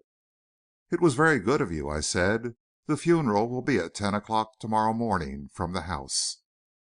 "You had a telegram from me?" "Yes," I answered. He hitched about in his chair uneasily for a moment. I knew what he wanted to say, but saw no reason to help him. "He left a will, I suppose?" he asked, at last. "Oh, yes. We have arranged to probate it Monday. You can examine it then, if you wish." "Have you examined it?" "I am familiar with its provisions. It was drawn here in the office." He was pulling furiously at his mustache. "Cousin Philip was a very wealthy man, I understand," he managed to say. "Comparatively wealthy. He had securities worth about $1.25 million, besides a number of pieces of real property, and, of course, the house he lived in. He owned a very valuable collection of art objects, pictures, furniture, tapestries, and such things, but what they are worth will probably never be known." "Why not?" he asked. "Because he left them all to the Metropolitan Museum of Art. Outside of a few legacies to old servants, he left his whole fortune to the same institution." I had put it rather brutally, no doubt, but I was anxious to end the interview. Mr. Morgan's face grew very red. "He did?" he ejaculated. "Ha! Well, I have heard that he was rather crazy." "He was as sane as any man I ever knew," I retorted dryly, and then I remembered the doubts which had assailed me that last day when Vantine was fingering the Boule Cabinet. But I kept those doubts to myself. "Ha! We'll have to see about that," said my visitor threateningly. "By all means, Mr. Morgan," I assented heartily. "If you have any doubt about it, you should certainly look into it. And now, if you will pardon me, I have many things to do, as we close early to day." He got to his feet and went slowly out, and that was the last I ever saw of him. I suppose he consulted an attorney, learned the hopeless nature of his case, and took the first train back to Osage City. He did not even wait for the funeral. Few people, indeed, put themselves out for it. There was a sprinkling of old family friends, representatives of the museum and of various charities in which Vantine had been interested, a few friends of his own, and that was all. He had dropped out of the world with scarcely a ripple. Of all who had known him, I dare say, Parks felt his departure most. For Vantine had been, in a sense, a solitary man. Not many men nodded oftener during a walk up the avenue, and yet not many dined oftener alone, for there was about him a certain self-detachment which discouraged intimacy. He was a man, like many another, with acquaintances in every country on the globe, and friends in none. All this I thought over a little sadly as I sat at home that night, and not without some self-questioning as to my own place in the world. Most of us, I think, are a little saddened when we realize our unimportance. Most of us, no doubt, would be a little shocked could we return a day or two after our death and see how merrily the world wags on. I would be missed, I knew, scarcely more than Vantine. It was not a pleasant thought, for it seemed to argue some deficiency in myself. Then, too, the mystery of Vantine's death had a depressing effect upon me. So long as there seemed some theory to build on, so long as there was a ray of light ahead, I had hoped that the tragedy would be explained and expiated, but now my theory had crumbled to pieces. I was left in utter darkness, from which there seemed no way out. Never before, in the face of any mystery, had I felt so blind and helpless, and the feeling took such a grip upon me that it kept me awake for a long time after I got to bed. It seemed in some mysterious way that I was contending with a power greater than myself, a power threatening and awful, which could crush me with a twist of the wrist. Vantine's will was probated next morning.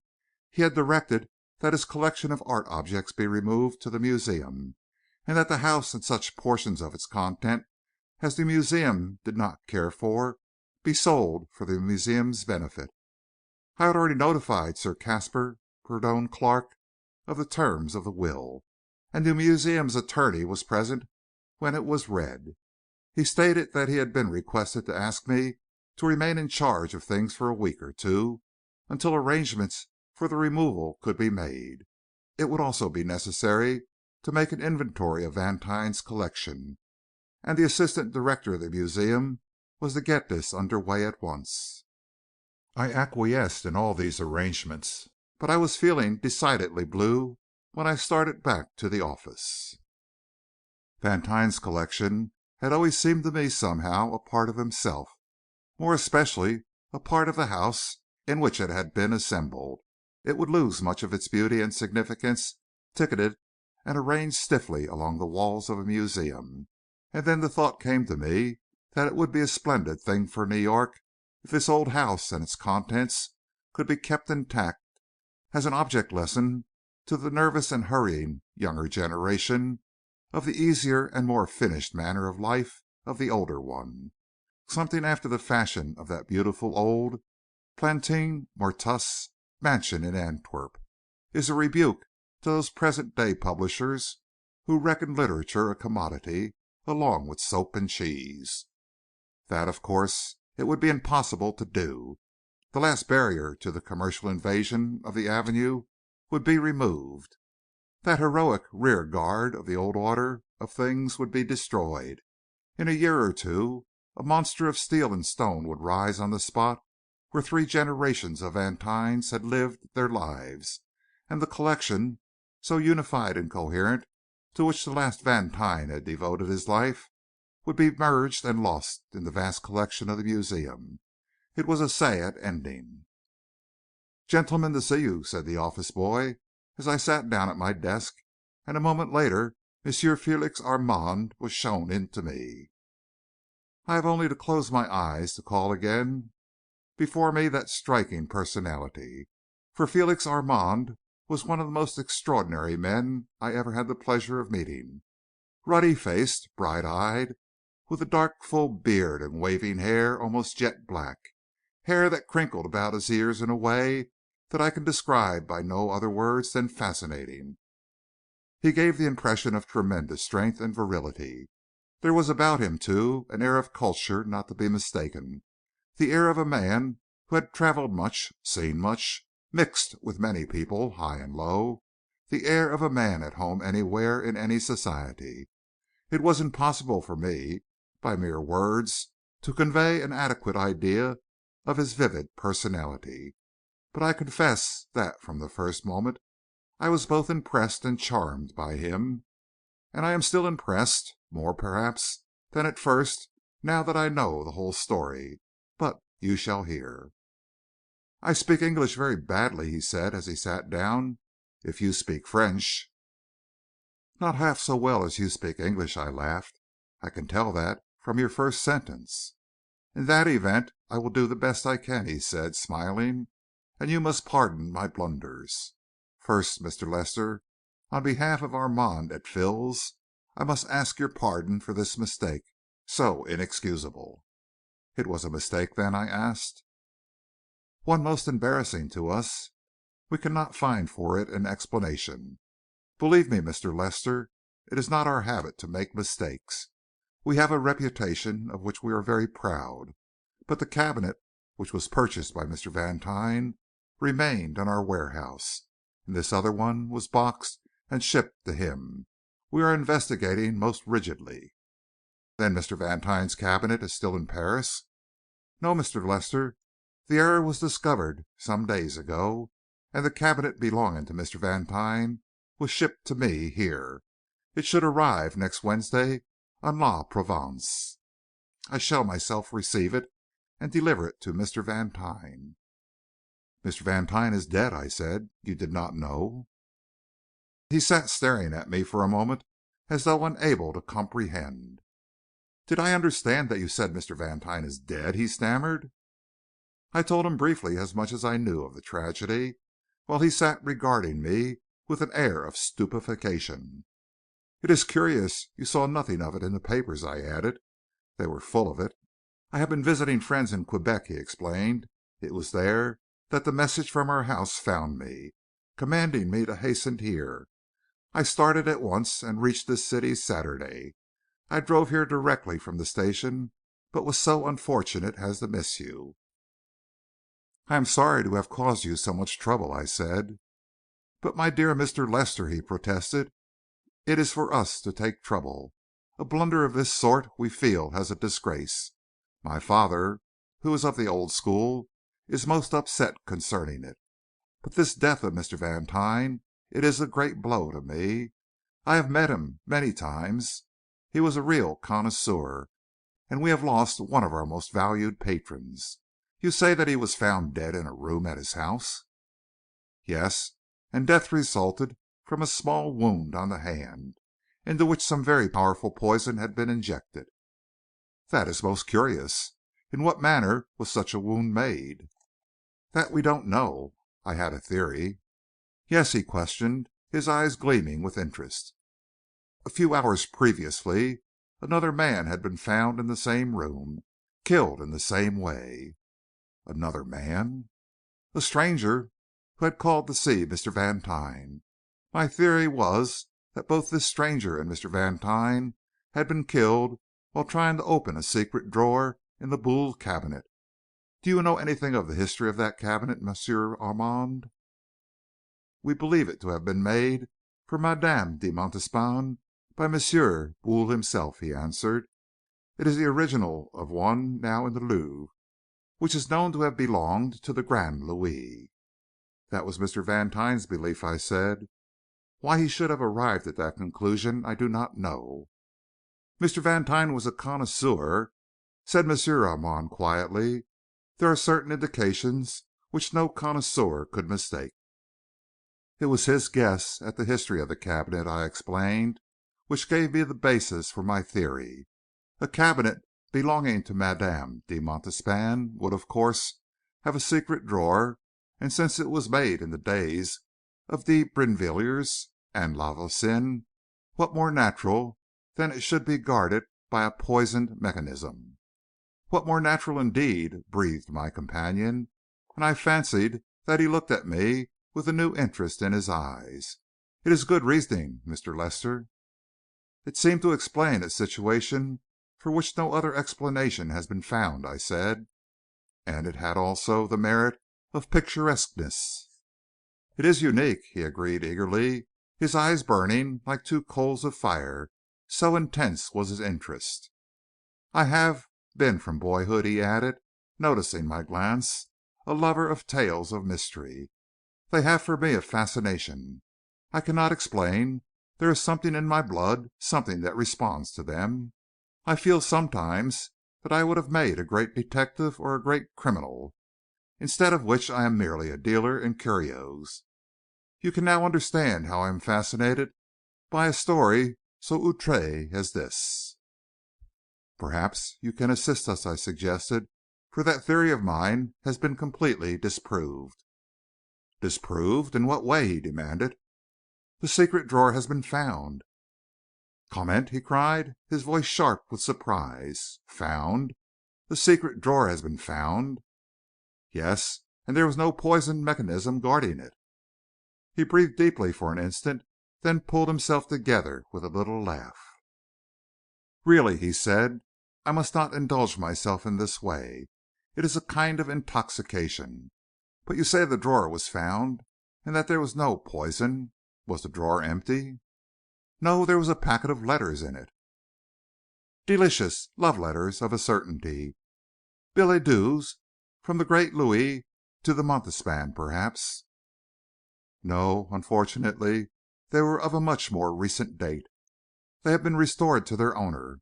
I hope that you agree with me that that was the right thing to do." He sat for a moment regarding me narrowly, and I had an uneasy feeling that, since he undoubtedly knew of whom the cabinet had been purchased, he was reconstructing the story more completely than I would have wished him to do. "Since the letters have been returned," he said at last a little dryly, "it is useless to discuss the matter.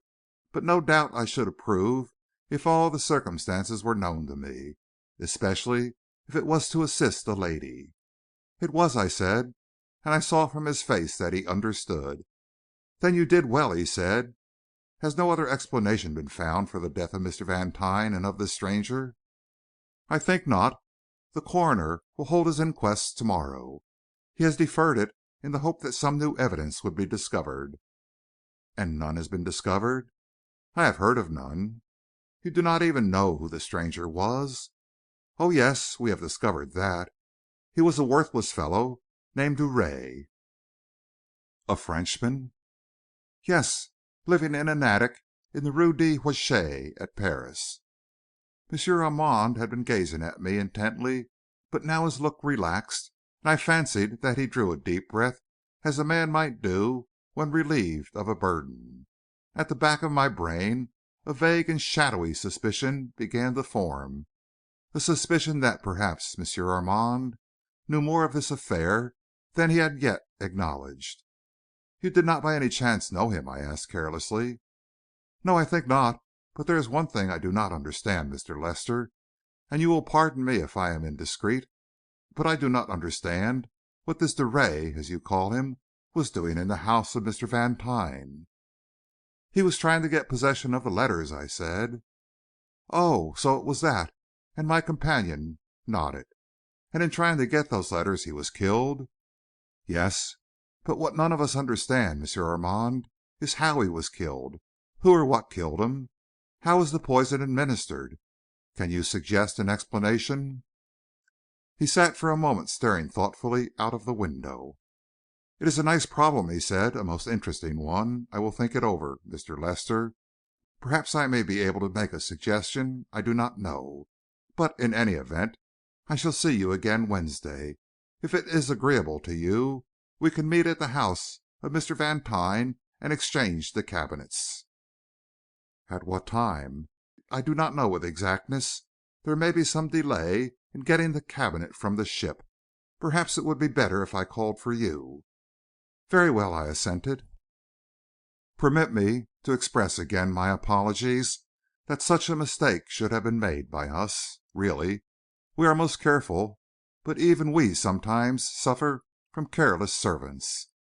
It desolates me to think I cannot offer these apologies to Mr. Vantine in person. Till Wednesday, then, Mr. Lester." "Till Wednesday," I echoed, and watched his erect and perfectly garbed figure until it vanished through the doorway. A fascinating man, I told myself as I turned back to my desk, and one whom I should like to know more intimately. A man with a hobby for the mysteries of crime, with which I could fully sympathize, and I smiled as I thought of the burning interest with which he had listened to the story of the double tragedy.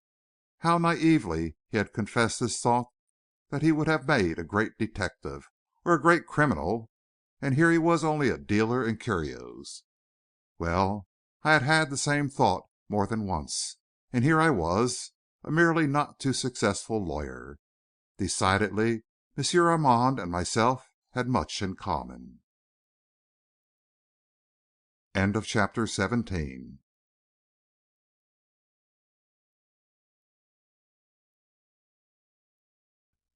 I part with the Boule Cabinet. The coroner's inquest was held next day, and my surmise proved to be correct. The police had discovered practically no new evidence, none certainly which shed any light on the way in which Drouet and Philip Vantine had met death.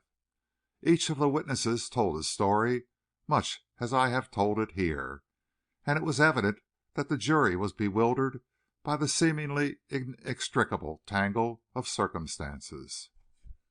To my relief, Drouet's identity was established without any help from me. The bag which he had left on the pier had been opened at the request of the police, and a card case found with his address on it. Why he had sent in to Vantine a card not his own, and what his business was with Vantine had been, were details concerning which the police could offer no theory, and which I did not feel called upon to explain, since neither in any way made clearer the mystery of his death. An amusing incident of the inquest was the attempt made by Goldberger to heckle Godfrey, evidently at Grady's suggestion. "On the morning after the tragedy," Goldberger began sweetly, "you printed in the Record a photograph which you claimed to be that of the woman who had called upon Mr. Vantine the night before, and who was, presumably, the last person to see him alive. Where did you get that photograph?" "It was a copy of one which Drouet carried in his watch case," answered Godfrey. "Since then," pursued Goldberger, "you have made no further reference to that feature of the case. I presume you found out that you were mistaken." "On the contrary, I proved that I was correct." Goldberger's face reddened, and his look was not pleasant. "Prove is rather a strong word, isn't it?" he asked. "It is the right word. What was the woman's connection with the man Drouet?" "She had been his mistress." "You say that very confidently," said Goldberger, his lips curling. "After all, it is merely a guess, isn't it?" "I have reason to say it confidently," retorted Godfrey quietly, "since the woman confessed as much in my presence." Again Goldberger reddened. "I suppose she also confessed that it was really she who called upon Mr. Vantine?" he sneered. "She not only confessed that," said Godfrey, still more quietly, "but she told in detail what occurred during that visit." "The confession was made to yourself alone, of course?" queried Goldberger, in a tone deliberately insulting. Godfrey flushed a little at the words, but he managed to retain his self-control. "Not at all," he said. "It was made in the presence of Mr. Lester and of another distinguished lawyer whose name I am not at liberty to reveal." Goldberger swallowed hard, as though he had received a slap in the face. I dare say he felt as though he had. "This woman is in New York?" he asked. "I believe so." "What is her name and address?" "I am not at liberty to answer." Goldberger glared at him. "You will answer," he thundered, "or I'll commit you for contempt." Godfrey was quite himself again. "Very well," he said, smiling. "I have not the slightest objection. But I would think it over if I were you. Mr. Lester will assure you that the woman was in no way connected with the death either of Drouet or of Mr. Vantine." Goldberger did think it over. He realized the danger of trying to punish a paper so powerful as the Record, and he finally decided to accept Godfrey's statement as a mitigation of his refusal to answer. "That is only one of the details which Commissioner Grady has missed," Godfrey added pleasantly. "That will do," Goldberger broke in, and Godfrey left the stand. I was recalled to confirm his story. I also, of course, refused to give the woman's name, explaining to Goldberger that I had learned it professionally, and that I was certain she had been guilty of no crime, and that to reveal it would seriously embarrass an entirely innocent woman. With that statement, the coroner was compelled to appear satisfied. Grady did not go on the stand.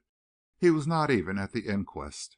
In fact, since the first day, he had not appeared publicly in connection with the case at all, and I had surmised that he did not care to be identified with a mystery which there seemed to be no prospect of solving, and from which no glory was to be won. The case had been placed in Simmonds's hands, and it was he who testified on behalf of the police, admitting candidly that they were all at sea. He made a careful examination of the Vantine house, he said, particularly of the room in which the bodies had been found, and had discovered absolutely nothing in the shape of a clue to the solution of the mystery. There was something diabolical about it, something almost supernatural. He had not abandoned hope, and was still working on the case, but he was inclined to think that, if the mystery was ever solved, it would only be by some lucky accident or through the confession of the guilty man. Goldberger was annoyed. That was evident enough from the nervous way in which he gnawed his mustache. But he had no theory any more than the police. There was not a scintilla of evidence to fasten the crime upon anyone. And the end of the hearing was that the jury brought in a verdict that Philip Vantine and George Drouet had died from the effects of a poison administered by a person or persons unknown. Godfrey joined me at the door as I was leaving, and we went down the steps together. "I was glad to hear Simmonds confess that the police are up a tree," he said. "Of course Grady is trying to sneak out of it, and blame some one else for the failure. But I'll see that he doesn't succeed. I'll see, anyway, that Simmonds gets a square deal. He's an old friend of mine, you know." "Yes," I said, "I know. But we're all up a tree, aren't we?" "For the present," laughed Godfrey, "we do occupy that undignified position. But you don't expect to stay there forever, do you, Lester?" "Since my theory about the Boule Cabinet exploded," I said, "I have given up hope. By the way, I'm going to turn the cabinet over to its owner to morrow." "To its owner?" he repeated, his eyes narrowing. "Yes. I thought he'd be around for it, though I hardly thought he'd come so soon. Who does it happen to be, Lester?" "Why," I said a little impatiently, "you know as well as I do that it belongs to Armand and Son." "You've seen their representative, then?" he queried, a little flush of excitement which I could not understand spreading over his face. "He came to see me yesterday." "I'd like you to meet him, Godfrey. He is Félix Armand, the son of the firm, and one of the most finished gentlemen I've ever met." "I'd like to meet him," said Godfrey, smiling queerly. "Perhaps I shall, some day. I hope so, anyway. But how did he explain the blunder, Lester?" "In some way they shipped the wrong cabinet to Vantine. The right one will get here on La Provence to morrow." And I told him in detail the story which Félix Armand had told me. "He was quite upset over it," I added. "His apologies were almost abject." Godfrey listened intently to all this, and he nodded with satisfaction when I had finished. "It is all most interesting," he commented. "Did M. Armand happen to mention where he is staying?" "No, but he won't be hard to find if you want to see him. He's at one of the big hotels, of course. Probably the Plaza or the St. Regis. He's too great a swell for any minor hostelry." "What time do you expect him to morrow?" "Some time in the afternoon. He's to call for me as soon as he gets Vantine's cabinet off the boat. Godfrey," I added, "I felt yesterday, when I was talking with him, that perhaps he knew more about this affair than he would admit. I could see that he guessed in an instant who the owner of the letters was, and what they contained. Do you think I ought to hold on to the cabinet a while longer? I could invent some pretext for delay easily enough." "Why, no, let him have his cabinet," said Godfrey, with an alacrity that surprised me. "If your theory about it has been exploded, what's the use of hanging on to it?" "I don't see any use in doing so," I admitted, "but I thought perhaps you might want more time to examine it." "I've examined it all I'm going to," Godfrey answered, and I told myself that this was the first time I had ever known him to admit himself defeated. "I have a sort of a feeling," I explained, "that when we let go of the cabinet we give up the only clue we have to this whole affair. It is like a confession of defeat." "Oh, no, it isn't," Godfrey objected. "If there is nothing more to be learned from the cabinet, there is no reason to retain it. I should certainly let M. Armand have it. Perhaps I'll see you to morrow," he added, and we parted at the corner. But I did not see him on the morrow. I was rather expecting a call from him during the morning, and when none came, I was certain I should find him awaiting me when I arrived at the Vantine house, in company with M. Armand. But he was not there, and when I asked for him, Parks told me that he had not seen him since the day before.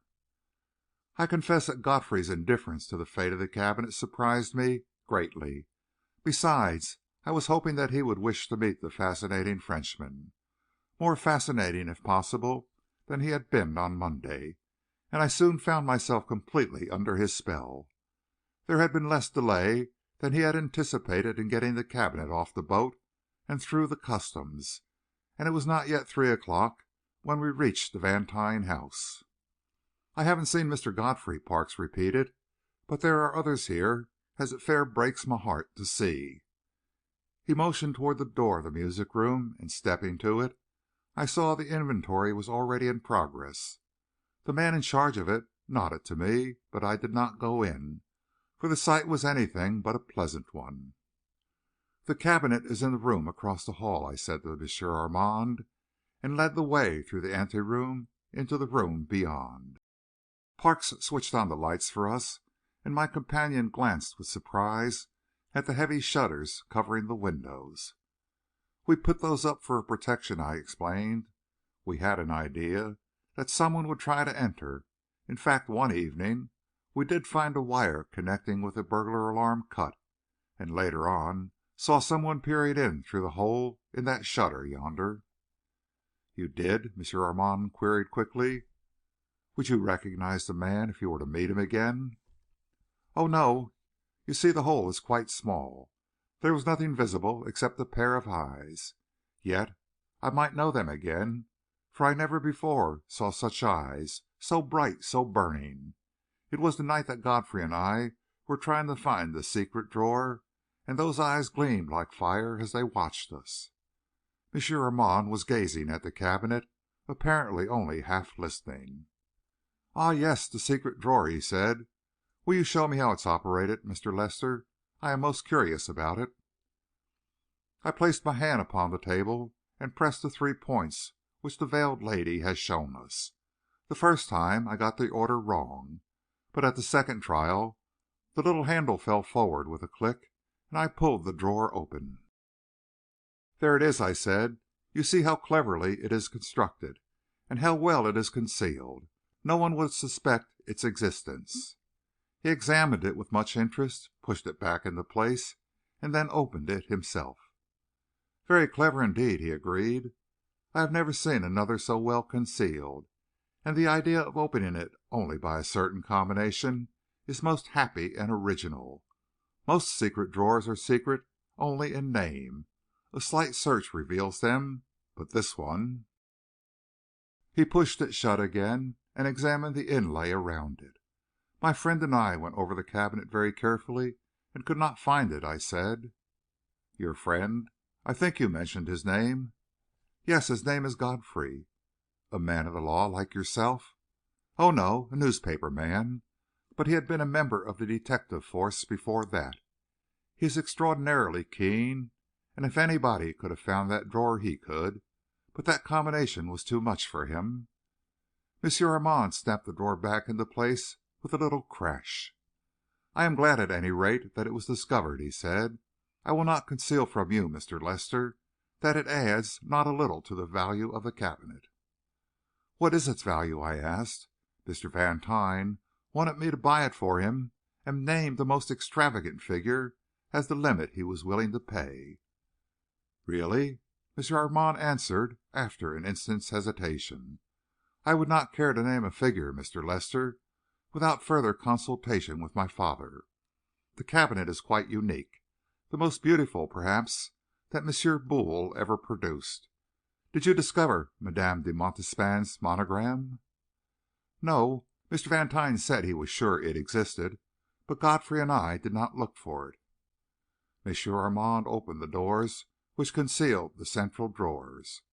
"Voilà!" he said, and traced with his finger the arabesque just under the pediment. "See how cunningly it has been blended with the other figures. And here is the emblem of the giver."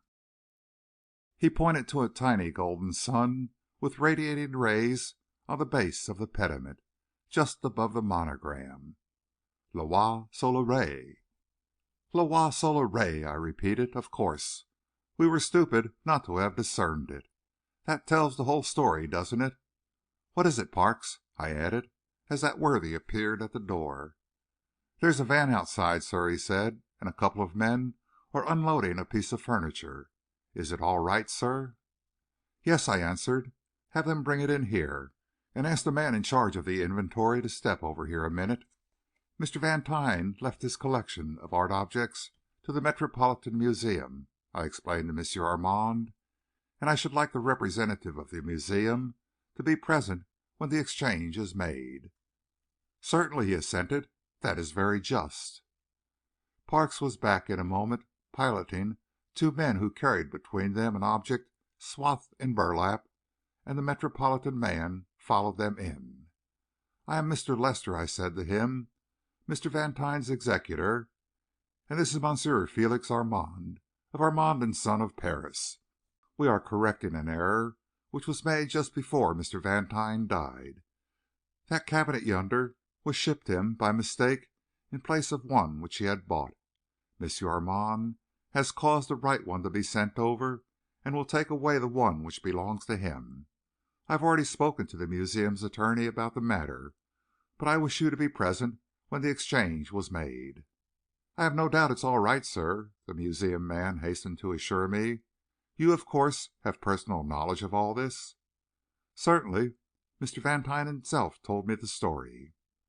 "Very well, sir," but his eyes dwelt lovingly upon the Boule Cabinet. "That is a very handsome piece," he added. "I am sorry the museum is not to get it." "Perhaps you can buy it from M. Armand," I suggested, but the curator laughed and shook his head. "No," he said, "we couldn't afford it. But Sir Caspar might persuade Mr. Morgan to buy it for us. I'll mention it to him." The two men, meanwhile, under M. Armand's direction, had been stripping the wrappings from the other cabinet, and it finally stood revealed. It, too, was a beautiful piece of furniture, but even my untrained eye could see how greatly it fell below the other. "We shall be very pleased to have Mr. Morgan see it," said M. Armand, with a smile. "I will not conceal from you that we have already thought of him, as what dealer does not when he acquires something rare and beautiful? I shall endeavor to secure an appointment with him. Meanwhile—" "Meanwhile, the cabinet is yours," I said.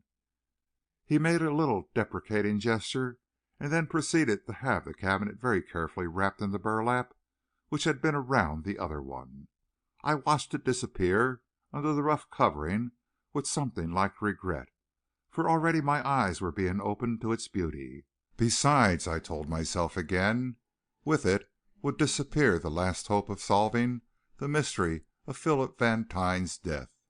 However my reason might protest, some instinct told me that, in some way, the Boule cabinet was connected with that tragedy. But at last the packing was done, and M. Armand turned to me and held out his hand. "I shall hope to see you again, Mr. Lester," he said, with a cordiality which flattered me, "and to renew our very pleasant acquaintance. Whenever you are in Paris, I trust you will not fail to honor me by letting me know. I shall count it a very great privilege to display for you some of the beauties of our city not known to every one." "Thank you," I said. "I shall certainly remember that invitation. And meanwhile, since you are here in New York—" "You are most kind," he broke in, "and I myself was hoping that we might at least dine together. But I am compelled to proceed to Boston this evening, and from there I shall go on to Quebec. Whether I shall get back to New York I do not know. It will depend somewhat upon Mr. Morgan's attitude.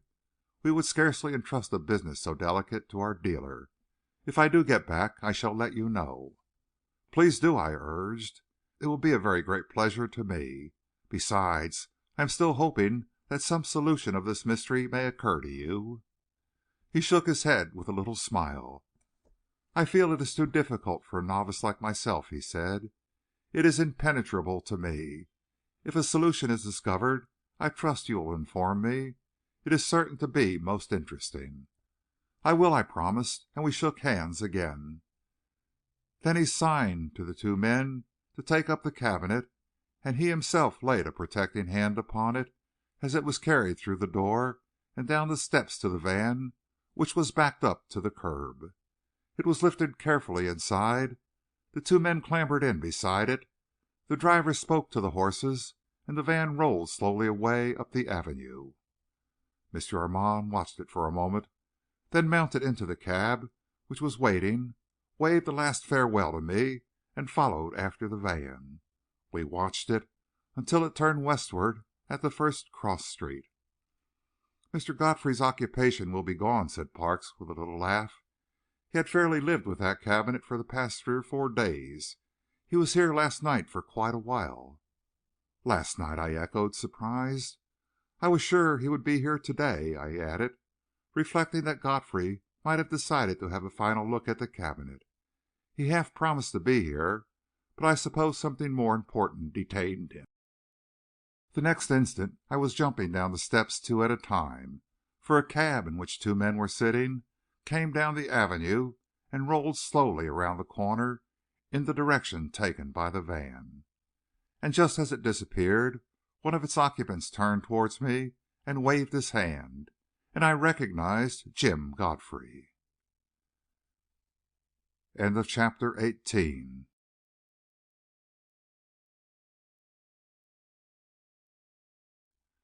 Mort. That my legs, without conscious effort of my own, should carry me up the avenue and around the corner after the cab in which I had seen Godfrey was a foregone conclusion, and yet it was with a certain vexation of spirit that I found myself racing along, for I realized that Godfrey had not been entirely frank with me. Certainly he had dropped no hint of his intention to follow Armand. But, I told myself, that might very well have been because he deemed such a hint unnecessary. I might have guessed, in spite of his seeming unconcern, that he would not allow the cabinet to pass from his sight. If he had been willing for me to turn it over to Armand, it was only because he expected developments of some sort to follow that transfer. And suddenly it dawned upon me that even I did not know the cabinet's destination. It had not occurred to me to inquire where Monsieur Armand proposed to take it, and he had volunteered no information. So after a moment I took up the chase more contentedly, telling myself that Godfrey would not have waved to me if he had not wanted me along, and I reached the corner in time to see the van turn northward into Sixth Avenue. As soon as it and the cabs which followed it were out of sight, I sprinted along the sidewalk at top speed, and, arriving at the corner, had the satisfaction of seeing them only a little way ahead. Here the congestion of traffic was such that the van could proceed but slowly, and I had no difficulty in keeping pace with it, without the necessity of making myself conspicuous by running. Indeed, I rather hung back, burying myself in the crowds on the sidewalk, for fear that Armand might chance to glance around and see me in pursuit.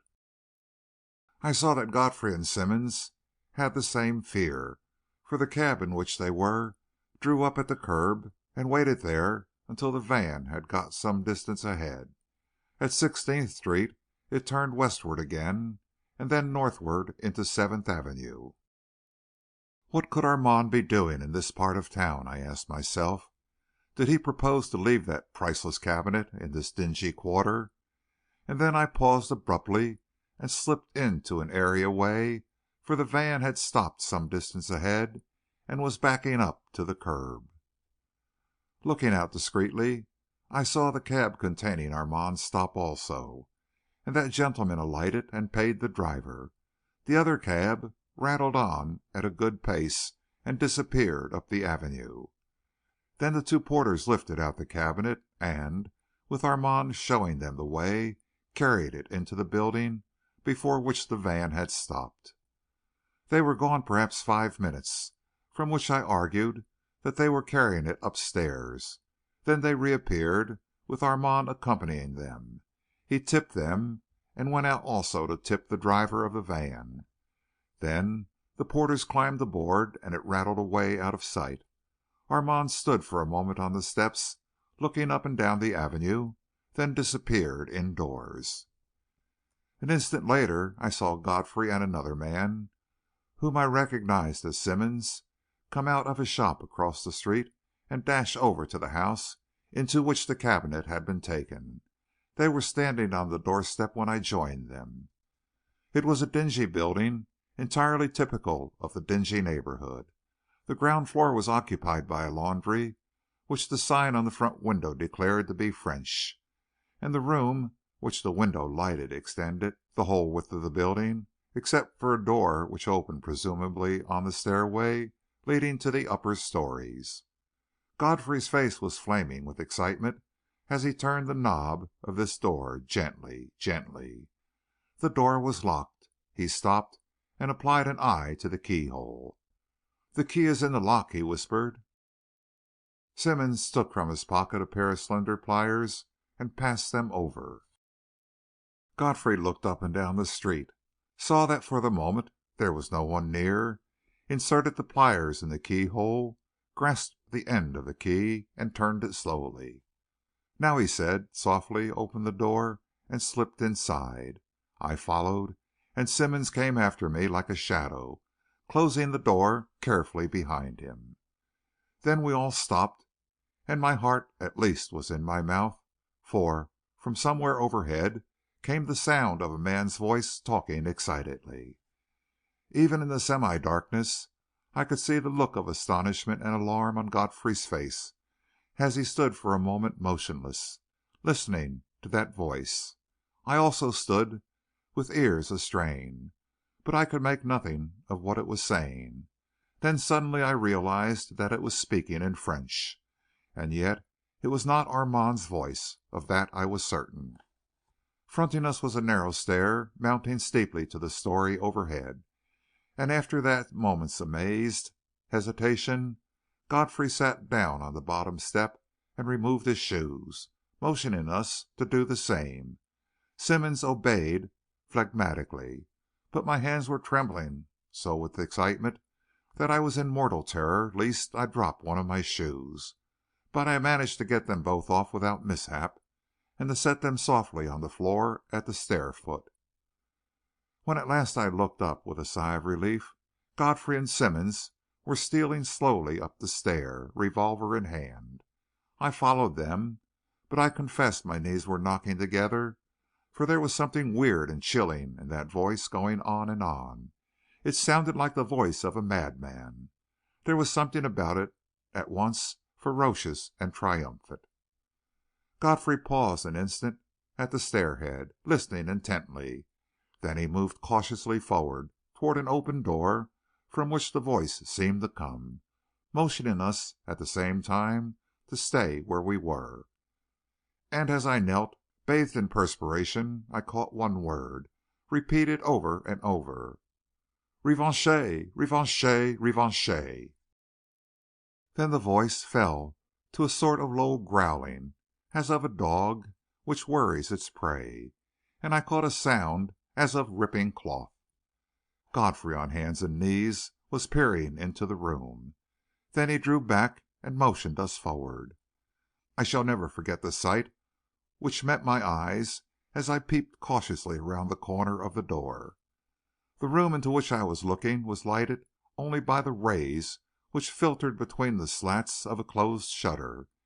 In the middle of the floor stood the Boule Cabinet, and before it, with his back toward the door, stood a man ripping savagely away at the strips of burlap in which it had been wrapped, talking to himself the while in a sort of savage sing-song, and pausing from moment to moment to glance at a huddled bundle lying on the floor against the opposite wall. For a time I could not make out what this bundle was. Then, straining my eyes, I saw that it was the body of a man, wrapped round and round in some web-like fabric. As I stared at him, I caught the glitter of his eyes as he watched the man working at the cabinet, a glitter not to be mistaken, the same glitter which had so frightened me once before. Godfrey drew me back with a firm hand and took my place. As for me, I retreated to the stair and sat there feverishly mopping my face and trying to understand. Who was this man? What was he doing there against the wall? And what was the meaning of this ferocious scene? Then my heart leaped into my throat, for Godfrey, with a sharp cry of "Halte là!" sprang to his feet and dashed into the room, Simmonds at his heels. I suppose 2 seconds elapsed before I reached the threshold, and I stopped there, staring, clutching at the wall to steady myself. The scene is so photographed upon my brain that I have only to close my eyes to see it again in every detail. There was the cabinet with its wrapping torn away, but the figure on the floor had disappeared, and before an open doorway into another room stood a man, a giant of a man, his hands above his head, his face working with fear and rage, while Godfrey, his lips curling into a mocking smile, pressed the pistol against his breast. Then, as I stood there staring, it seemed to me that there was a sort of flicker in the air above the man's head, and he screamed shrilly. "La Mort!" he shrieked. "La Mort!" For one dreadful instant longer he stood there motionless, his hands still held aloft, his eyes staring horribly. Then, with a strangled cry, he pitched forward heavily at Godfrey's feet. End of chapter 19.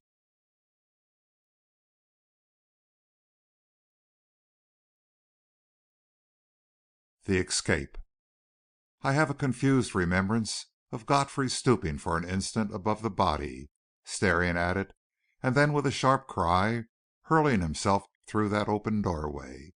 A door slammed somewhere, there was a sound of running feet, and before either Simmonds or myself understood what was happening, Godfrey was back in the room, crossed it at a bound, and dashed to the door opening into the hall, just as it was slammed in his face. I saw him tear desperately at the knob, and then retreat 2 steps and hurl himself against it. But it held firm, and from the hall outside came a burst of mocking laughter that fairly froze my blood. "Come here, you fools!" cried Godfrey, between clenched teeth. "Don't you see he's getting away?" Simmonds was quicker than I, and together they threw themselves at the door. It cracked ominously, but it still held. Again they tried, and this time it split from top to bottom. Godfrey kicked the pieces to either side and slipped between them, Simmonds after him. Then, in a sort of trance, I staggered to it, and after a moment's aimless fumbling, was out in the hall again. I reached the stairhead in time to see Godfrey try the front door, and then turn along the lower hall leading to the back of the house. An instant later, a chorus of frenzied women's shrieks made my hair stand on end. How I got down the stair I do not know, but I too turned back along the lower hall, expecting any instant to come upon I knew not what horror. I reached an open door, passed through it, and found myself in the laundry in the midst of a group of excited and indignant women, who greeted my appearance with a fresh series of screams. Unable to go farther, I sat limply down upon a box and looked at them. I dare say the figure I made was ridiculous enough, for the screams gave place to subdued giggles. But I was far from thinking of my appearance or caring what impression I produced, and I was still sitting there when Godfrey came back, breathing heavily, chagrin and anger in his eyes. The employees of the laundry, conscious that something extraordinary was occurring, crowded about him, but he elbowed his way through them to the desk where the manager sat. "A crime has been committed upstairs," he said. "This gentleman with me is Mr. Simmonds of the Detective Bureau." And at the words Simmonds showed his shield. "We shall have to notify headquarters," Godfrey went on, "and I would advise that you keep your girls at their work. I don't suppose you want to be mixed up in it." "Sure not," agreed the manager promptly, and while Simmonds went to the phone and called up police headquarters, the manager dismounted from his throne, went down among the girls, and had them back at their work in short order. Godfrey came over to me and laid his hand on my shoulder. "Why, Lester," he said, "you look as though you were at your last gasp." "I am," I said. "I'm going to have nervous prostration if this thing keeps up. You're not looking particularly happy yourself." "I'm not happy. I've let that fellow kill a man right under my nose, literally under my nose, and then get away." "Kill a man?" I repeated. "Do you mean—" "Go upstairs and look at the right hand of the man lying there," said Godfrey curtly, "and you'll see what I mean." I sat staring at him, unable to believe that I had heard aright, unable to believe that Godfrey had really uttered those words. The right hand of the man lying there, that could mean only one thing. Simmonds joined us with a twisted smile on his lips, and I saw that even he was considerably shaken. "I got Grady," he said, and told him what had happened. He says he's too busy to come up and that I'm to take charge of things." Godfrey laughed, a little mocking laugh. "Grady foresees his Waterloo," he said. "Well, it's not far distant, but I'm glad for your sake, Simmonds. You're going to get some glory out of this thing yet." "I hope so," and Simmonds' eyes gleamed an instant. "The ambulance will be around at once," he added. "We'd better get our shoes on and go back upstairs and see if anything can be done for that fellow." "There can't be anything done for him," said Godfrey wearily. "But we'd better have a look at him, I guess," and he led the way out into the hall. Not until Simmonds spoke did I remember that I was shoeless. Now I sat down beside Godfrey, got fumblingly into my shoes again, and then followed him and Simmonds slowly up the stair. I thought I knew what was passing in Godfrey's mind. He was blaming himself for this latest tragedy. He was telling himself that he should have foreseen and prevented it. He always blamed himself in that way when things went wrong. And then, to have the murderer slip through his very fingers! I could guess what a mighty shock that had been to his self-confidence. The latest victim was lying where he had fallen, just inside the doorway leading into the inner room. Simmonds stepped to the window, threw open the shutters, and let a flood of afternoon sunshine into the room. Then he knelt beside the body and held up the limp right hand for us to see. Just above the knuckles were two tiny incisions, with a drop or two of blood oozing away from them, and the flesh about them swollen and discolored. "I knew what it was the instant he yelled 'La Mort,'" said Godfrey quietly, "and he knew what it was the instant he felt the stroke. It is evident enough that he had seen it used before, or heard of it, and knew that it meant instant death." I sat down, staring at the dead man, and tried to collect my senses. So this fiendish criminal, who slew with poison, had been lurking in Vantine's house, and had struck down first Drouet and then the master of the house himself. But why? Why? It was incredible, astounding.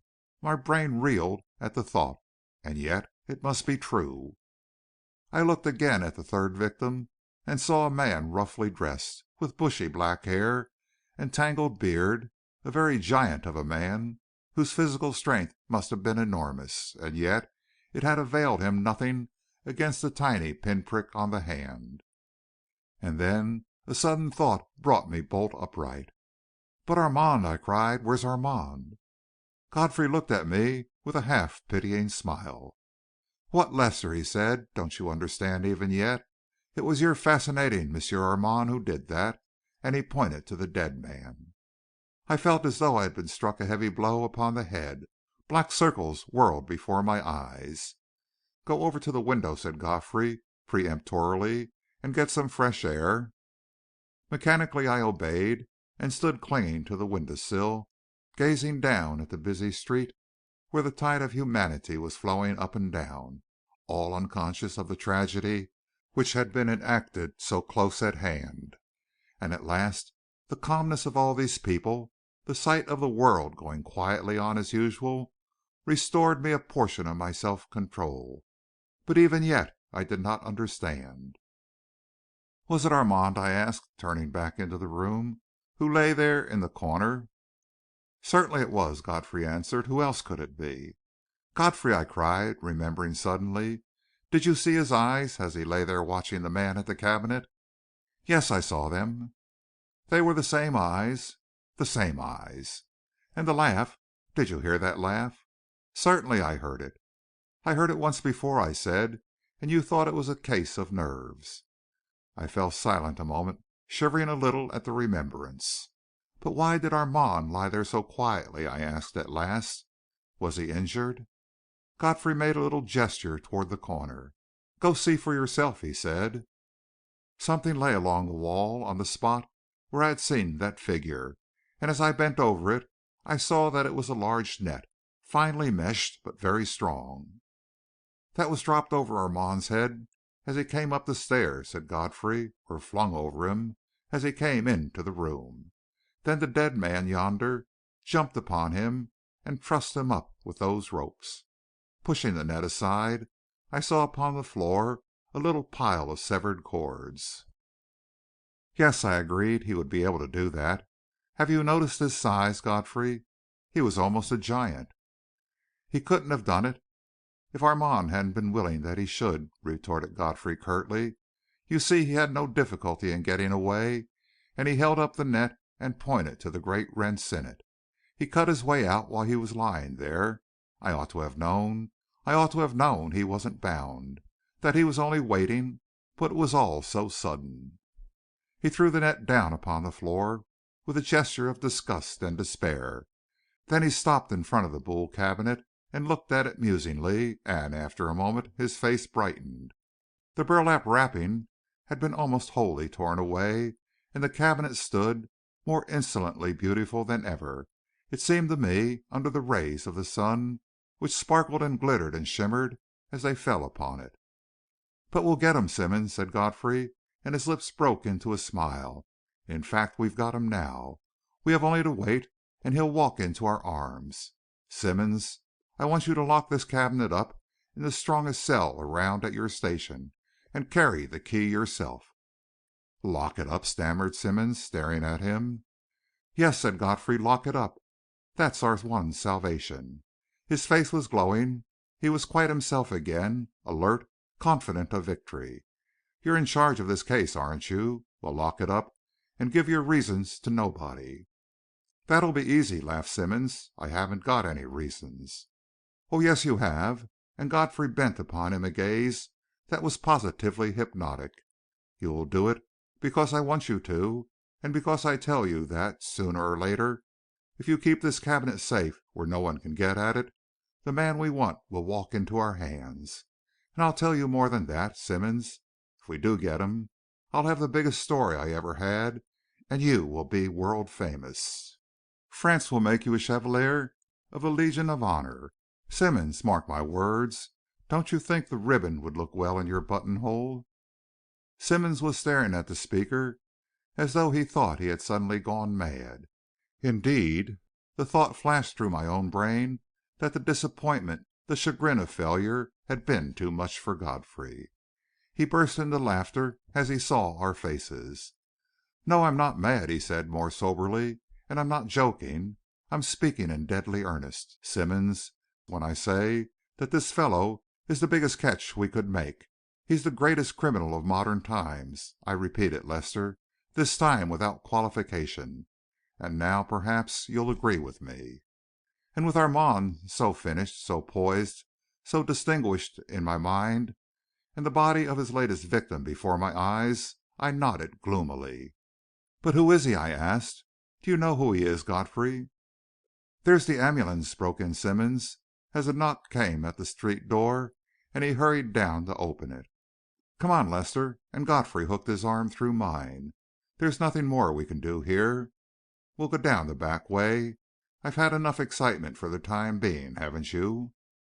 "I certainly have," I agreed, and he led me through the back, along the hall to another stair, down it, and so out through the laundry.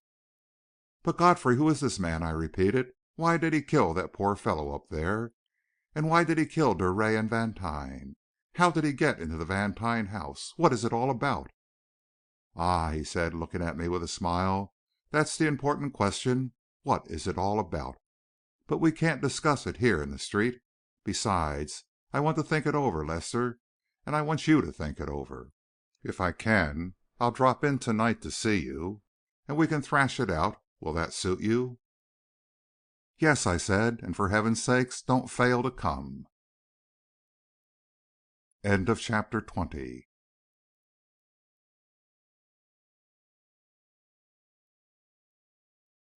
Godfrey weaves a romance. I had begun to fear that Godfrey was going to disappoint me. So late it was before his welcome knock came at my door that night. I hastened to let him in, and I could tell by the sigh of relief with which he sank into a chair that he was thoroughly weary. "It does me good to come in here occasionally and have a talk with you, Lester," he said, accepting the cigar I offered him. "I find it restful, after a hard day," and he smiled across at me good humoredly. "How you keep it up I don't see," I said. "This one case has nearly given me nervous prostration." Well, I don't often strike one as strenuous as this," and he settled back comfortably. "As a matter of fact, I haven't had one for a long time that even touches it. There is nothing really mysterious about most crimes." "This one is certainly mysterious enough," I remarked. "What makes it mysterious," Godfrey explained, "is the apparent lack of motive. As soon as one learns the motive for a crime, one learns also who committed it. But where the motive can't be discovered, it is mighty hard to make any progress." "It isn't only lack of motive which makes it mysterious," I commented. "It's everything about it. I can't understand either why it was done or how it was done. When I get to thinking about it, I feel as though I were wandering around and around in a maze, from which I can never escape." "Oh, yes, you'll escape, Lester," said Godfrey quietly, "and that before very long." "If you have an explanation, Godfrey," I protested, "for heaven's sake tell me. Don't keep me in the maze an instant longer than is necessary. I've been thinking about it till my brain feels like a snarl of tangled thread. Do you mean to say you know what it is all about?" "Know is perhaps a little strong. There isn't much in this world that we really know. Suppose we say that I strongly suspect." He paused a moment, his eyes on the ceiling. "You know you've accused me of romancing sometimes, Lester. The other evening, for instance. Yet that romance has come true." "I take it all back," I said meekly. "There's another thing these talks do," continued Godfrey, going off rather at a tangent, "and that is to clarify my ideas. You don't know how it helps me to state my case to you, and try to answer your objections. Your being a lawyer makes you unusually quick to see objections, and a lawyer is always harder to convince of a thing than the ordinary man. You are accustomed to weighing evidence, and so I never allow myself to be convinced of a theory until I have convinced you. Not always, even then," he added, with a smile. "Well, I'm glad I'm of some use," I said, "if it is only as a sort of file for you to sharpen your wits on. So please go ahead and romance some more. Tell me first how you and Simmonds came to be following Armand." "Simply because I found out he wasn't Armand. Felix Armand is in Paris at this moment. You were too credulous, Lester." "Why, I never had any doubt of his being Armand," I stammered. "He knew about my cablegram. He knew about the firm's answer." "Of course he did, because your cable was never received by the Armands, but by a confederate in this fellow's employ, and it was that confederate who answered it. Our friend, the unknown, foresaw, of course, that a cable would be sent the Armands as soon as the mistake was discovered, and he took his precautions accordingly." "Then you still believe that the cabinet was sent to Vantine by design and not by accident?" "Absolutely. It was sent by the Armands in good faith, because they believed that it had been purchased by Vantine, all of which had been arranged very carefully by the great unknown." "Tell me how you know all this, Godfrey," I said. "Why, it was easy enough. When you told me yesterday of Armand, I knew, or thought I knew, that it was a plant of some kind. But in order to be sure, I cabled our man at Paris to investigate. Our man went at once to Armand, Pierre, and he learned a number of very interesting things. One was that the son, Felix Armand, was in Paris. Another was that no member of the firm knew anything about your cable or the answer to it. A third was that had the cable been received, it would not have been understood, because the Armands' books show that this cabinet was bought by Philip Vantine for the sum of 15,000 francs." "Not this one," I protested. "Yes, this one, and it was cheap at the price.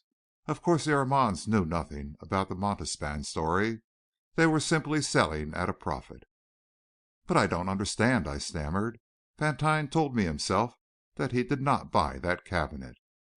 "Nor did he, but somebody bought it in his name and directed that it be sent forward to him." "And paid 15,000 francs for it?" "Certainly, and paid 15,000 francs to the Armands." "Rather an expensive present," I said feebly, for my brain was beginning to whirl again. "Oh, it wasn't intended as a present. The purchaser planned to reclaim it, but Vantine's death threw him out. If it hadn't been for that, for an accident which no one could foresee, everything would have gone along smoothly, and no one would ever have been the wiser." "But what was his object? Was he trying to evade the duty?" "Oh, nothing so small as that. Besides, he would have had to refund the duty to Vantine. Did he refund it to you?" "No," I said. "I didn't think there was any to refund. Vantine really paid the duty only on the cabinet he purchased, since that was the one shown on his manifest. The other fellow must have paid the duty on the cabinet he brought in. So I didn't see that there was anything coming to Vantine's estate. There is probably something due the government, for the cabinet Vantine brought in was, of course, much more valuable than his manifest showed." "No doubt of that. And the other cabinet is the one which Vantine really purchased. It was, of course, sent forward to this other fellow's address, here in New York. His plan is evident enough: to call upon Vantine as the representative of the Armands, or perhaps as the owner of the Montespan cabinet, and make the exchange. Vantine's death spoiled that, and he had to make the exchange through you. Even then, he would have been able to pull it off but for the fact that Vantine's death and that of Drouet had called our attention to the cabinet. We followed him, and the incidents of this afternoon ensued." "And he accomplished all this by means of a confederate in the employ of the Armands?" "No doubt of it. The clerk who made the supposed sale to Vantine and got a commission on it resigned suddenly 2 days ago, just as soon as he had intercepted your cable and answered it. The Paris police are looking for him, but I doubt if they'll find him." I paused to think this over, and then a sudden impatience seized me. "That's all clear enough," I said. "The cabinets might have been exchanged just as you say they were. No doubt you are right. But all that doesn't lead us anywhere. Why were they exchanged? What was there about the Boule cabinet which makes this unknown willing to do murder for it? Does he think those letters are still in it?" "He knows they are not in it now. You told him. Before that, he knew nothing about the letters. If he had known of them, he would have had them out before the cabinet was shipped." "What is it, then?" I demanded. "And above all, Godfrey, why should this fellow hide himself in Vantine's house and kill 2 men? Did they surprise him while he was working over the cabinet?" "I see no reason to believe that he was ever inside the Vantine house," said Godfrey quietly. "That is, until you took him there yourself this afternoon." "But look here, Godfrey," I protested, "that's nonsense. He must have been in the house, or he couldn't have killed Vantine and Drouet." "Who said he killed them?" "If he didn't kill them, who did?" Godfrey took 2 or 3 contemplative puffs, while I sat there staring at him. "Well," Godfrey answered at last, "now I'm going to romance a little. We will return to your fascinating friend, Armand, as we may as well call him for the present. He is an extraordinary man." "No doubt of it," I agreed. "I can only repeat what I have said before. In my opinion, he is the greatest criminal of modern times." "If he is a criminal at all, he is undoubtedly a great one," I conceded. "But it is hard for me to believe that he is a criminal. He's the most cultured man I ever met." "Of course he is. That's why he's so dangerous. An ignorant criminal is never dangerous. It's the ignorant criminals who fill the prisons. But look out for the educated, accomplished ones. It takes brains to be a great criminal, Lester, and brains of a high order." "But why should a man with brains be a criminal?" I queried. "If he can earn an honest living, why should he be dishonest?" "In the first place, most criminals are criminals from choice, not from necessity. And with a cultured man the incentive is usually the excitement of it. Have you ever thought what an exciting game it is, Lester, to defy society, to break the law, to know that the odds against you are 1,000 to 1, and yet to come out triumphant? And then I suppose every great criminal is a little insane." "No doubt of it," I agreed. "Just as every absolutely honest man is a little insane," went on Godfrey quickly. "Just as every great reformer and enthusiast is a little insane. The sane men are the average ones, who are fairly honest and yet tell white lies on occasion, who succumb to temptation now and then, who temporize and compromise and try to lead a comfortable and quiet life. I repeat, Lester, that this fellow is a great criminal, and that he finds life infinitely more engrossing than either you or I. I hope I shall meet him some time, not in a little skirmish like this, but in an out-and-out battle. Of course I'd be routed, horse, foot, and dragoons, but it certainly would be interesting," and he looked at me, his eyes glowing. "It certainly would," I agreed. "Go ahead with your romance." "Here it is. This Monsieur Armand is a great criminal, and has, of course, various followers upon whom he must rely for the performance of certain details, since he can be in but one place at a time. Abject and absolute obedience is necessary to his success, and he compels obedience in the only way in which it can be compelled among criminals, by fear. For disobedience there is but one punishment, death, and the manner of the death is so certain and so mysterious as to be almost supernatural. For deserters and traitors are found to have died inevitably and invariably from the effects of an insignificant wound on the right hand, just above the knuckles." I was listening intently now, as you may well believe, for I began to see whither the romance was tending. "It is by this secret," Godfrey continued, "that Armand preserves his absolute supremacy. But occasionally the temptation is too great, and one of his men deserts. Armand sends this cabinet to America. He knows that in this case the temptation is very great indeed. He fears treachery, and he arranges in the cabinet a mechanism which will inflict death upon the traitor in precisely the same way in which he himself inflicts it, by means of a poisoned stab in the right hand. Imagine the effect upon his gang. He is nowhere near when the act of treachery is performed, and yet the traitor dies instantly and surely. Why, it was a tremendous idea, and it was carried out with absolute genius." "But," I questioned, "what act of treachery was it that Armand feared?" "The opening of the secret drawer." "Then you still believe in that poison mechanism?" "I certainly do. The tragedy of this afternoon proves the truth of the theory." "I don't see it," I said helplessly. "Why, Lester," protested Godfrey, "it's as plain as day. Who was that bearded giant who was killed? The traitor, of course. We will find that he was a member of Armand's gang. He followed Armand to America, lay in wait for him, caught him in the net, and bound him hand and foot. Do you suppose for an instant that Armand was ignorant of his presence in that house? Do you suppose he would have been able to take Armand prisoner if Armand had not been willing that he should? I don't see how Armand could help himself after that fellow got his hands on him." "You don't? And yet you saw yourself that he was not really bound, that he had cut himself loose." "That is true," I said thoughtfully. "Let us reconstruct the story," Godfrey went on rapidly. "The traitor discovers the secret of the cabinet. He follows Armand to New York, shadows him to the house on Seventh Avenue, waits for him there, and seizes and binds him. He is half mad with triumph. He chants a crazy sing-song about revenge, revenge, revenge. And in order that the triumph may be complete, he does not kill his prisoner at once. He rolls him into a corner and proceeds to rip away the burlap. His triumph will be to open the secret drawer before Armand's eyes. And Armand lies there in the corner, his eyes gleaming, because it is really the moment of his triumph which is at hand." "The moment of his triumph?" I repeated. "What do you mean by that, Godfrey?"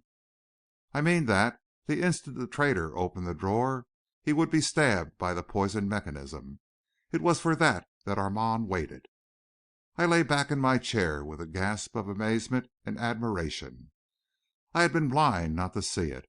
Armand merely had to lie still and permit the traitor to walk into the trap prepared for him. No wonder his eyes had glowed as he lay there watching that frenzied figure at the cabinet.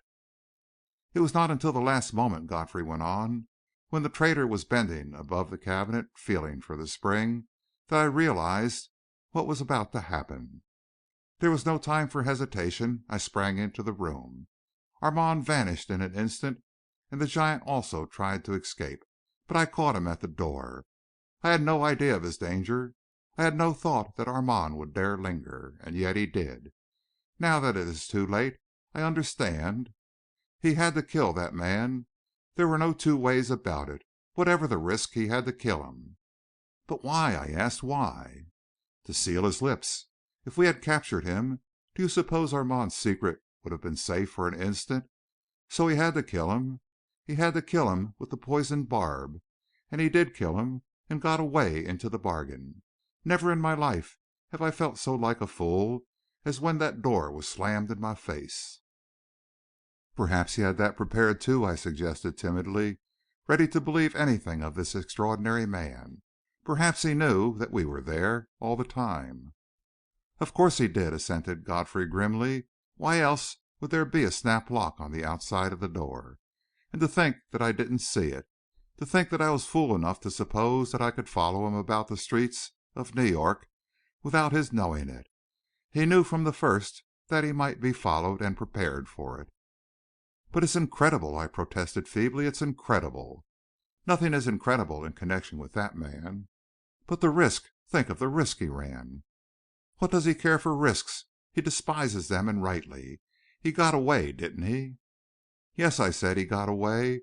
There's no question of that, I guess." "Well, that is the story of this afternoon's tragedy as I understand it," proceeded Godfrey more calmly. "And now I am going to leave you. I want you to think it over. If it doesn't hold together, show me where it doesn't. But it will hold together. It has to, because it's true." "But how about Armand?" I protested. "Aren't you going to try and capture him? Are you going to let him get away?" "He won't get away," and Godfrey's eyes were gleaming again. "We don't have to search for him, for we've got our trap, Lester, and it's baited with a bait he can't resist, the Boule Cabinet." "But he knows it's a trap." "Of course he knows it." "And you really think he'll walk into it?" I asked incredulously. "I know he will. One of these days he will try to get that cabinet out of the steel cell at the 23rd Street station, in which we have it locked." I shook my head. "He's no such fool," I said. "No man is such a fool as that. He'll give it up and go quietly back to Paris." "Not if he's the man I think he is," said Godfrey, his hand on the door. "He will never give up. Just wait, Lester. We shall know in a day or two which of us is a true prophet. The only thing I'm afraid of," he added, his face clouding, "is that he will get away with the cabinet in spite of us." And he went away down the hall, leaving me staring after him. Chapter 22.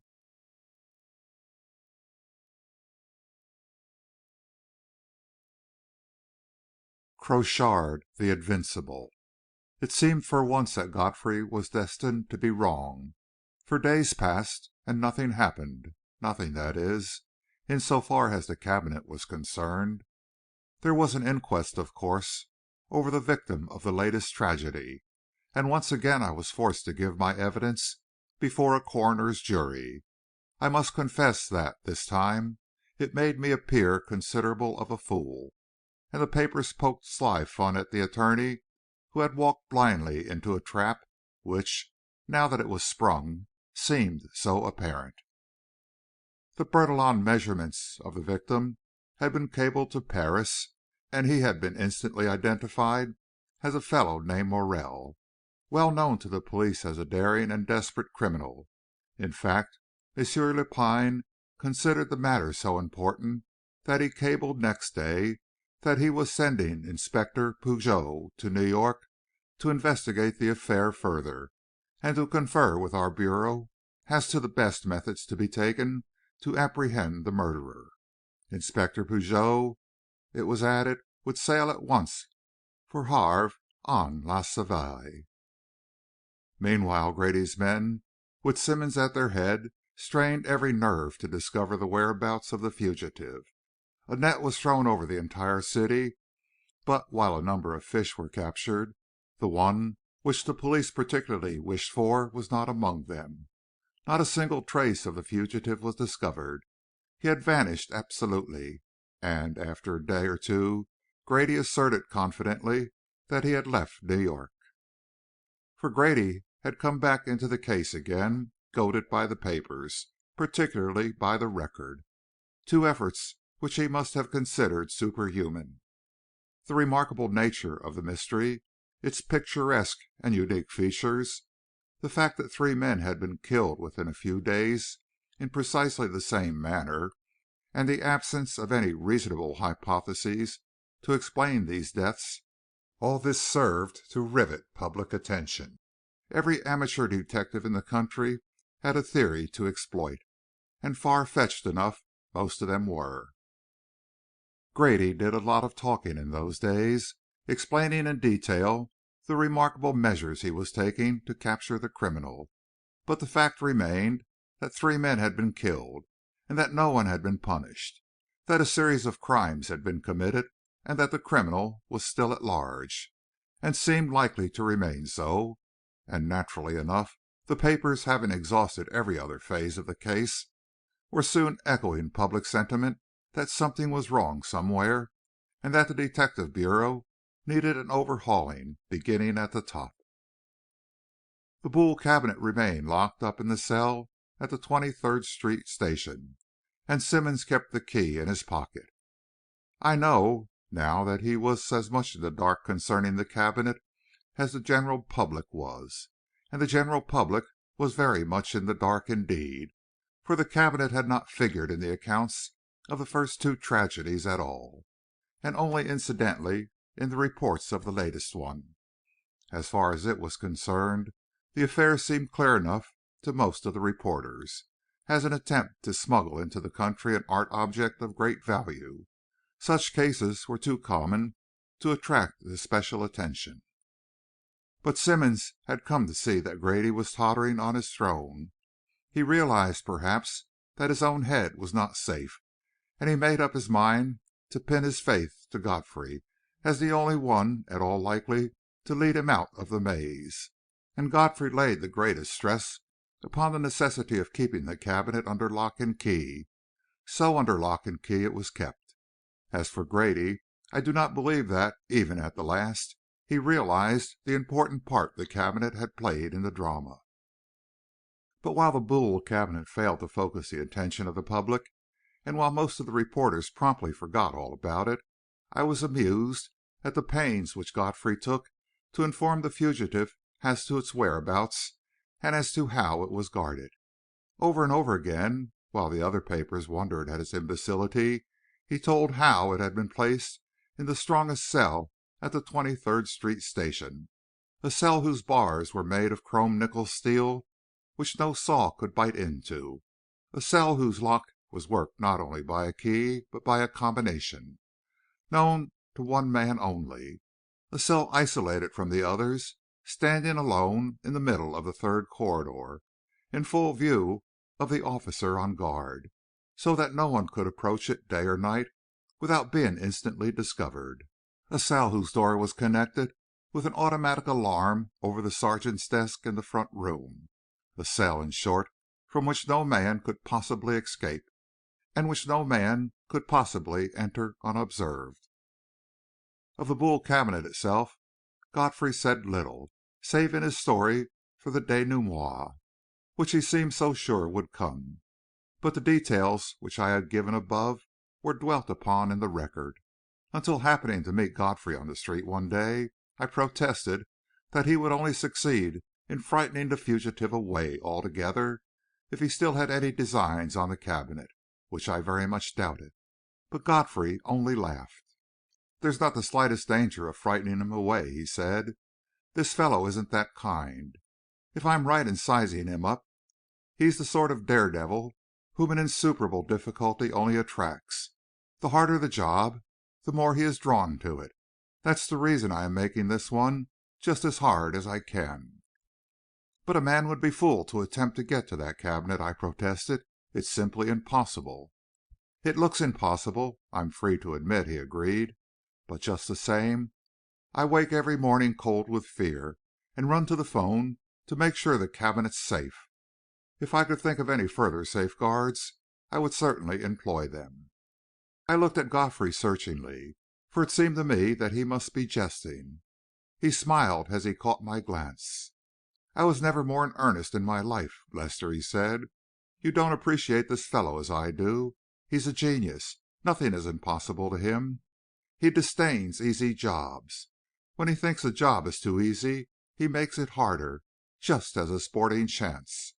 He has been known to warn people that they keep their jewels too carelessly. Then, after they have put them in a safer place, he would go and take them." "That seems rather foolish, doesn't it?" I queried. "Not from his point of view. He doesn't steal because he needs money, but because he needs excitement." "You know who he is, then?" I demanded. "I think I do. I hope I do. But I'm not going to tell even you till I'm sure. I'll say this. If he is who I think he is, it would be a delight to match one's brains with his. We haven't got anyone like him over here, which is a pity." I was inclined to doubt this, for I have no romantic admiration for gentlemen burglars, even in fiction. However picturesque and chivalric, a thief is, after all, a thief. Perhaps it is my training as a lawyer, or perhaps I am simply narrow, but crime, however brilliantly carried out, seems to me a sordid and unlovely thing. I know quite well that there are many people who look at these things from a different angle. Godfrey is one of them. I pointed out to him now that, if his intuitions were correct, he would soon have a chance to match his wits with those of the great unknown. "Yes," he agreed, "and I'm scared to death. I have been, ever since I began to suspect his identity. I feel like a tyro going up against a master in a game of chess, mate in 6 moves." "I shouldn't consider you exactly a tyro," I said dryly. "It's long odds that the great unknown will," Godfrey retorted, and bade me good bye. Except for that chance meeting, I saw nothing of him, and in this I was disappointed, for there were many things about the whole affair which I did not understand. In fact, when I sat down of an evening and lit my pipe and began to think it over, I found that I understood nothing at all. Godfrey's theory held together perfectly, so far as I could see, but it led nowhere. How had Drouet and Vantine been killed? Why had they been killed? What was the secret of the cabinet? In a word, what was all this mystery about? Not one of these questions could I answer, and the solutions I guessed at seemed so absurd that I dismissed them in disgust. In the end, I found the affair was interfering with my work, and I banished it from my mind, turning my face resolutely away from it whenever it tried to break into my thoughts. But though I could shut it out of my waking hours successfully enough, I could not control my sleeping ones, and my dreams became more and more horrible. Always there was the serpent with dripping fangs, sometimes with Armand's head, sometimes with a face unknown to me, but hideous beyond description. Its slimy body glittered with inlay and arabesque. Its scaly legs were curved like those of the Boule Cabinet.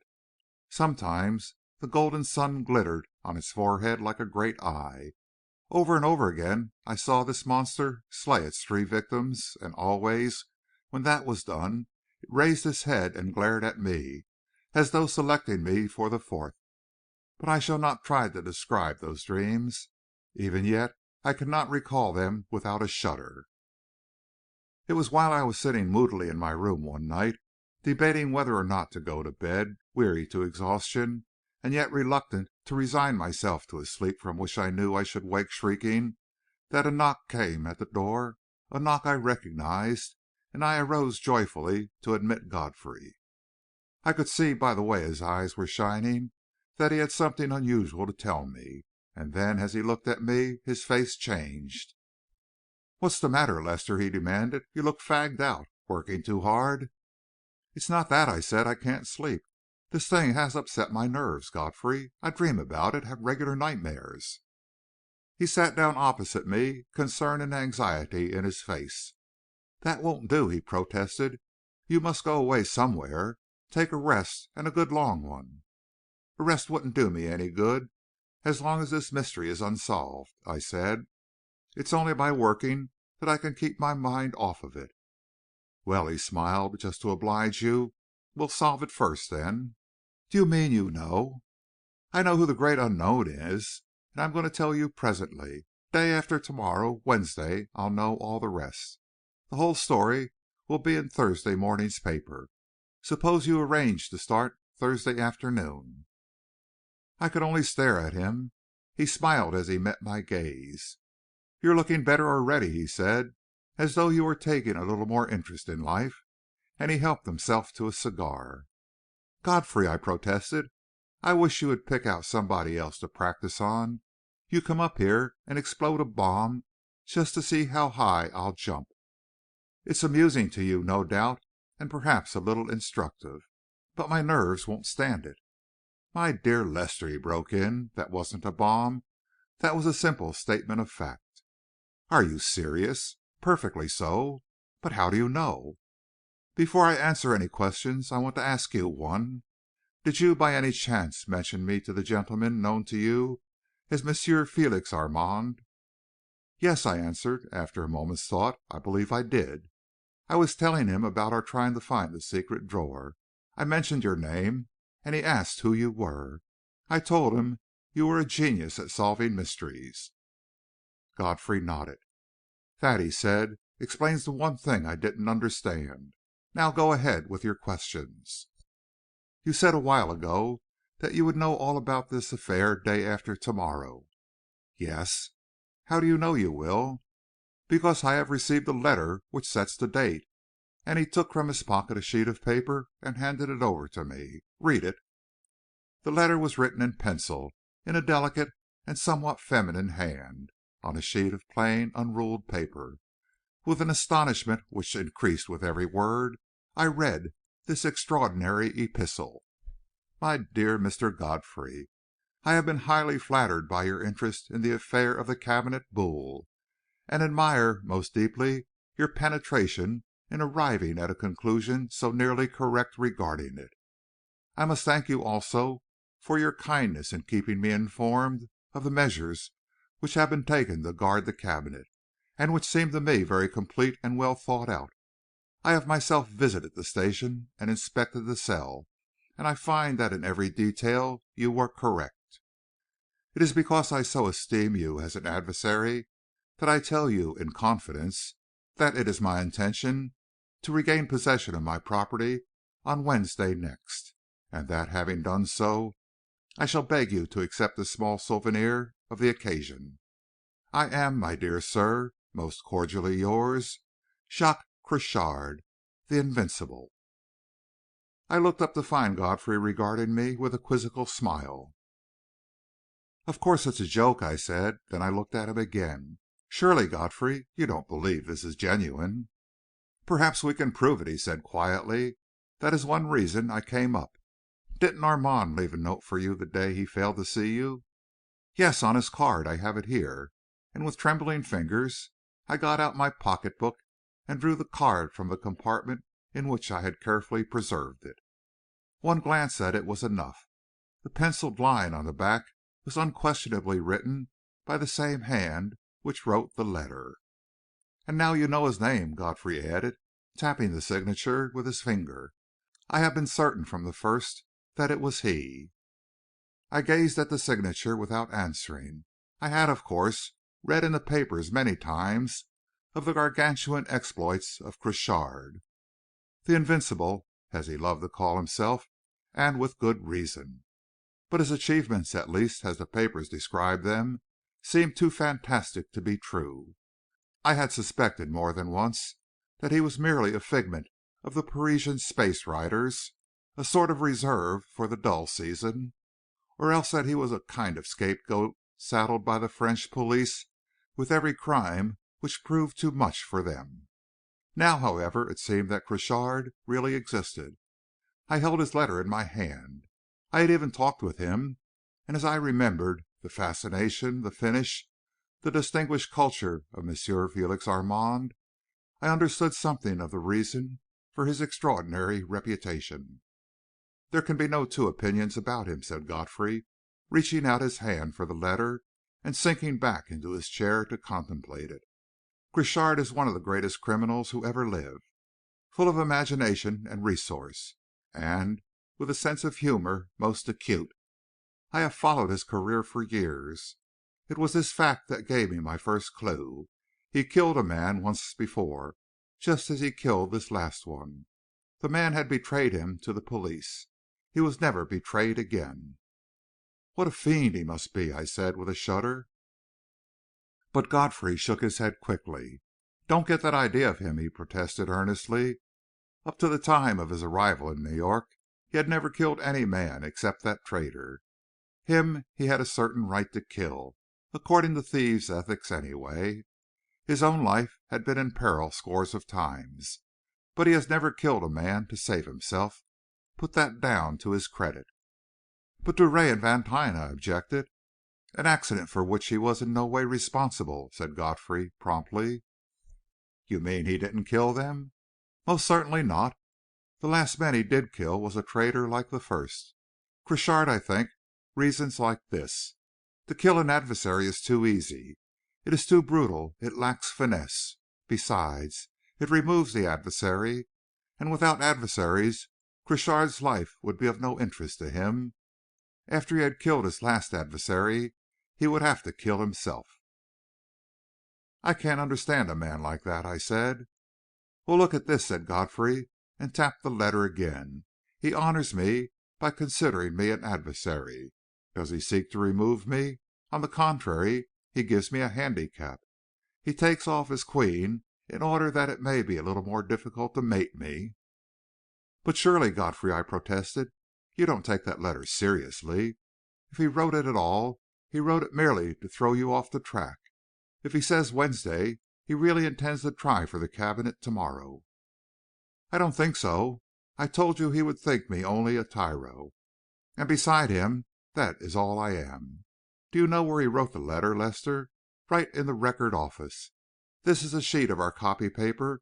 He sat down there right under my nose, wrote that letter, dropped it into my box, and walked out. All that sometime this evening when the office was crowded. But it's absurd for him to write a letter like that, if he really means it. You have only to warn the police." "You'll notice he says it is in confidence." "Are you going to keep it so?" "Certainly I am. I consider that he has paid me a high compliment. I have shown it to no one but you, also in confidence." "It is not the sort of confidence the law recognizes," I pointed out. "To keep a confidence like that is practically to abet a felony." "And yet you will keep it," said Godfrey cheerfully. "You see, I am going to do everything I can to prevent that felony, and we will see if Crochard is really invincible." "I'll keep it," I agreed, "because I think the letter is just a blind. And by the way," I added, "I have a letter from Armand and Son, confirming the fact that their books show that the Boule Cabinet was bought by Philip Vantine. Under the circumstances, I shall have to claim it and hand it over to the Metropolitan." "I hope you won't disturb it until after Wednesday," said Godfrey quickly. "I won't have any interest in it after that." "You really think Crochard will try for it Wednesday?" "I really do." I shrugged my shoulders. What was the use of arguing with a man like that? "Till after Wednesday, then," I agreed, and Godfrey, having verified his letter and secured from me the two promises he was after, bade me good night. Chapter 23.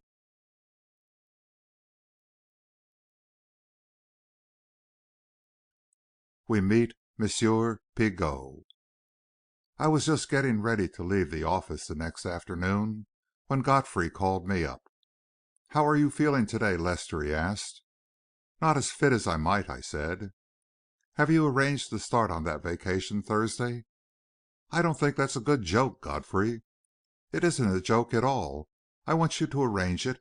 But meanwhile, how would you like a whiff of salt air this evening?" "First rate. How will I get it?" "The Savoie will get to Quarantine about 6 o'clock. I'm going down on our boat to meet her. I want to have a talk with Inspector Pigot, the French detective. Will you come along?" "Will I?" I said. "Where shall I meet you?" "At the foot of Liberty Street at 5 o'clock." "I'll be there," I promised, and I was. The boat was cast loose as soon as we got aboard, backed out into the busy river, her whistle shrieking shrilly. then swung about and headed downstream. It was a fast boat. The Record, which prided itself on outdistancing its contemporaries in other directions, would of course try to do so in this. And when she got fairly into her stride, with her engines throbbing rhythmically, the shore on either hand slipped past us rapidly.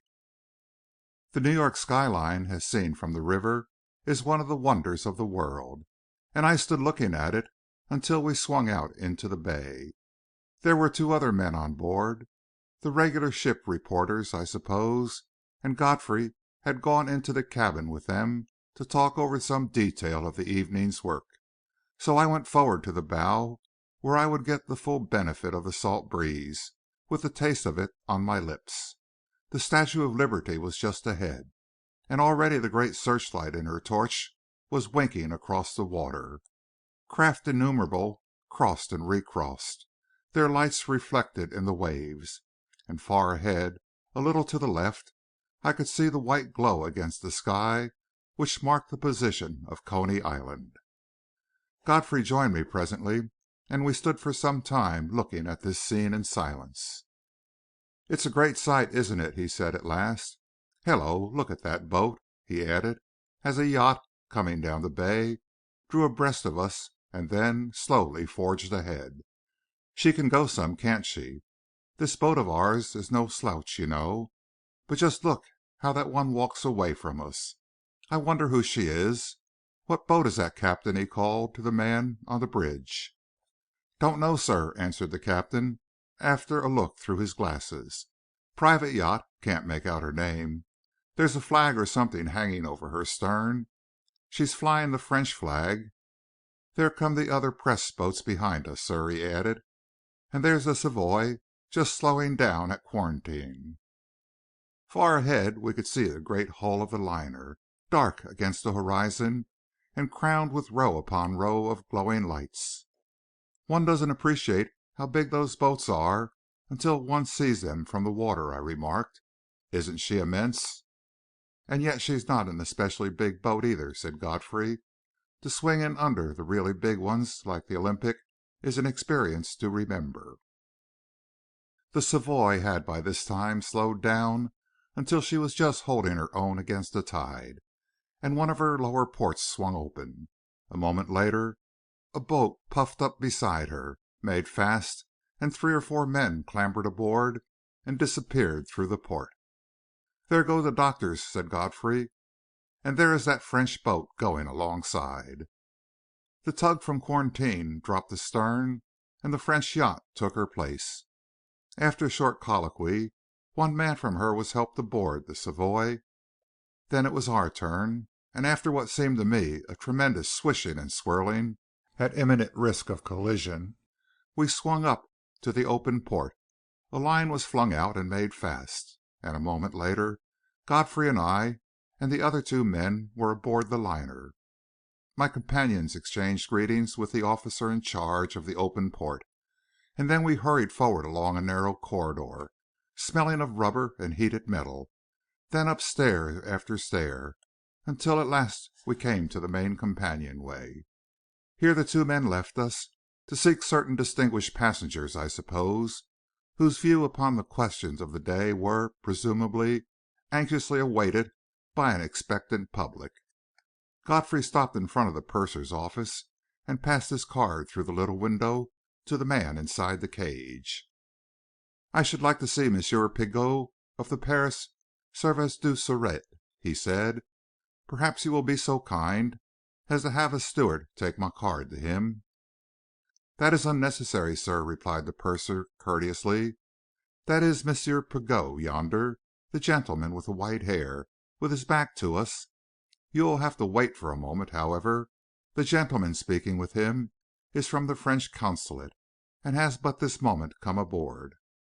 I could not see Inspector Pigot's face, but I could see that he held himself very erect, in a manner bespeaking military training. The messenger from the legation was a youngish man, with waxed moustache and wearing an eyeglass. He was greeting M. Pigot at the moment, and after a word or 2, produced from an inside pocket an official-looking envelope, tied with red tape and secured with an immense red seal. M. Pigot looked at it an instant, while his companion added a sentence in his ear. Then, with a nod of assent, the detective turned down one of the passageways, the other man at his heels. "Official business, no doubt," commented the purser, who had also been watching this little scene. "Monsieur Pigot is one of the best of our officers, and you will find it a pleasure to talk with him. He will no doubt soon be disengaged." "Yes, but meanwhile my esteemed contemporaries will arrive," said Godfrey with a grimace. "They are on my heels. Here they are now." In fact, for the next 20 minutes, reporters from the other papers kept arriving, till there was quite a crowd before the purser's office, and from nearly every paper a special man had been detailed to interview M. Pigot.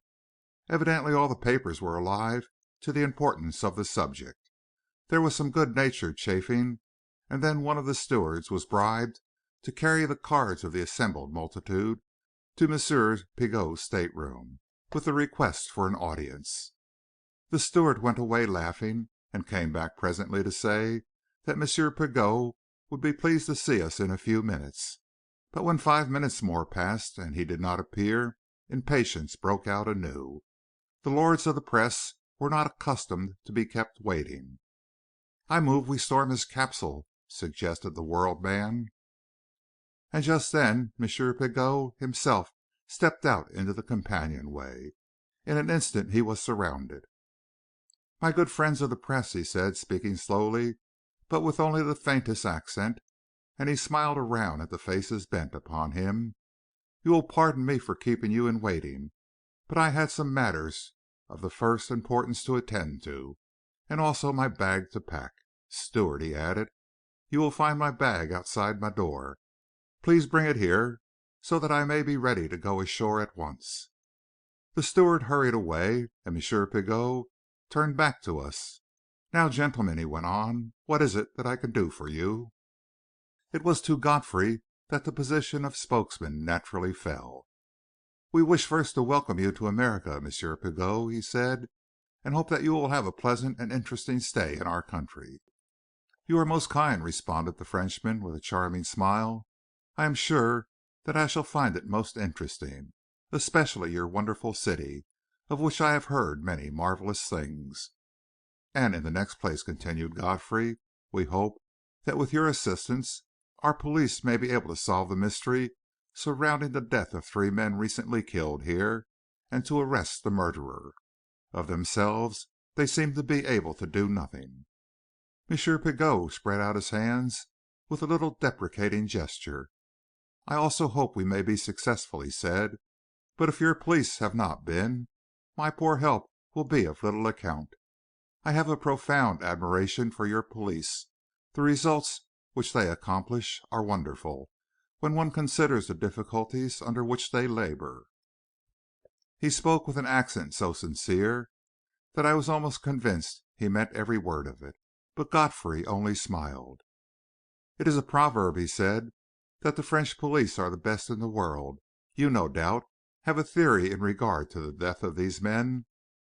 "I fear it is impossible, sir," said M. Pigot, regretfully, "to answer that question at present, or to discuss this case with you. I have my report first to make to the chief of your detective bureau. To morrow I shall be most happy to tell you all that I can. But for to night my lips are closed, sad as it makes me to seem discourteous." I could hear behind me a little indrawn breath of disappointment at the failure of the direct attack. M. Pigot's position was, of course, absolutely correct, but nevertheless Godfrey prepared to attack it on the flank. "You are going ashore to night?" he inquired. "I was expecting a representative of your bureau to meet me here," M. Pigot explained. "I was hoping to return with him to the city. I have no time to lose. In addition, the more quickly we get to work, the more likely we shall be to succeed. Ah, perhaps that is he," he added, as a voice was heard inquiring loudly for Monsieur Pigot. I recognized that voice, and so did Godfrey, and I saw the cloud of disappointment which fell upon his face. An instant later, Grady, with Simmonds in his wake, elbowed his way through the group. "Monsieur Pigot!" he cried, and enveloped the Frenchman's slender hand in his great paw and gave it a squeeze which was no doubt painful. "Glad to see you, sir. Welcome to our city, as we say over here in America. I certainly hope you can speak English, for I don't know a word of your lingo. I'm Commissioner Grady, in charge of the Detective Bureau, and this is Simmonds, one of my men." Monsieur Pigot's perfect suavity was not even ruffled. "I am most pleased to meet you, sir. And you, Monsieur Simmonds," he said. "Yes, I speak English, though, as you can see, with some difficulty. These reporters bothering your life out, I see." And Grady glanced about the group, scowling as his eyes met Godfrey. "Now you boys might as well fade away. You won't get anything out of either of us tonight, eh, Monsieur Pigot?" "I have but just told them that my first report must be made to you, sir," assented Pigot. "Then let us go somewhere and have a drink," suggested Grady. "I was hoping," said M. Pigot, gently, "that we might go ashore at once. I have my papers ready for you."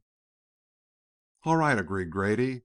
"And after I've looked over your papers, I'll show you Broadway, and I'll bet you agree with me that it beats anything in gay Paree. Our boat's waiting, and we can start right away. This your bag?" "Yes. Bring it along, Simmonds." And Grady started for the stair. But the attentive steward got ahead of Simmonds. M. Pigot turned to us with a little smile. "Till tomorrow, gentlemen," he said. "I shall be at the Hotel Astor, and shall be glad to see you. Shall we say at 11 o'clock? I am truly sorry that I can tell you nothing tonight." He shook hands with the purser, waved his hands to us, and joined Grady, who was watching these amenities with evident impatience. Together they disappeared down the stair. "A contrast in manners, was it not, gentlemen?" asked Godfrey, looking about him. "Didn't you blush for America?" The men laughed, for they knew he was after Grady, and yet it was evident enough that they agreed with him. "Come on, Lester," he added. "We might as well be getting back. I can send the boat down again after the other boys." And he turned down the stair. End of chapter 23.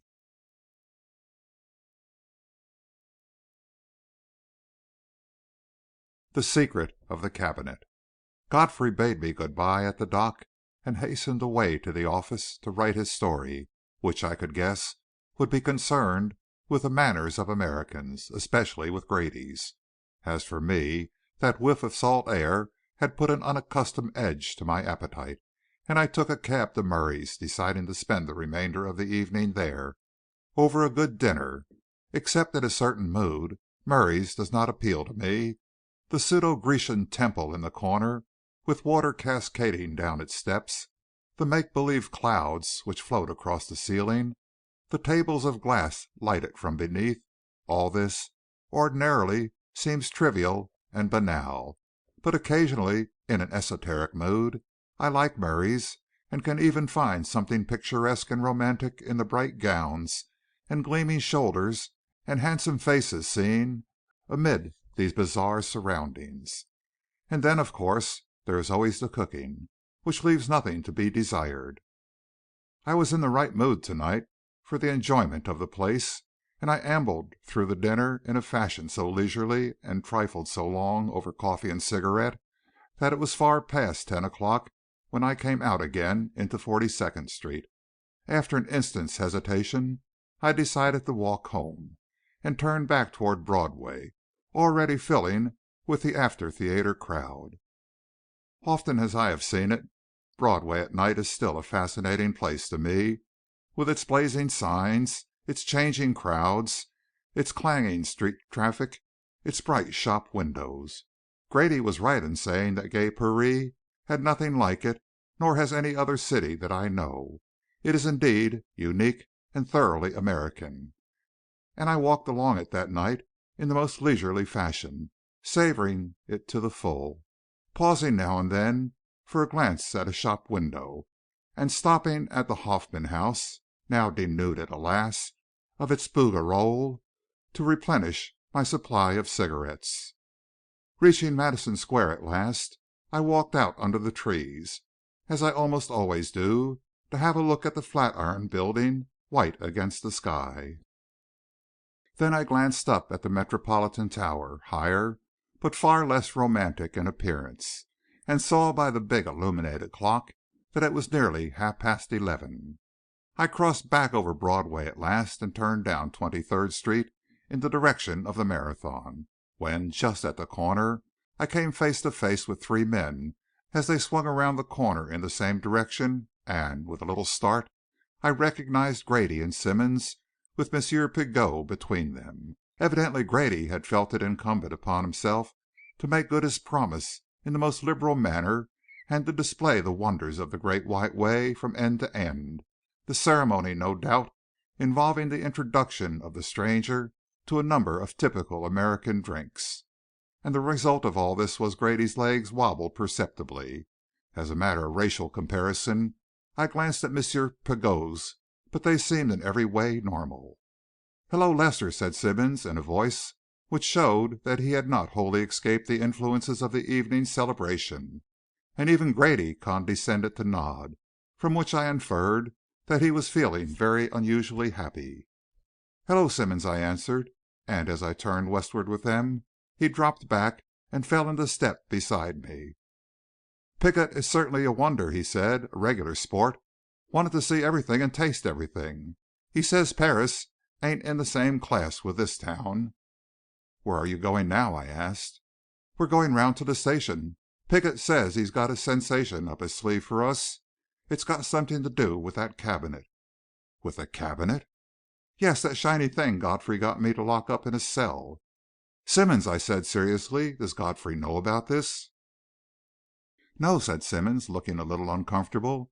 "I told Grady we ought to phone him to come up, but the Chief got mad and told me to mind my own business. Godfrey's been after him, you know, for a long time." "Suppose I phone him," I suggested. "There'd be no objection to that, would there?" "I won't object," said Simmonds, "and I don't know who else will, since nobody else will know about it." "All right. And drag out the preliminaries as long as you can, to give him a chance to get up here." Simmonds nodded. "I'll do what I can," he agreed, "but I don't see what good it will do. The Chief won't let him in, even if he does come up." "We'll have to leave that to Godfrey, but he ought to be told. He's responsible for the cabinet being where it is." "I know he is, and Pigot says it was a mighty wise thing to put it there, though I'm blessed if I know why. Hurry, Godfrey, along as much as you can. Good night," and he followed his companions into the station. There was a drug store at the corner with a public telephone station, and 2 minutes later I was asking to be connected with the city room at the Record office. "No," said a supercilious voice. Mr. Godfrey was not there. He had left some time before. No, the speaker did not know where he was going, nor when he would be back. "Look here," I said, "this is important. I want to talk to the city editor, and be quick about it." There was an instant's astonished silence. "What name?" asked the voice. "Lester, of Royce and Lester. And you might tell your city editor that Godfrey is a close friend of mine." The city editor seemed to understand, for I was switched on to him a moment later, but he was scarcely more satisfactory. "We sent Godfrey up into Westchester to see a man," he said, "on a tip that looked pretty good. He started just as soon as he got his Pigot story written, and he ought to be back almost any time. Is there a message I can give him?" "Yes, tell him that Pigot is at the 23rd Street station, and that he'd better come up as soon as he can." "Very good. I'll give him the message the moment he comes in." "Thank you," I said, but the disappointment was a bitter one. In the street again, I paused hesitatingly at the curb, my eyes on the red light of the police station. What was about to happen there? What was the sensation M. Pigot had up his sleeve? Had I any excuse for being present? And then, remembering Grady's nod and his wobbly legs, remembering, too, that at the worst he could only put me out, I turned toward the light, pushed open the door, and entered. There was no one in sight except the sergeant at the desk. "My name is Lester," I said. "You have a cabinet here, belonging to the estate of the late Philip Vantine." "We got a cabinet, all right, but I don't know who it belongs to." "It belongs to Mr. Vantine's estate." "Well, what about it?" he asked, looking at me to see if I was drunk. "You haven't come in here at midnight to tell me that, I hope." "No, but I'd like to see the cabinet a minute." "You can't see it to night. Come around to morrow. Besides, I don't know you." "Here's my card. Either Mr. Simmonds or Mr. Grady would know me, and to morrow won't do." The sergeant took the card, looked at it, and looked at me. "Wait a minute," he said, at last, and disappeared through the door at the farther side of the room. He was gone 3 or 4 minutes, and the station clock struck 12 as I stood there. I counted the sonorous, deliberate strokes, and then, in the silence that followed, my hands began to tremble with the suspense. Suppose Grady should refuse to see me? But at last the sergeant came back. "Come along," he said, opening the gate in the railing and motioning me through. "Straight on through that door," he added, and sat down again at his desk. With a desperate effort at careless unconcern, I opened the door and passed through. Then involuntarily I stopped, for there, in the middle of the floor, was the Boule Cabinet, with M. Pigot standing beside it, and Grady and Simmonds sitting opposite, flung carelessly back in their chairs and puffing at black cigars. They all looked at me as I entered. Pigot with an evident contraction of the brows which showed how strongly his urbanity was strained. Simmonds with an affection of surprise, and Grady with a bland and somewhat vacant smile. My heart rose when I saw that smile. "Well, Mr. Lester," he said, "so you want to see this cabinet?" "Yes," I answered. "It really belongs to the Vantine estate, you know. I'm going to put in a claim for it, that is, if you are not willing to surrender it without contest." "Did you just happen to think of this in the middle of the night?" he inquired, quizzically. "No," I said boldly, "but I saw you and Mr. Simmonds and this gentleman," with a bow to M. Pigot, "turn in here a moment ago, and it occurred to me that the cabinet might have something to do with your visit. Of course, we don't want the cabinet injured. It's very valuable." "Don't worry," said Grady, easily. "We're not going to injure it, and I think we'll be ready to surrender it to you at any time after to night. Monsieur Pigot here wants to do a few tricks with it first. I suppose you have a certain right to be present, so, if you like sleight of hand, sit down." I hastily sought a chair, my heart singing within me. Then I attempted to assume a mask of indifference, for M. Pigot was obviously annoyed at my presence, and I feared for a moment that his Gallic suavity would be strained to the breaking. But Grady, if he noticed his guest's annoyance, paid no heed to it, and I began to suspect that the Frenchman's courtesy and good breeding had ended by rubbing Grady the wrong way. They were in such painful contrast to his own hobnailed manners. Whatever the cause, there was a certain malice in the smile he turned upon the Frenchman.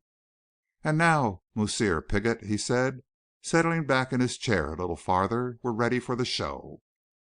"What I have to tell you, sir," began M. Pigot, in a voice as hard as steel and cold as ice, "has, understand well, to be told in confidence. It must remain between ourselves until the criminal is secured." Grady's smile hardened a little. Perhaps he did not like the imperatives. At any rate, he ignored the hint. "Understand, Mr. Lester?" he asked, looking at me, and I nodded.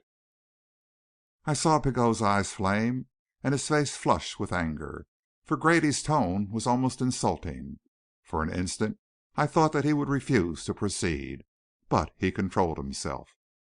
Standing there facing me, in the full light, it was possible for me to examine him much more closely than had been possible on board the boat, and I looked at him with interest.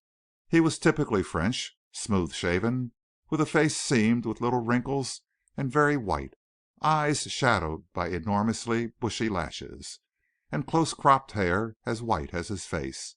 But what attracted me most was the mouth, a mouth at once delicate and humorous, a little large, with the lips full enough to betoken vigor, yet not too full for finesse. He was about 60 years of age, I guessed, and there was about him the air of a man who had passed through 100 remarkable experiences without once losing his aplomb. Certainly he was not going to lose it now.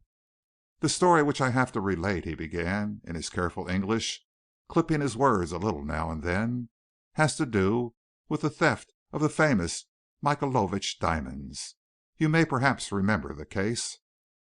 I remembered it certainly, for the robbery had been conceived and carried out with such brilliancy and daring that its details had at once arrested my attention, to say nothing of the fact that the diamonds which formed the celebrated collection belonging to the Grand Duke Michael of Russia, sojourning in Paris because unappreciated in his native land, and also because of the supreme attraction of the French capital to one of his temperament, were valued at something like 8,000,000 francs.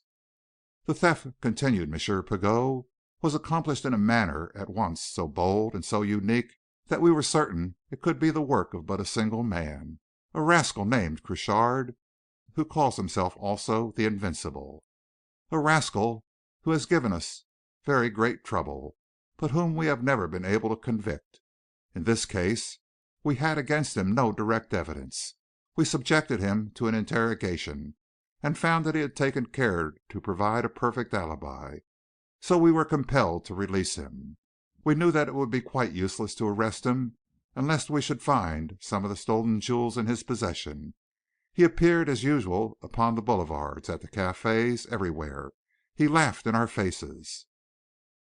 For us it was not pleasant, but our law is strict. For us to accuse a man, to arrest him, and then to be compelled to own ourselves mistaken, is a very serious matter. But we did what we could. We kept Crochard under constant surveillance. We searched his rooms and those of his mistress, not once but many times. On one occasion, when he passed the barrier at Vincennes, our agents fell upon him and searched him under pretense of robbing him. He was, understand well, not for an instant deceived. He knew thoroughly what we were doing, for what we were searching. He knew also that nowhere in Europe would he dare to attempt to sell a single one of those jewels. We suspected that he would attempt to bring them to this country, and we warned your Department of Customs, for we knew that here he could sell all but the very largest, not only almost without danger, but at a price far greater than he could obtain for them in Europe. We closed every avenue to him, as we thought, and then all at once he disappeared. For 2 weeks we heard nothing, and then came the story of this man Drouet, killed by a stab on the hand. At once we recognized the work of Crochard, for he alone of living men possesses the secret of the poison of the Medici. It is a fearful secret, which in his whole life he has used but once, and that was upon a man who had betrayed him. M. Pigot paused and passed his hand across his forehead. We were at a loss to understand Crochard's connection with Drouet. M. Pigot continued. Drouet, while a mere hanger-on at the cafés of the boulevards, was not a criminal. Then came the death of that creature Morel, in an effort to gain possession of this cabinet, and we began to understand. We made inquiries concerning the cabinet. We learned its history and the secret of its construction, and we arrived at a certain conclusion. It was to ascertain if that conclusion is correct that I came to America." "What is the conclusion?" queried Grady, who had listened to all this with a manifest impatience in strong contrast to my own absorbed interest. For I had already guessed what the conclusion was, and my pulses were bounding with excitement. "Our theory," replied M. Pigot, without the slightest acceleration of speech, "is that the Michaelovitch diamonds are concealed in this cabinet. Everything points to it, and we shall soon see." As he spoke, he drew from his pocket a steel gauntlet, marvelously like the one Godfrey had used, and slipped it over his right hand. "When one attempts to fathom the secrets of the Invincible," he said with a smile, "one must go armored. Already 3 men have paid with their lives the penalty of their rashness." "3 men?" repeated Grady wonderingly. "3," and Pigot checked them off upon his fingers. "First, the man who gave his name as Durrell, but who was really a blackmailer named Drouet. Second, M. Vantine, the Connoisseur. And third, the creature Morel. Of these, the only one that really matters is M. Vantine's. His death was most unfortunate, and I am sure that Crochard regrets it exceedingly. He might also regret my death, but at any rate, I have no wish to be the fourth." "Not I," and he adjusted the gauntlet carefully. "One moment, monsieur," I said, bursting in, unable to remain longer silent. "This is all so wonderful, so thrilling. Will you not tell us more? For what were these men searching? For the jewels?" "Monsieur is as familiar with the facts as I," he answered, in a sarcastic tone. "He knows that Drouet was killed while searching for a packet of letters which would have compromised most seriously a great lady.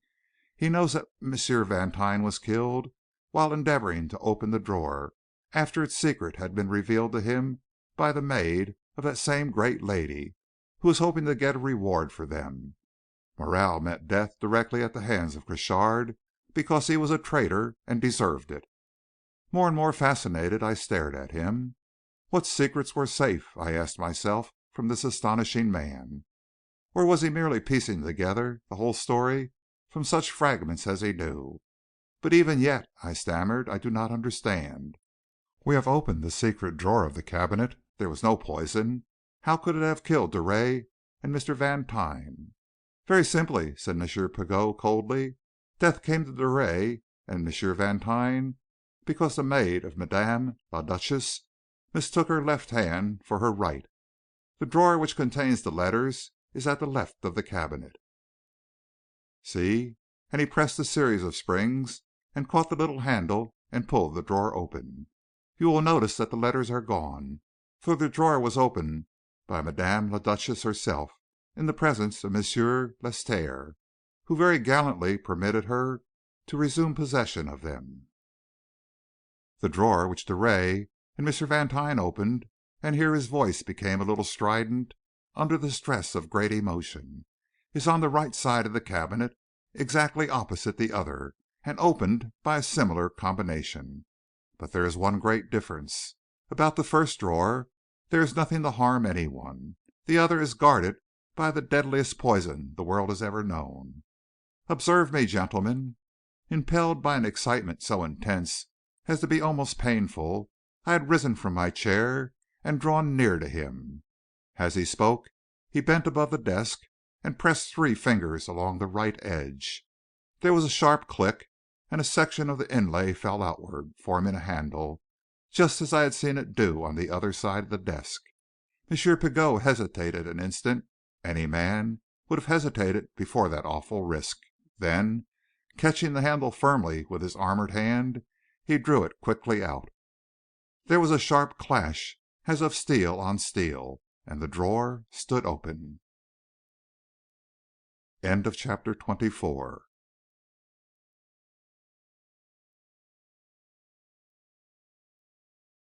The Michaelovitch Diamonds. M. Pigot, cool and imperturbable, held out to us, with a little smile, a hand which showed not a quiver of emotion. His gauntleted hand, and I saw that, on the back of it, were 2 tiny depressions. At the bottom of each depression lay a drop of bright red liquid. Blood red, I told myself, as I stared at it, fascinated. And what nerves of steel this man possessed! A sudden warmth of admiration for him glowed within me. "That liquid, gentlemen," he said, in his smooth voice, "is the most powerful poison ever distilled by man. Those 2 tiny drops would kill a score of people, and kill them instantly. Its odor betrays its origin, and indeed the air was heavy with the scent of bitter almonds. But the poison ordinarily derived from that source is as nothing compared with this. This poison is said to have been discovered by Remy, the remarkable man who brought about the death of the Duc d'Anjou. Its distillation was supposed to be one of the lost arts, but the secret was rediscovered by this man Crochard. No secret, indeed, is safe from him. Criminal history, criminal memoirs, the mysteries and achievements of the great confederacy of crime which has existed for many centuries, and whose existence few persons ever suspect, all this is to him an open book. It is this which renders him so formidable. No man can stand against him. Even the secret of this drawer was known to him, and he availed himself of it when need arose." M. Pigot paused, his head bent in thought, and I seemed to be gazing with him down long avenues of crime extending far into the past, dismal avenues like those of Père Lachaise, where tombs elbowed each other, where at every step one came face to face with a mystery, a secret, or a tragedy. Only here the mysteries were all solved, the secrets all uncovered, the tragedies all understood, but only to the elect, to criminals really great, were these avenues open. To all others they were forbidden. Alone of living men, perhaps, Crochard was free to wander there unchallenged.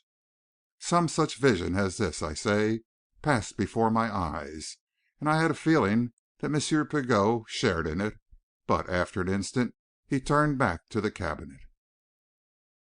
"Now, Monsieur Simmons," he said briskly, in an altered voice, "if you will have the kindness to hold the drawer for a moment in this position, I will draw the serpent's fangs. There is not the slightest danger," he added, seeing that Simmons very naturally hesitated. Thus assured, Simmons grasped the handle of the drawer and held it open while the Frenchman took from his pocket a tiny flask of crystal. "A little farther," he said, and as Simmons, with evident effort, drew the drawer out to its full length, a tiny two-tined prong pushed itself forward from underneath the cabinet.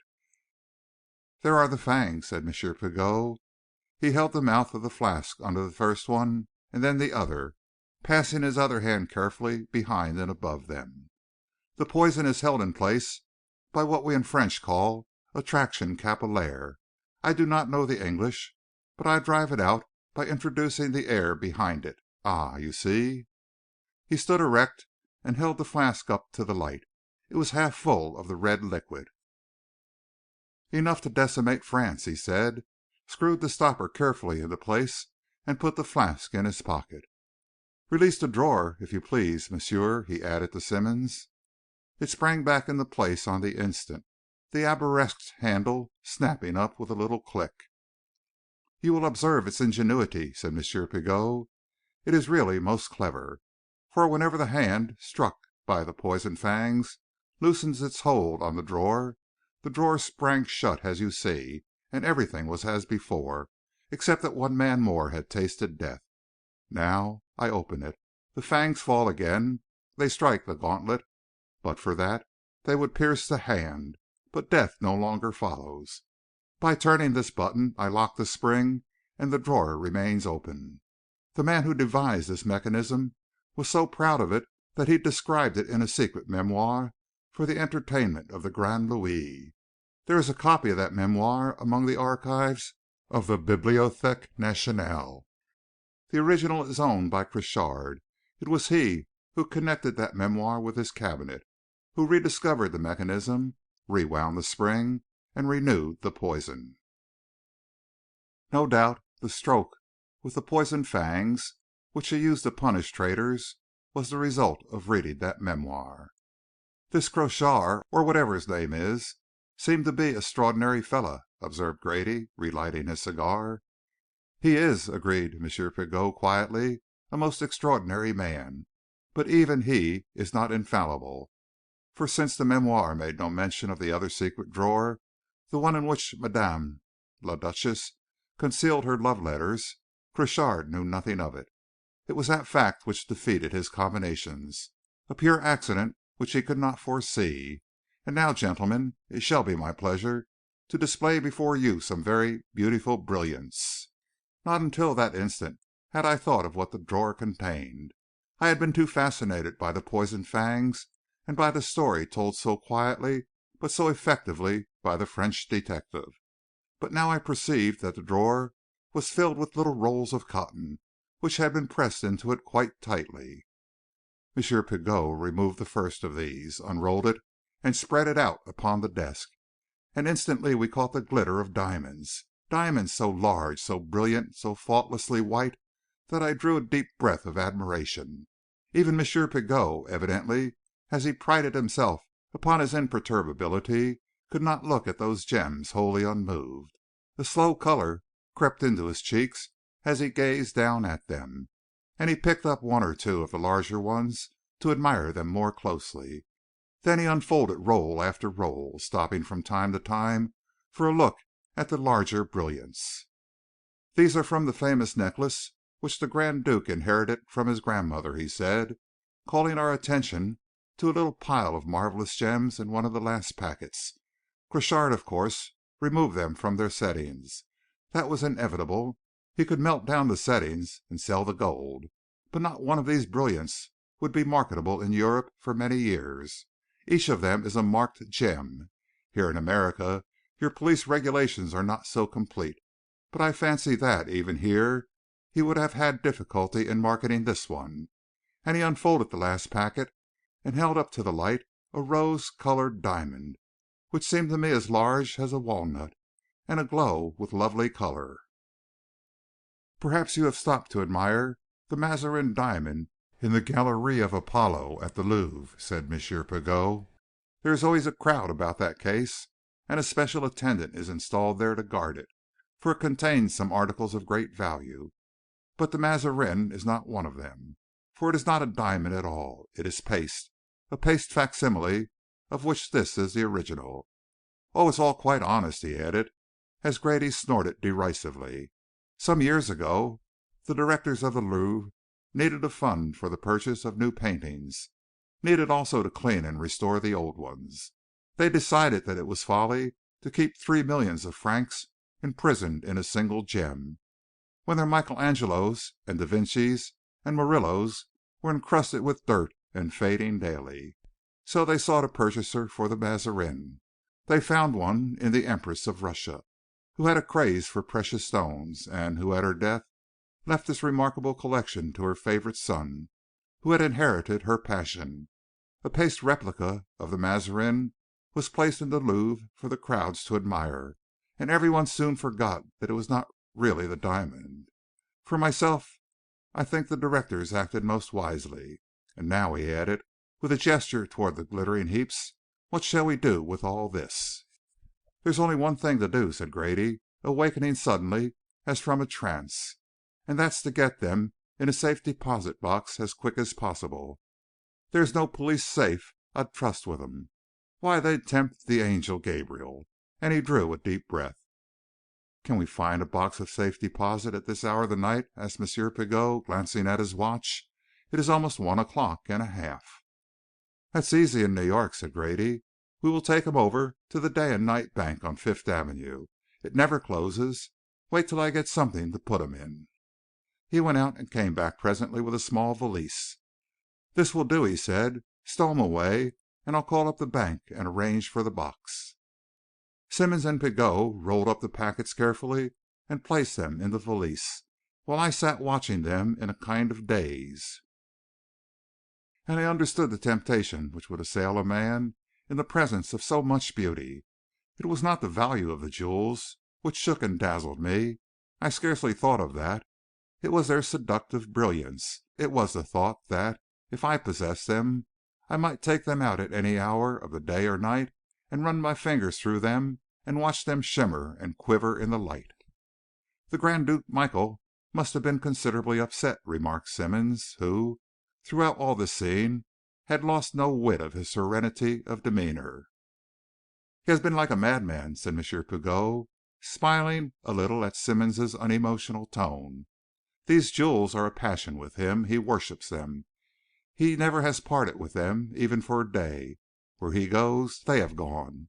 In his most desperate need of money, and he has had such need many times, he has never sold one of his brilliants. On the contrary, whenever he has money or credit, and the opportunity comes to purchase a stone of unusual beauty, he cannot resist, even though his debts go unpaid. Since the loss of these stones, he has raved, he has cursed, he has beat his servants. One of them has died, in consequence. We are all a little mad on some one subject. I have heard it said. Well, the Grand Duke Michael is very mad on the subject of diamonds." "Why didn't he offer a reward for their return?" queried Simmonds. "Oh, he did," said M. Pigot. "He offered immediately his whole fortune for their return.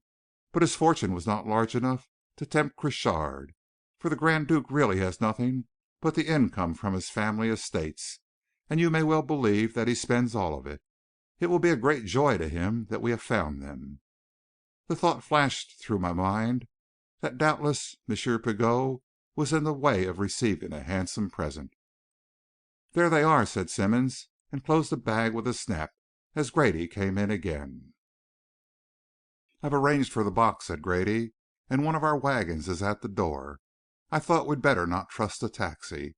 Might turn over or run into something, and we can't afford to take any chances, not this trip. Simmonds, you go along with Monsieur Pigot and put an extra man on the seat with the driver. Maybe that Crochard might try to hold you up." The same thought was in my own mind, for Crochard must have learned of M. Pigot's arrival, and I could scarcely imagine that he would sit quietly by and permit the jewels to be taken away from him, to say nothing of his chagrin over his unfulfilled boast to Godfrey. So I was relieved that Grady was wise enough to take no risk.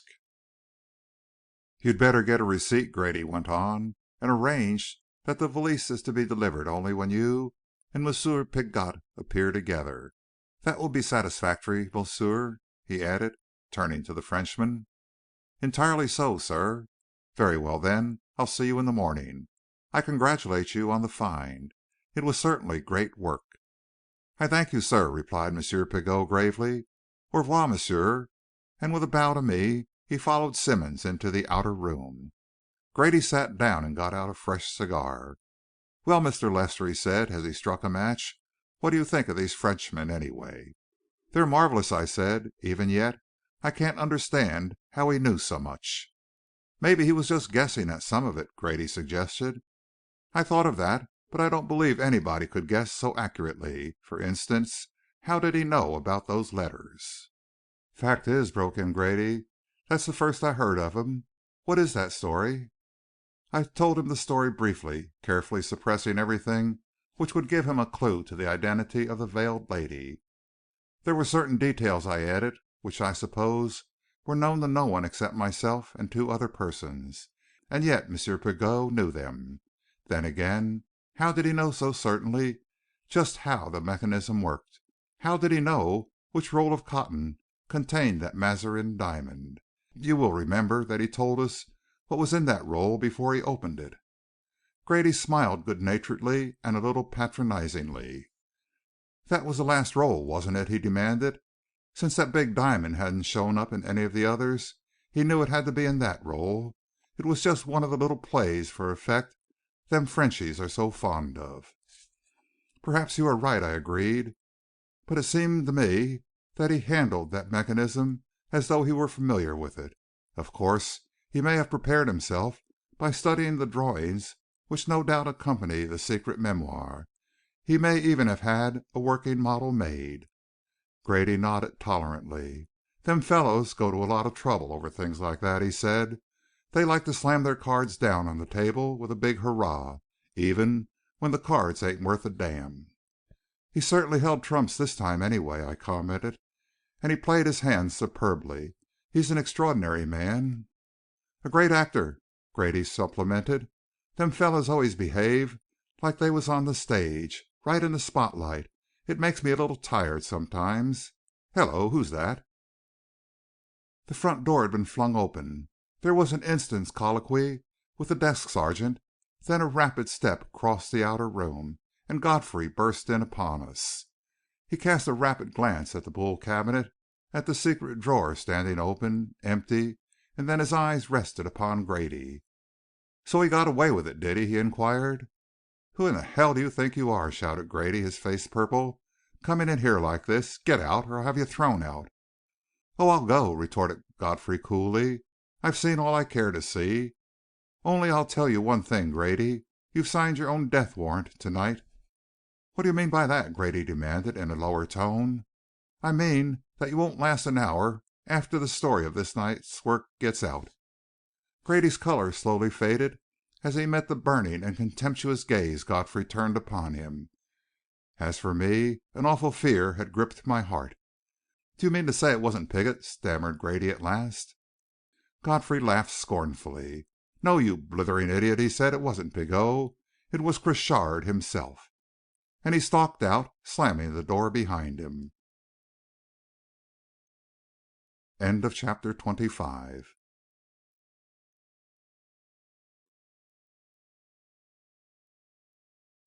The fate of Monsieur Pigot. Whatever may have been Grady's defects of insight and imagination, he was energetic enough when thoroughly aroused. Almost before the echo of that slamming door had died away, he was beside the sergeant's desk. "Get out the reserves," he ordered, "and have the other wagon around. Phone headquarters to rush every man available up to the Day and Night Bank, and say it's from me." He stood chewing his cigar savagely as the sergeant hastened to obey. In a moment the reserves came tumbling out, struggling into their coats. There was a clatter of hoofs in the street as the wagon dashed up.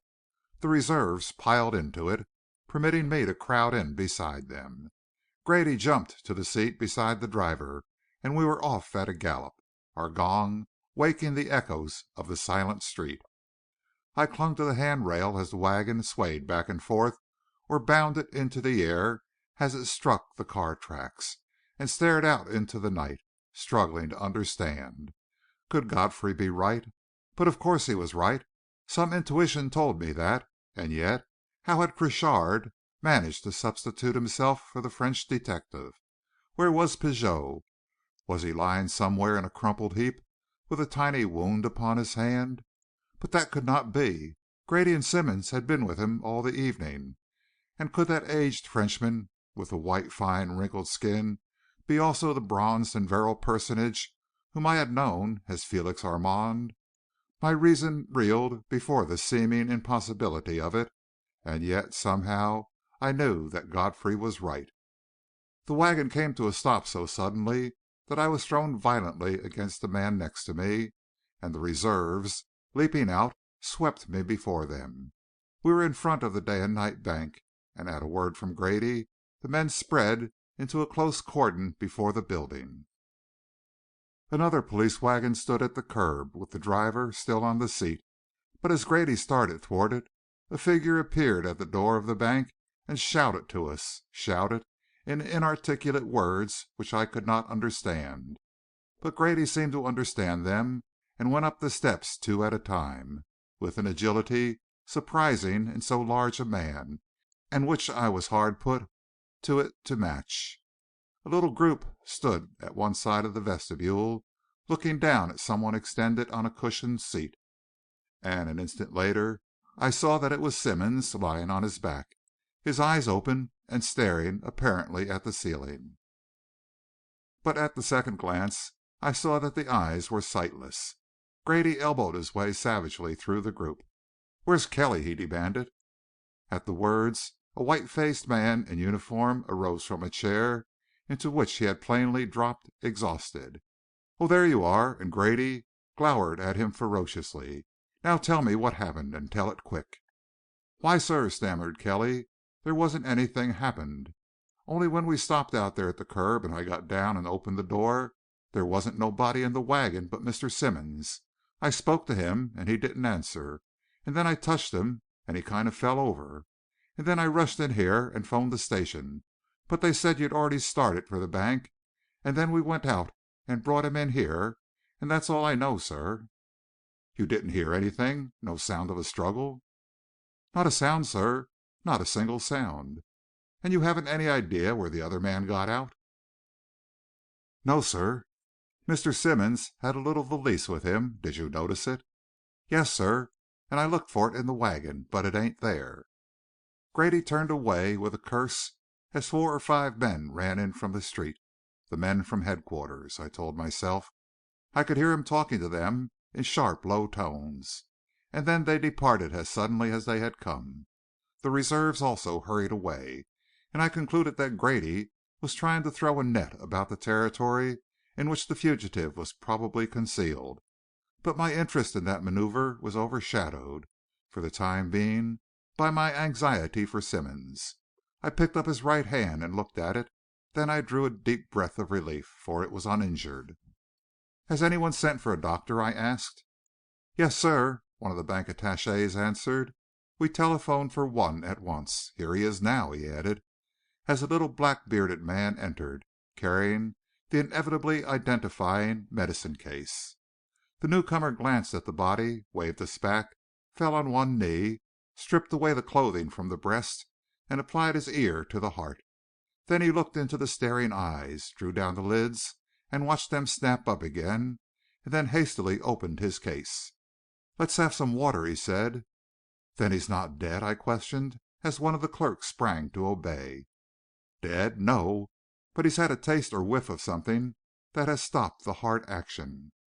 With a queer, creepy feeling over my scalp, I remembered the little flask half full of blood red liquid which Crochard carried in his pocket.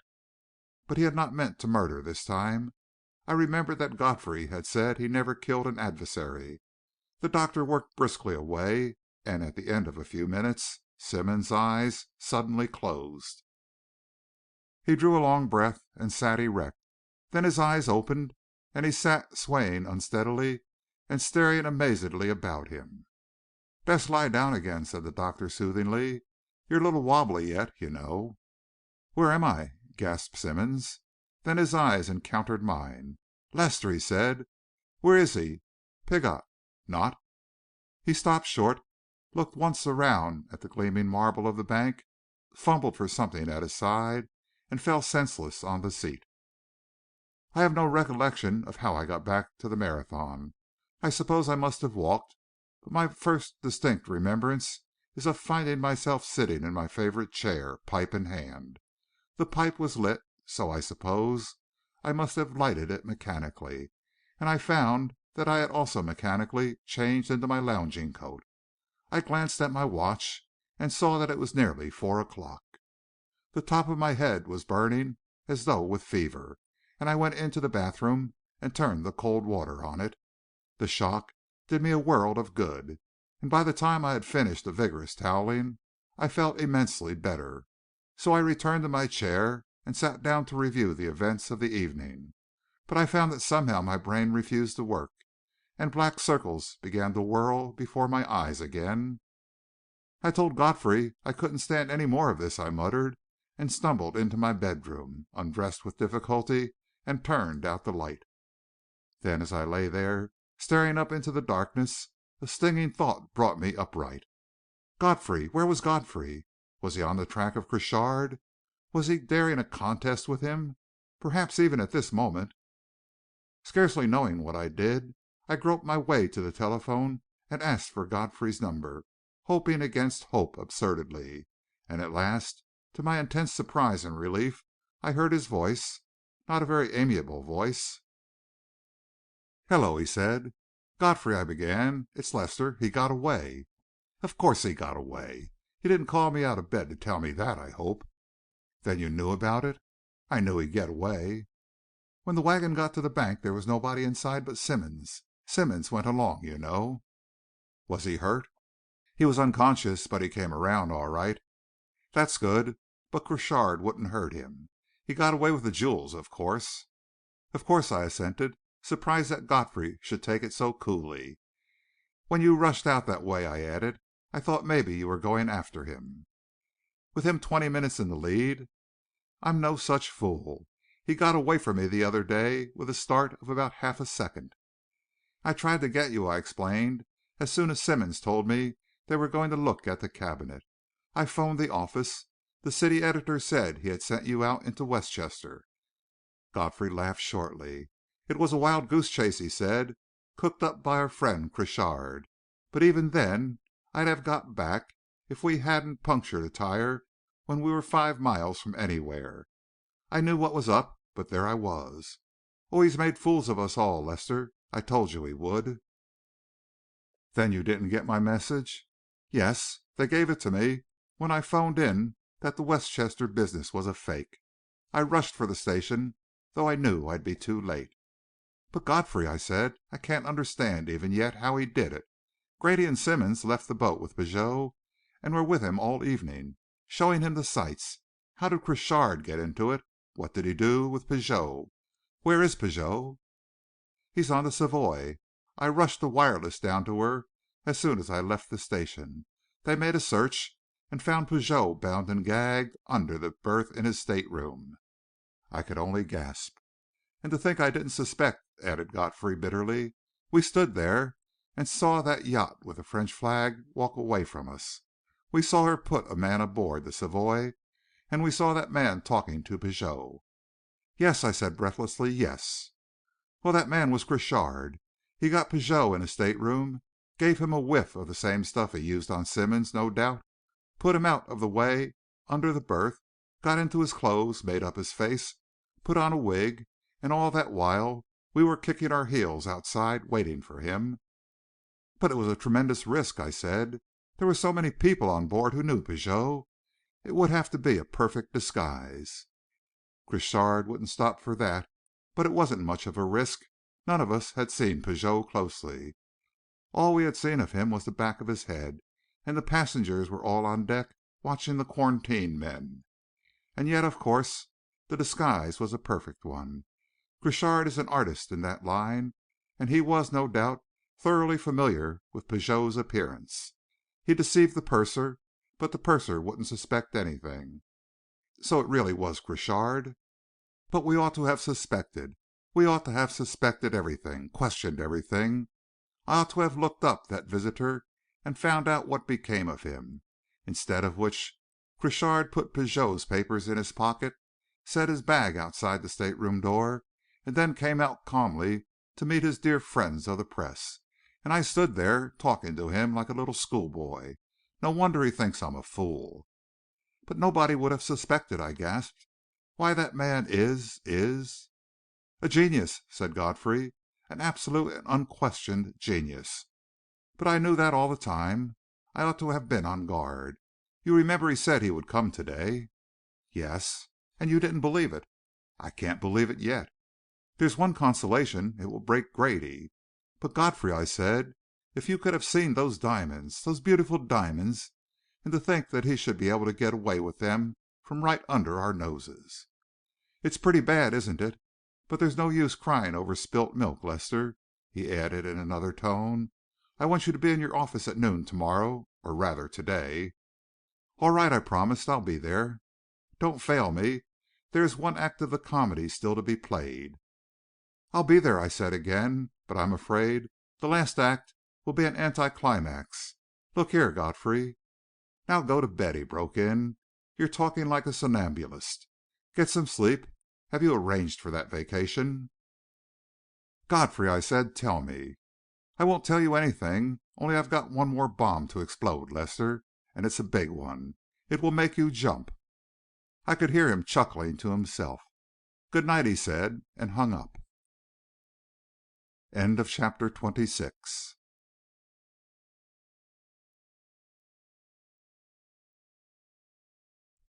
The last act of the drama.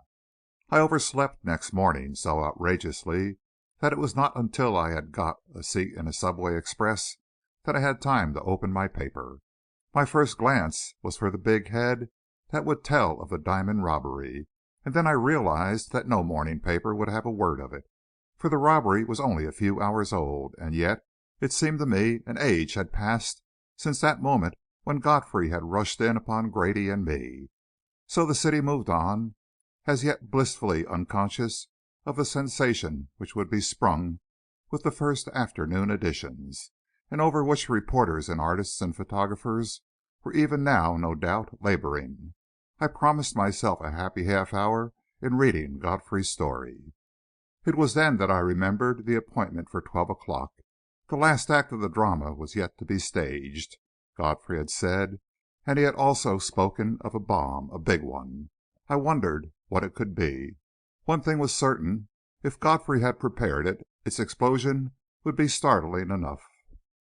There were a number of things at the office demanding my attention, and I was so late in getting there, and the morning passed so rapidly, that when the office boy came in and announced that Mr. Grady and Mr. Simmonds were outside and wished to see me, I did not, for a moment, connect their visit with Godfrey. Then I looked at my watch, saw that it was 5 minutes to 12, and realized that the actors were assembling. "Show them in," I said, and they entered together a minute later. Grady was evidently much perturbed. His usually florid face was drawn and haggard. His cheeks hung in ugly lines. There were dark pouches under his eyes, and the eyes themselves were bloodshot. I guessed that he had not been to bed, that he had spent the night searching for Crochard, and it was easy enough to see that the search had been unsuccessful. Simmonds, too, was looking rather shaky, and no doubt still felt the after effects of that whiff of poison. "I'm glad to see you are better, Simmonds," I said, shaking hands with him. "That was a close call." "It certainly was," Simmonds agreed, sinking into a chair. "If I had got a little more of it, I'd have never waked up." "Do you remember anything about it?" "Not a thing. One minute we were sitting there talking together as nice as you please, and the next thing I knew was when I woke up in the bank." "Where's that man Godfrey?" broke in Grady. "He said he'd be here at noon," I said, and glanced at my watch. "It's noon now. Were you to meet him here?" Grady glanced at me suspiciously. "Don't you know nothing about it?" he asked. "I only know that Godfrey asked me to be here at noon to day. What's up?" "Blamed if I know," said Grady sulkily. "I got word from him that I'd better be here, and I thought maybe he might know something. I'm so dizzy over last night's business that I'm running around in circles this morning. But I won't wait for him. He can't make me do that. Come along, Simmonds." "Wait a minute," I broke in, as the outer door opened. "Perhaps that's Godfrey now." And so it proved. He came in, accompanied by a man whom I knew to be Arthur Shiro, chief counsel for the Record. Godfrey nodded all around. "I think you know Mr. Shiro," he said, placing on my desk a small leather bag he was carrying. "This is Mr. Lester, Mr. Shiro," he added, and we shook hands. "The object of this conference, Lester," he concluded, "is to straighten out certain matters connected with the Michaelovitch Diamonds, and incidentally to give the Record the biggest scoop it has had for months." "I ain't here to fix up no scoop for the Record," broke in Grady. "That paper never did treat me right." "It has treated you as well as you deserved," reported Godfrey. "I'm going to talk plainly to you, Grady. Your goose is cooked. You can't hold on for an hour after last night's getaway becomes public." "We'll see about that," growled Grady, but the fight had evidently been taken out of him. "I understand you wouldn't let Simmonds telephone for me last night?" queried Godfrey. "That's right. It wasn't none of your business." "Perhaps not. And yet if I had been there, the cleverest thief in Paris, if not in the world, would be safe behind those chrome nickel steel bars at the 23rd Street station, instead of at liberty to go ahead and rob somebody else." "You're mighty cocksure," retorted Grady. "It's easy to be wise after all is over." "Well, I'm not going to argue with you," said Godfrey. "I admit it was a good disguise, and a clever idea. But just the same, you ought to have seen through it. That's your business." Grady mopped his face. "Oh, of course," he sneered. "I ought to have seen through it. I ought to have suspected even when I found you trying to interview him, even when I got him off the boat myself, even when I went through his papers and found them all right, yes, even to the photograph on his passport. That's plain enough now, ain't it? If people only had as good foresight as they have hindsight, how easy it would be." "Look here, Grady," said Godfrey more kindly. "I haven't anything against you personally, and I admit that it was foolish of me to stand there talking to Crochard and never suspect who he was. But that's all beside the mark. You're at the head of the detective bureau, and you're the man who is responsible for all this. You're energetic enough and all that, but you're not fit for your job. It's too big for you, and you know it. Take my advice and go to the phone there and send in your resignation." Grady stared at him as though unable to believe his ears. "Phone in my resignation?" he echoed. "What kind of fool do you think I am?" "I see you're a bigger one than I thought you were. Your pull can't help you any longer, Grady. Was it to tell me that you got me over here?" "No," said Godfrey. "All this is just incidental. You began the discussion yourself, didn't you? I got you here to meet—" The outer door opened again, and Godfrey looked toward it, smiling. "Monsieur Pigot," announced the office boy. And then I almost bounced from my seat, for I would have sworn that the man who stood on the threshold was the man who had opened the secret drawer. He came forward, looking from face to face, then his eyes met Godfrey's, and he smiled. "Behold, I am here, monsieur," he said, and I started anew at the voice, for it was the voice of Crochard. "I hope that I have not kept you waiting." "Not at all, Monsieur Pigot," Godfrey assured him, and placed a chair for him.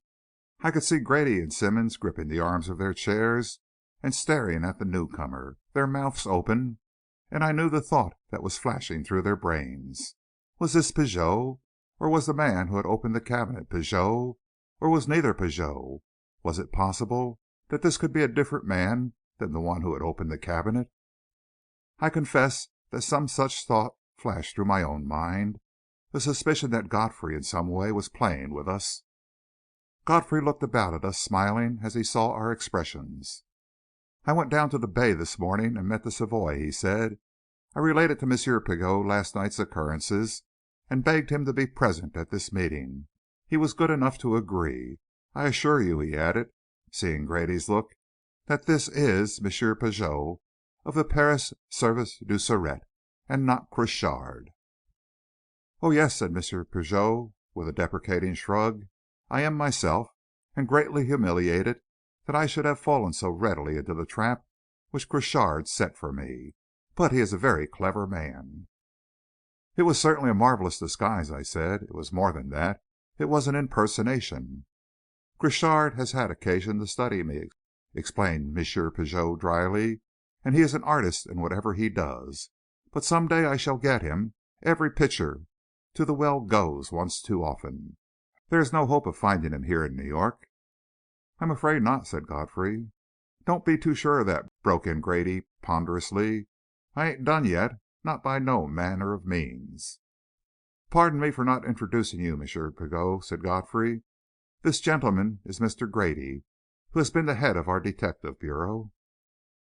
This is Mr. Simmonds, a member of his staff. This is Mr. Lester, an attorney and friend of mine, and this is Mr. Shearrow, my personal counsel. Mr. Grady, Mr. Simmonds, and Mr. Lester were present last night," he added, blandly, "when Crochard opened the secret drawer." Grady reddened visibly, and even I felt my face grow hot. M. Pigot looked at us with a smile of amusement. "It must have been a most interesting experience," he said, "to have seen Crochard at work. I have never had the privilege, but I regret that he should have made good his escape." "More especially since he took the Michaelovitch diamonds with him," I added. "Before we go into that," said Godfrey, with a little smile, "there are one or two questions I should like to ask you, M. Pigot, in order to clear up some minor details which are as yet a little obscure. Is it true that the theft of the Michaelovitch diamonds was planned by Crochard?" "Undoubtedly. No other thief in France would be capable of it." "Is it also true that no direct evidence could be found against him?" "That also is true, monsieur. He had arranged the affair so cleverly that we were wholly unable to convict him, unless we should find him with the stolen brilliants in his possession. And you were not able to do that?" "No. We could discover no trace of the brilliants, though we searched for them everywhere." "But you did not know of the Boule Cabinet and of the secret drawer?" "No, of that we knew nothing. I must examine that famous cabinet." "It's worth examining, and it has an interesting history. But you did know, of course, that Crochard would seek a market for the diamonds here in America?" "We knew that he would try to do so, and we did everything in our power to prevent it. We especially relied upon your customs department to search most thoroughly the belongings of every person with whom they were not personally acquainted." "The customs people did their part," said Godfrey, with a chuckle. "They have quite upset the country, but the diamonds got in spite of them. For, of course, a cabinet imported by a man so well known and so above suspicion as Mr. Vantine was passed without question." "Yes," agreed M. Pigot, a little bitterly, "it was a most clever plan. And now, no doubt, Crochard can sell the brilliants at his leisure." "Not if you've got a good description of them," protested Grady. "I'll make it a point to warn every dealer in the country. I'll keep my whole force on the job. I'll get Chief Wilkie to lend me some of his men." "Oh, there's no use in taking all that trouble," broke in Godfrey, negligently. "Crochard won't try to sell them." "Won't try to sell them?" echoed Grady. "What's the reason he won't?" "Because he hasn't got them," answered Godfrey, smiling with evidently deep enjoyment of Grady's dazed countenance. "Oh, come off," said that worthy, disgustedly. "If he hasn't got 'em, I'd like to know who has." "I have," said Godfrey, and cleared my desk with a sweep of his arm. "Spread out your handkerchief, Lester. and as I dazedly obeyed, he picked up the little leather bag, opened it, and poured out its contents in a sparkling flood. "There," he added, turning to Grady, "are the Michaelovitch diamonds." End of chapter 27.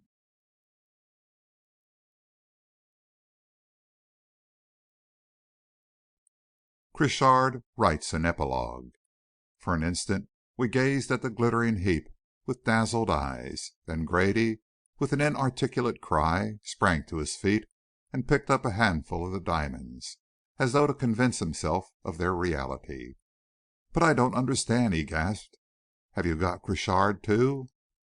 "No such luck," said Godfrey. "Do you mean to say he's given these up without a fight?" The same thought was in my own mind. If Godfrey had run down Crochard and got the diamonds without a life and death struggle, that engaging rascal must be much less formidable than I had supposed. "My dear Grady," said Godfrey, "I haven't seen Crochard since the minute you took him off the boat. I would have had him if you had let Simmonds call me. That's what I had planned. But he was too clever for us. I knew that he would come today." "You knew that he would come today?" repeated Grady blankly. "How did you know that? Or is it merely hot air?" "I knew that he would come," said Godfrey curtly, "because he wrote and told me so." M. Pigot laughed a dry little laugh. "That is a favorite device of his," he said, "and he always keeps his word." "The trouble was," continued Godfrey, "that I didn't look for him so early in the day, and so he was able to send me on a wild goose chase after a sensation that didn't exist. That's where I was the fool. But I discovered the secret drawer 10 days ago, while the cabinet was still at Vantine's, the evening after the veiled lady got her letters. It was easy enough. I am surprised you didn't think of it, Lester." "Think of what?" I asked. "Of the key to the mystery. The drawer containing the letters was on the left side of the desk. I saw at once that there must be another drawer, opened in the same way, on the right side." "I didn't see it," I said. "I don't see it yet." "Think a minute. Why was Drouet killed? Because he opened the wrong drawer. He pressed the combination at the right side of the desk instead of that at the left side. The fair Julie must have thought the drawer was on the right side instead of the left. It was a mistake very easy to make, since her mistress doubtless had her back turned when Julie saw her open the drawer. The suspicion that it was Julie's mistake became certainty when she shows the combination to Vantine and he is killed too. Besides, the veiled lady herself made a remark which revealed the whole story." "I didn't notice it," I said resignedly. "What was it?" "That she was accustomed to opening the drawer with her left hand instead of with her right. After that there could be no further doubt. So I discovered the drawer very simply. It had to be there." "Yes," I said, "and then?" "Then I removed the jewels, took them down to a dealer in paste gems, and duplicated them as closely as I could. I had a hard time getting a good copy of this big rose diamond." He picked it up from the heap and held it up between his fingers. "It's a beauty, isn't it?" he asked. M. Pigot smiled a dry smile. "It is the Mazarin," he said, "and it's worth 3,000,000 francs. There is a copy of it at the Louvre." "So that's true, is it?" I asked. "Crochard told us the story." "It is unquestionably true," said M. Pigot. "It is not a secret. It is merely something which everyone has forgotten." "Well," continued Godfrey, "after I got the duplicates, I rolled them up in the cotton packets and placed them back in the drawer, being careful to put the Mazarin at the bottom, where I had found it." "It was lucky you thought of that," I said, "or Crochard would have suspected something." Godfrey looked at me with a smile. "My dear Lester," he said, "he knew that the game was up the instant he opened the first packet. Do you suppose he would be deceived? Not by the best reproduction ever made." And then I remembered the slow flush which had crept into Crochard's cheeks as he opened that first packet. "I didn't expect to deceive him," Godfrey explained. "I just wanted to give him a little surprise. And to think I wasn't there to see it." "But if he knew they were imitations," I protested, "why should he go to all that trouble to steal them?" "That is what puzzled me last night," said Godfrey, "and for that matter it puzzles me yet." "Maybe he's got the real stones after all," suggested Grady, who had been listening to all this with incredulous countenance. "The story sounds fishy to me. Maybe these are the imitations." M. Pigot came forward and picked up the Mazarin and looked at it. "This one at least is real," he said after a moment. "And I have no doubt the others are," he added, turning them over with his finger. Grady, still incredulous, picked up one of the brilliants, went to the window, and drew it down the pane. It left a deep scratch behind it. "Yes," he admitted reluctantly, "I guess they're diamonds all right," and he sat down again. "And now, gentlemen," continued Godfrey, who had watched Grady's byplay with a tolerant smile, "I am ready to turn these diamonds over to you. I should like you to count them and give me a receipt for them." "And then, of course, you will write the story," sneered Grady, "and give yourself all the credit." "Well," asked Godfrey, looking at him, "do you think you deserve any?" And Grady could only crimson and keep silent. "As for the story, it is already written. It will be on the streets in 10 minutes, and it will create a sensation. Please count the diamonds. You will find 210 of them." "That is the exact number stolen from the Grand Duke," remarked M. Pigot, and fell to counting. The number was 210. "Mr. Shearrow has the receipt," Godfrey added, and Shearrow took a paper from his pocket, unfolded it, and read the contents. It proved not only a receipt, but a full statement of the facts of the case, without omitting the details of the robbery and the credit due the Record for the recovery of the diamonds. Grady's face grew redder and redder as the reading proceeded. "I won't sign no such testimonial as that," he blustered. "Not on your life, I won't." "You will sign it, will you not, M. Pigot?" asked Godfrey.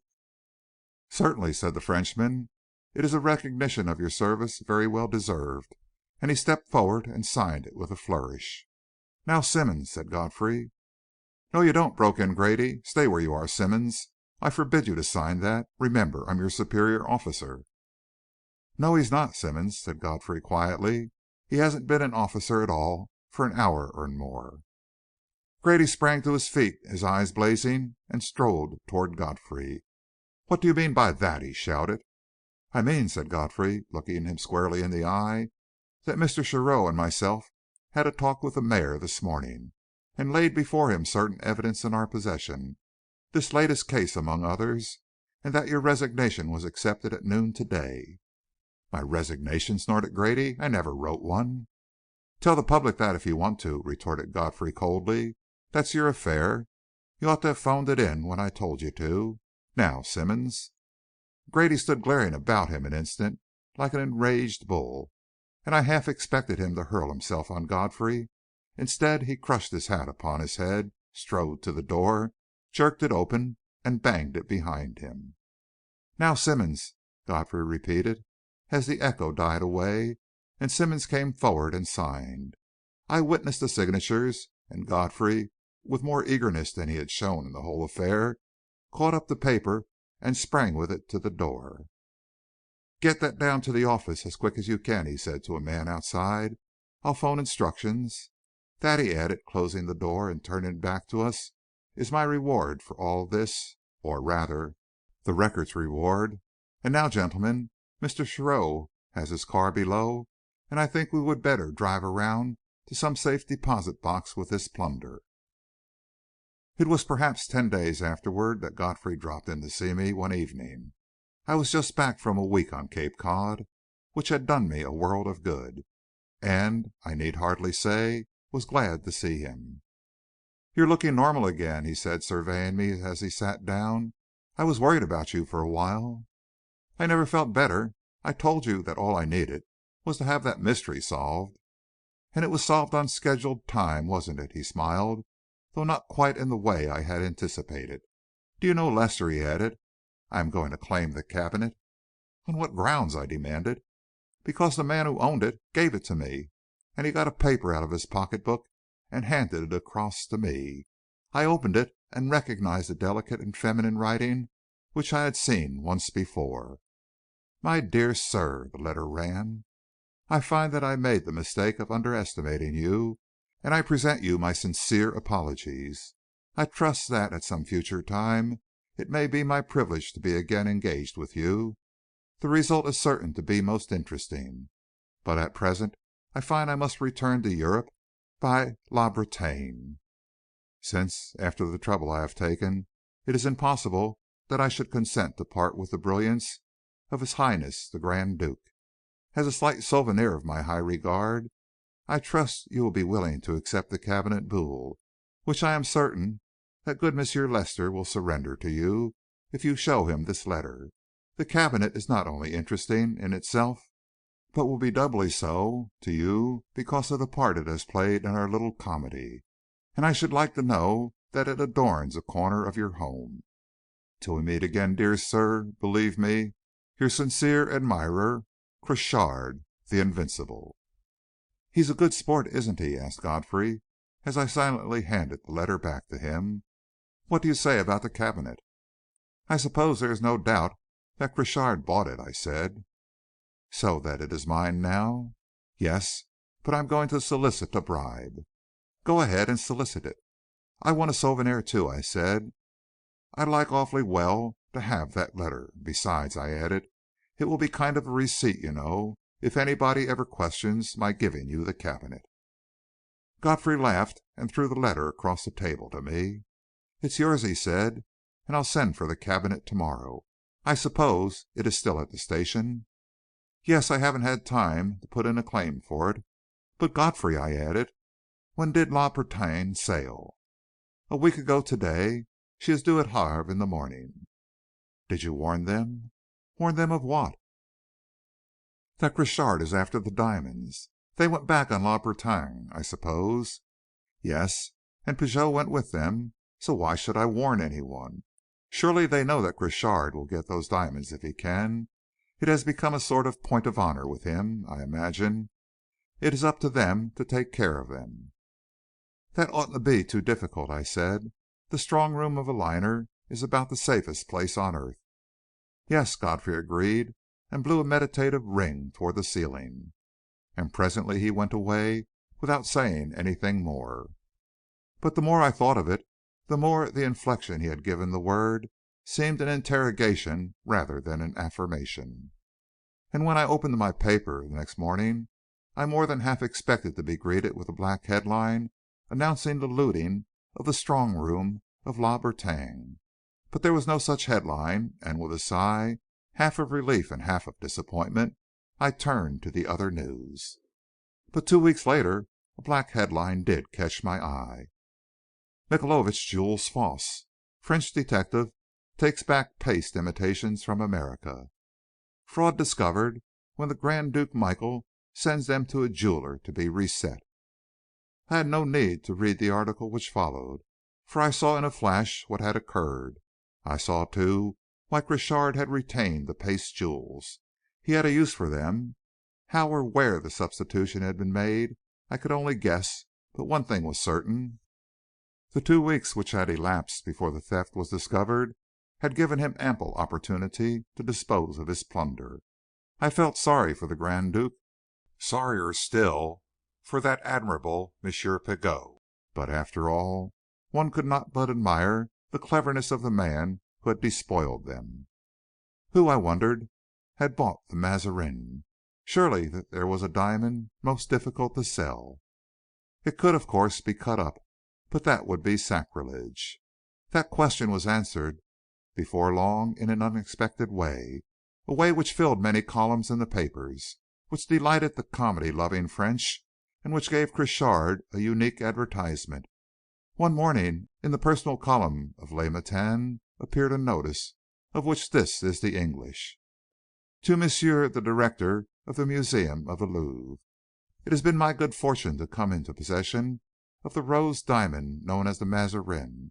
It is my wish to restore it to your collection in order that it may no longer be necessary to delude the public with an imitation of colored glass. It will give me great pleasure to present this brilliant to you, with my compliments, provided His Highness the Grand Duke Michael, who preceded me in possession of the diamond, will join me in the gift. Should he refuse, it will be my melancholy duty to cleave the diamond into a number of smaller stones, as it is too large for my use, but I hope that he will not refuse. Crochard, the Invincible." What could the Grand Duke do? To have refused would have made him the butt of the boulevards. Besides, he was, after all, losing nothing which had not already been lost. So, with a better grace than one might have expected, he consented to join in the restoration. 2 days later, the director of the Louvre discovered a packet upon his desk. He opened it and found within the Mazarin. When you visit the Louvre, you will see it in the place of honor in the glass case in the center of the Gallery of Apollo, with an attendant on guard beside it. But already the circumstances of its restoration are fading from the public memory. And Crochard? I do not know. Each morning I first read the news from Paris, searching for the invincible in some new incarnation. I have his letter framed and hanging above my desk, and every day I read it over. One sentence especially is forever running in my head. I trust that at some future time it may be my privilege to be again engaged with you. The result is certain to be most interesting. And I trust that it may be my privilege also to be present at that engagement. End of chapter 28. Recording by Richard Kilmer, Rio Medina, Texas. End of The Mystery of the Boule Cabinet by Burton Egbert Stevenson.